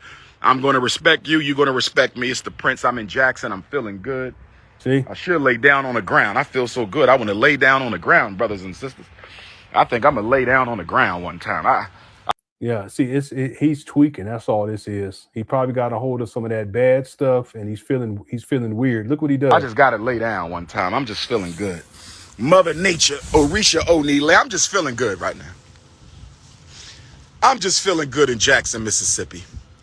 Black History Month, 2021, 95 years. I'm just feeling good. I'm on Mother Earth right now. I'm on Mother Earth right now. I'm on Mother Earth. I'm just taking it all in before I get back to cold Pennsylvania. I'm just taking it all in before I get back to cold Pennsylvania. Brothers and sisters, that's all I'm doing. That's all I'm doing, brothers and sisters. I see we got some Africoons in the chat. I see we got some Africoons in the chat, but we're going to pray for y'all today. We're going to pray for all the sick Negroes in the chat. With all the problems we got, these Negroes have nothing better to do than to hurl insult and degradation at their own people. The greatest invention in the modern world was not the bomb. It was not the light. It was not the automobile or the airplane. It was not the internet or the cell phone. The greatest invention in modern times is the Negro. That's right, brothers and sisters. As I lay on the grounds of Jackson, Mississippi, Mega Ever City, you understand me? Fannie Lou Hamer State, Hiram Revels territory, Emmett Till's resting place, brothers and sisters. As I lay here in Jackson, Mississippi, I must confess to you that the greatest invention of all time is the Negro. I'm going to say it again. The greatest invention of all time is the Negro. I'm going to say it one more time, live from Jackson, Mississippi. The greatest invention of all time is the Negro, a living and breathing human organism who has been psychologically engineered to work against his own best interests without he's manic. Even being paid for it. I'm going to say it again. The greatest invention in modern time is the Negro. That's right, brothers and sisters. That's right, brothers and sisters. A melanated Frankenstein. A melanated Frankenstein who has been psychologically re-engineered to work against his best interests without even being paid. It is the Prince of Pan Africanism. Oakland, California. It's been too long. Oakland, California. Somebody shit on the grass. Was it you, Big Papa? Somebody shit in the grass. Was it you? Yeah, that's a classic. How's it going, Carol? California, I will see you on Saturday. Oakland, California, I will see you in 7 days. Oakland, California, I need a book signing location. Do we have a black barbershop in Oakland, California? Do we have a black restaurant in Oakland, California? Do we got a black natural... U25 is a student of Big Man. Shout out to Big Man. Yeah, he set things in motion years, and he used to take over the show. I used to get mad, but then I would start going with it. I was like, whatever, but let's go with it. Okay. Hair care salon in Oakland, California, wherever a black church in Oakland, California, that we can open on up and serve as the book release location for Black Parent Advocate brothers and sisters. And if it got enough space in it, you know I'm going to get on the microphone and do what I do better than anybody on this planet, and that is the master orator that I am. Let me speak to the people. Let me speak to the people. Let me speak to the people. Yes, indeed. Yes, indeed. If we don't find a location in Oakland, I might got to go up to Sacramento. Let me talk to my Sacramento, California Africans for a minute. Can I talk to my Sacramento, California Africans for a minute? Can I talk to my Richmond, California Africans for a minute? Do we got a black-owned space in Richmond, California or Sacramento? Because guess what? If we find a space in Sacramento or San Leandro or Richmond, don't look at my toes because they ugly. Do not look at my toes, okay? You will get fined $1,000 if you... Here he go. Look at these toes. The only person who ever see my toes is my wife, and she ain't going to see them till we get married, because if she see my toes before we get married, I might not get married. That's right, brothers and sisters. I need some serious cosmetic toe surgery out there, brothers and sisters. Is there any sisters out there who specialize in healing the feet? Is there any sisters out there who specialize in healing the feet? I need a queen who's a master of turning the ugliest big toes into the prettiest big toes. I need a sister who can master these feet. I might have to wife her up. If she can turn these feet beautiful, if she can make these feet look beautiful, that might be wife number one. She can run the Garvey School. Wife number two will run the Douglas School. She can run the Garvey School. Wife number two will run the Douglas School, brothers and sisters. I got to get these toes. We got to do some hot shake, but I need some hot lemon juice. I need some hot blueberries. I need some hot agave, some hot guacamole. Yeah, he did say, Big Man said he did say agave, but he also said hot guacamole on his on his feet. The Prince of Pan Africanism told, see, I stand for a living. When I speak to the people, I'm on my feet. When I sign books, I'm on my feet. When I'm at the Black Parent Boot Camp training, I'm on my feet. And so I need a sister who can keep my feet healthy, because I got another 50, 60, 70, 80 years on this planet to serve the people, to teach the people, to organize the people, to train the people, to empower. This is ridiculous. This is y'all's principle. Yeah, he high. He high. That's what this is. The people, brothers and sisters. So I need a queen who can bless the feet of the most requested black scholar on the planet. I'm not going to the Chinese. I will not do that. I will not go to the Chinese. If you're telling me the only way I'm going to get my toes handled, the only way I'm going to get my big toe handled is I have to go to the Korean and the Chinaman, I will not do it. I will not do that, brothers and sisters. I know there's a sister out there who can bless the feet of the Black Christ of Pan Africanism the same way Mary Magdalene blessed the feet of the Black Christ of Ethiopia, where she kissed his feet and anointed his feet with frankincense and wiped his feet with her own hair. That's what Mary Magdalene did with the Black Christ of Ethiopia. So there got to be a queen out there who will do the same thing for the Black Christ of Pan-Africanism. See, here you go. New Orleans, I can't wait to see you. It's been 13 months. New Orleans, I can't wait to see you on March the 15th, New Orleans. I can't wait to see you. It is a free event. You don't need tickets. It is a free event. You don't need tickets. The book signings are also special ed drop-in clinics. I said the book signings are also special ed drop-in clinics, brothers and sisters. If you got he got sleep all in his eye. questions and concerns about your children, come to any book signing, come to any lecture. The Prince is never too busy to help a mother or a father or a caregiver in need. This is what I am. This is what I do. The name Ifa Tunde, which came down from the heavens from Orisha Orunmila, means destiny has returned. I am. Yep, that's one of his names too. It's Ifa Tunde. Also, another one is Nana Paniana. Okay, but those aren't official. I mean, they are aliases, but they're not official aliases. I have Umar using many different names in combinations of his own name on documents. The ancestors reset for this time to finish the work. That's right, brothers and sisters. Marcus Garvey sent me back to finish the work. I just got word today that M'Baku, the brother who played the character of M'Baku in the Black Panther movie, our brother from the Tobago Island, you understand, Trinidad and Tobago, he's a Tobago African, M'Baku of the Black Panther movie. I forget the brother's real name, Winston Duke, I think it is. Winston Duke will be playing the most honorable Marcus Messiah Garvey. Congratulations to Winston Duke, who will be cast in the role of the greatest black leader of the 20th century and the greatest black organizer in modern times, brothers and sisters. Winston Duke, M'Baku of Black Panther, will be playing the role of His Excellency, the most preeminent prophet and king of Pan-Africanism, the most honorable Marcus Messiah Garvey. But I hope the script is right.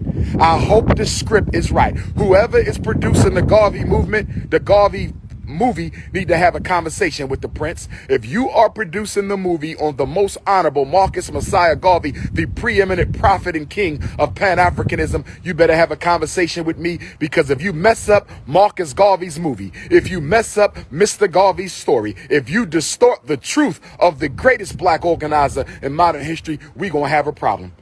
And I will be doing a movie review on the Garvey film. That's gonna have to be a 3-day movie review, brothers and sisters. I'm gonna need 72 hours. That's right. I'm gonna need 72 hours to do a movie review on the Marcus Garvey movie. I'm gonna need 3 days.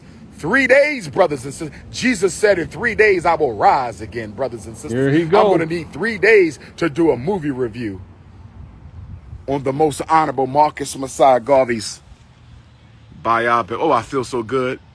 I'm on a natural high right now. I feel. Man, he high as a kite. This ain't no natural high. I told y'all. This is what Big Man was talking about. Look at him.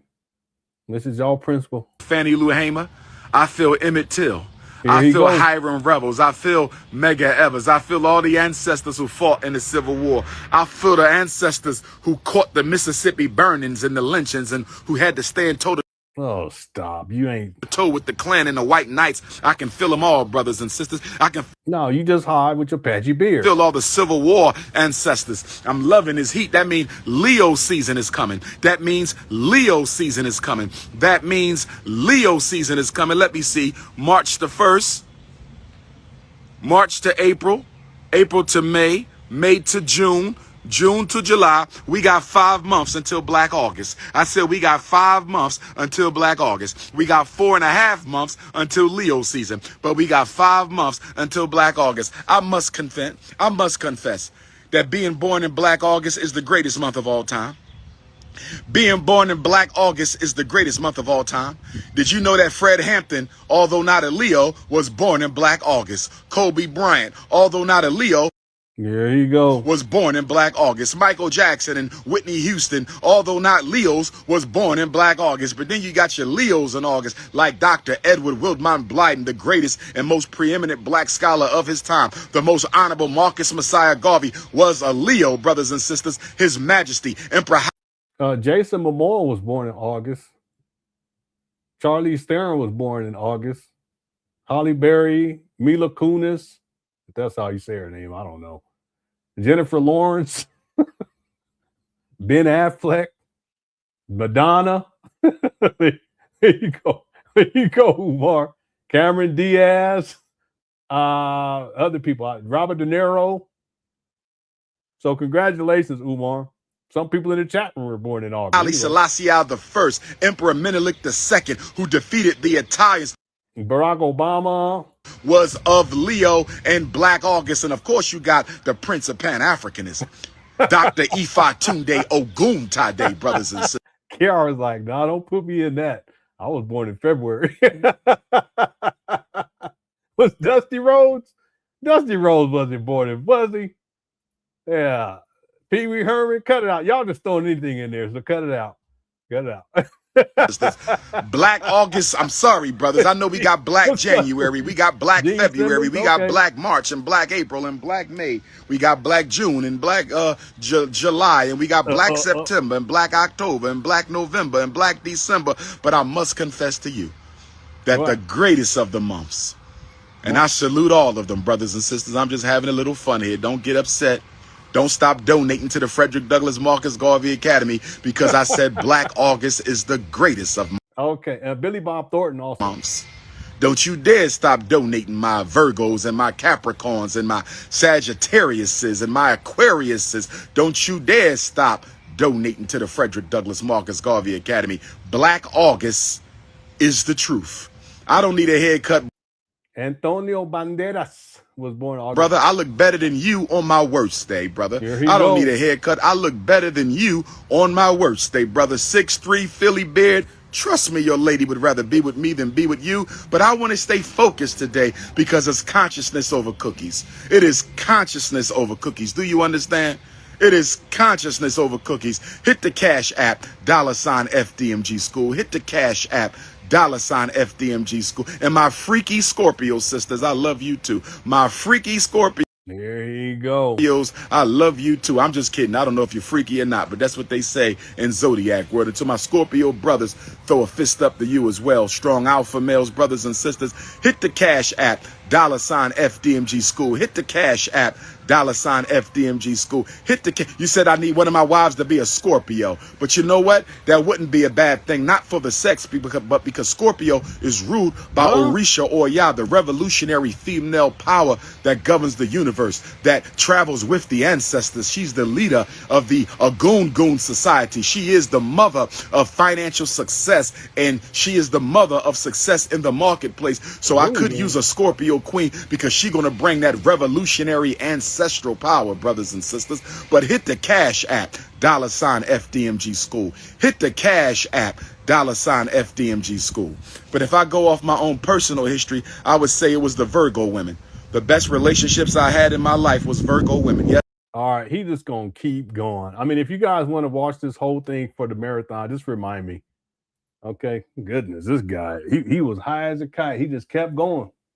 There's times where Umar's on, and this will be the last point, there's times where he's high like on uppers, if you will. And then there's times where he's down on downers. So this is a moment right here where he's high on some uppers, and he just keeps going and keeps going. And I've seen this with Umar. You know, I don't see how people can't recognize what's right there in their face. Look at this guy. Look at him. And he keeps going and going and running his mouth. This video is like 45 minutes. Yeah, 45 from start to finish. He's just up there. Yeah. Okay. Thank you guys again. We got to our goal. Our goal for likes was 400. We got to 613. So thank you guys so much. Also, thanks to everyone who sent in super chats. It was a gang of them. I appreciate the support. Humbly, thank you guys so much. I appreciate all the support. Everyone who tunes in. Also, thanks to the mods for handling business. And at some point, I'm going to be taking out older mods, and I'll hand out more wrenches because a lot of the older people, they're not here anymore. Well, they're not here. Some of them I ain't seen in like over a year. But I'll get to that. I know I've been saying that for many months. Thank you guys again. I'll be back tomorrow, and it'll be tomorrow's going to be a shorter live stream because we're going to get this weekend. We getting it in. Okay, we're getting it in this weekend, so we don't have to get together too long. Okay, I know we're supposed to be a short show, but it didn't work out that way. But that's okay too. All right. We will be back tomorrow with another live stream. And what's up, James? Salute. Yeah, James been around for a long time too. Okay.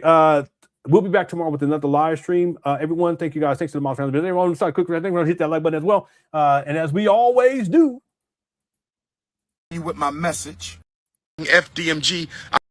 Thank you, Sister Avanti. $10 coming on the Cash App. Thank you, sister. Next time, make it 20. But thank you for that 10. I know you barely had that. Thank you, sister. All right. Hey, Francisca. Thanks for tuning in. I appreciate it. Shout out to Black Mario. Next time, make it 20. Bando Records. I did the video editing. I appreciate that $10 donation. Musica. I really do. Gracias. Todos. All right. But next time. Oh, you so welcome. Make it 20. Next time, make it 20. She came up smiling after the program was through. Yeah. Let's Said, go. Brother, here's $10. I'm supporting you. Yeah. I looked at the queen and I nodded my head. I said, thank you, sister. Then this is what I said. Next time, make it 20. Times are hard, I understand. Everybody doing the best they can. But dreams this big take more than hope. We're trying to build, not barely cope. Everybody saying, we not fisking flat tires. Thanks, Larry. We not selling water ices. Like that name. We building institutions, family. Yeah, thanks, Afro Punk. Salute, Dr. Baby. Flat tires. Need a boot.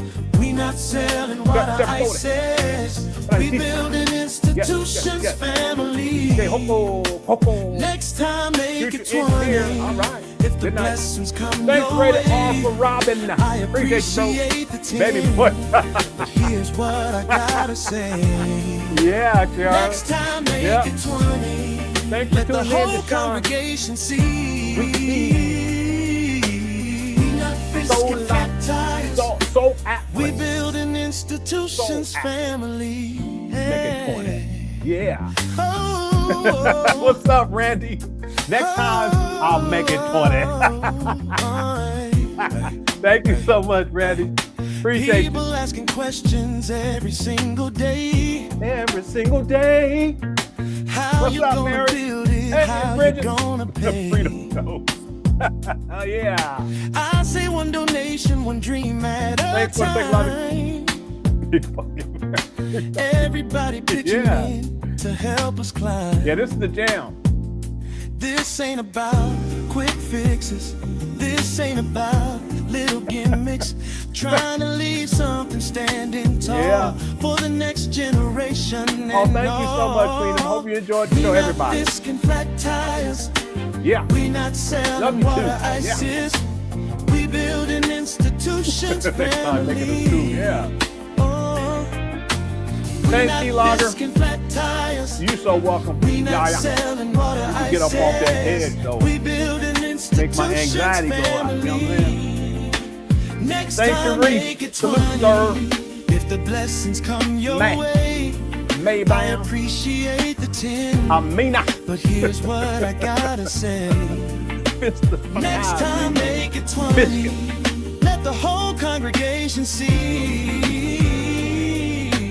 We not fisking There she goes. tires. We build an institutions family. Institution builders. Yeah. Institution builders. Yeah. What we doing? Building institutions family. What we not doing? We not fisking flat tires. What else? Ooh. We not selling water ices. One more time. One more time. We doing it. We building institutions family. Now everybody clap your hands. Left side sing. We not fisking flat tires. Right side sing. Right side sing. Everybody together. We building institutions family. Next time make it 20. When prosperity comes through, I appreciate the 10. And I appreciate you too. Yeah, thanks a kilo. Next time make it 20. That's the message for today. We building institutions family. And we're doing it all the way. Yeah. Black Mark did a fantastic job. Yeah. Selling water ices. Yeah, on Monday. Building institutions Miguel Huxon. We not fisking flat tires. We not selling water ices. We building institutions family. Funny, man. Yeah. Next time, make it 20. All right. Sounds like Mario. Yeah. All right. Thank you guys so much. Yeah, I have to take mods status from other people first. I got too many mods, but the thing is, I probably only have like maybe, I want to say maybe 8 to 10 who are consistent. But once I got to take other mod sticks away to hand them out. I'll get to it. Okay. Thank you guys again for tuning on in. I hope you guys enjoyed the show. We'll be back tomorrow with another live stream. Again, thanks to the mods for handling business. Everyone who's got a good crush chat. I thank y'all for hitting that like button. Also, thanks everyone who's sent the super chats or super stickers or anything else. Thank you. I appreciate the support. Okay, sincerely. Okay, you guys have been such a blessing. I appreciate each and every one of you. All right, I love y'all. Take care. Peace.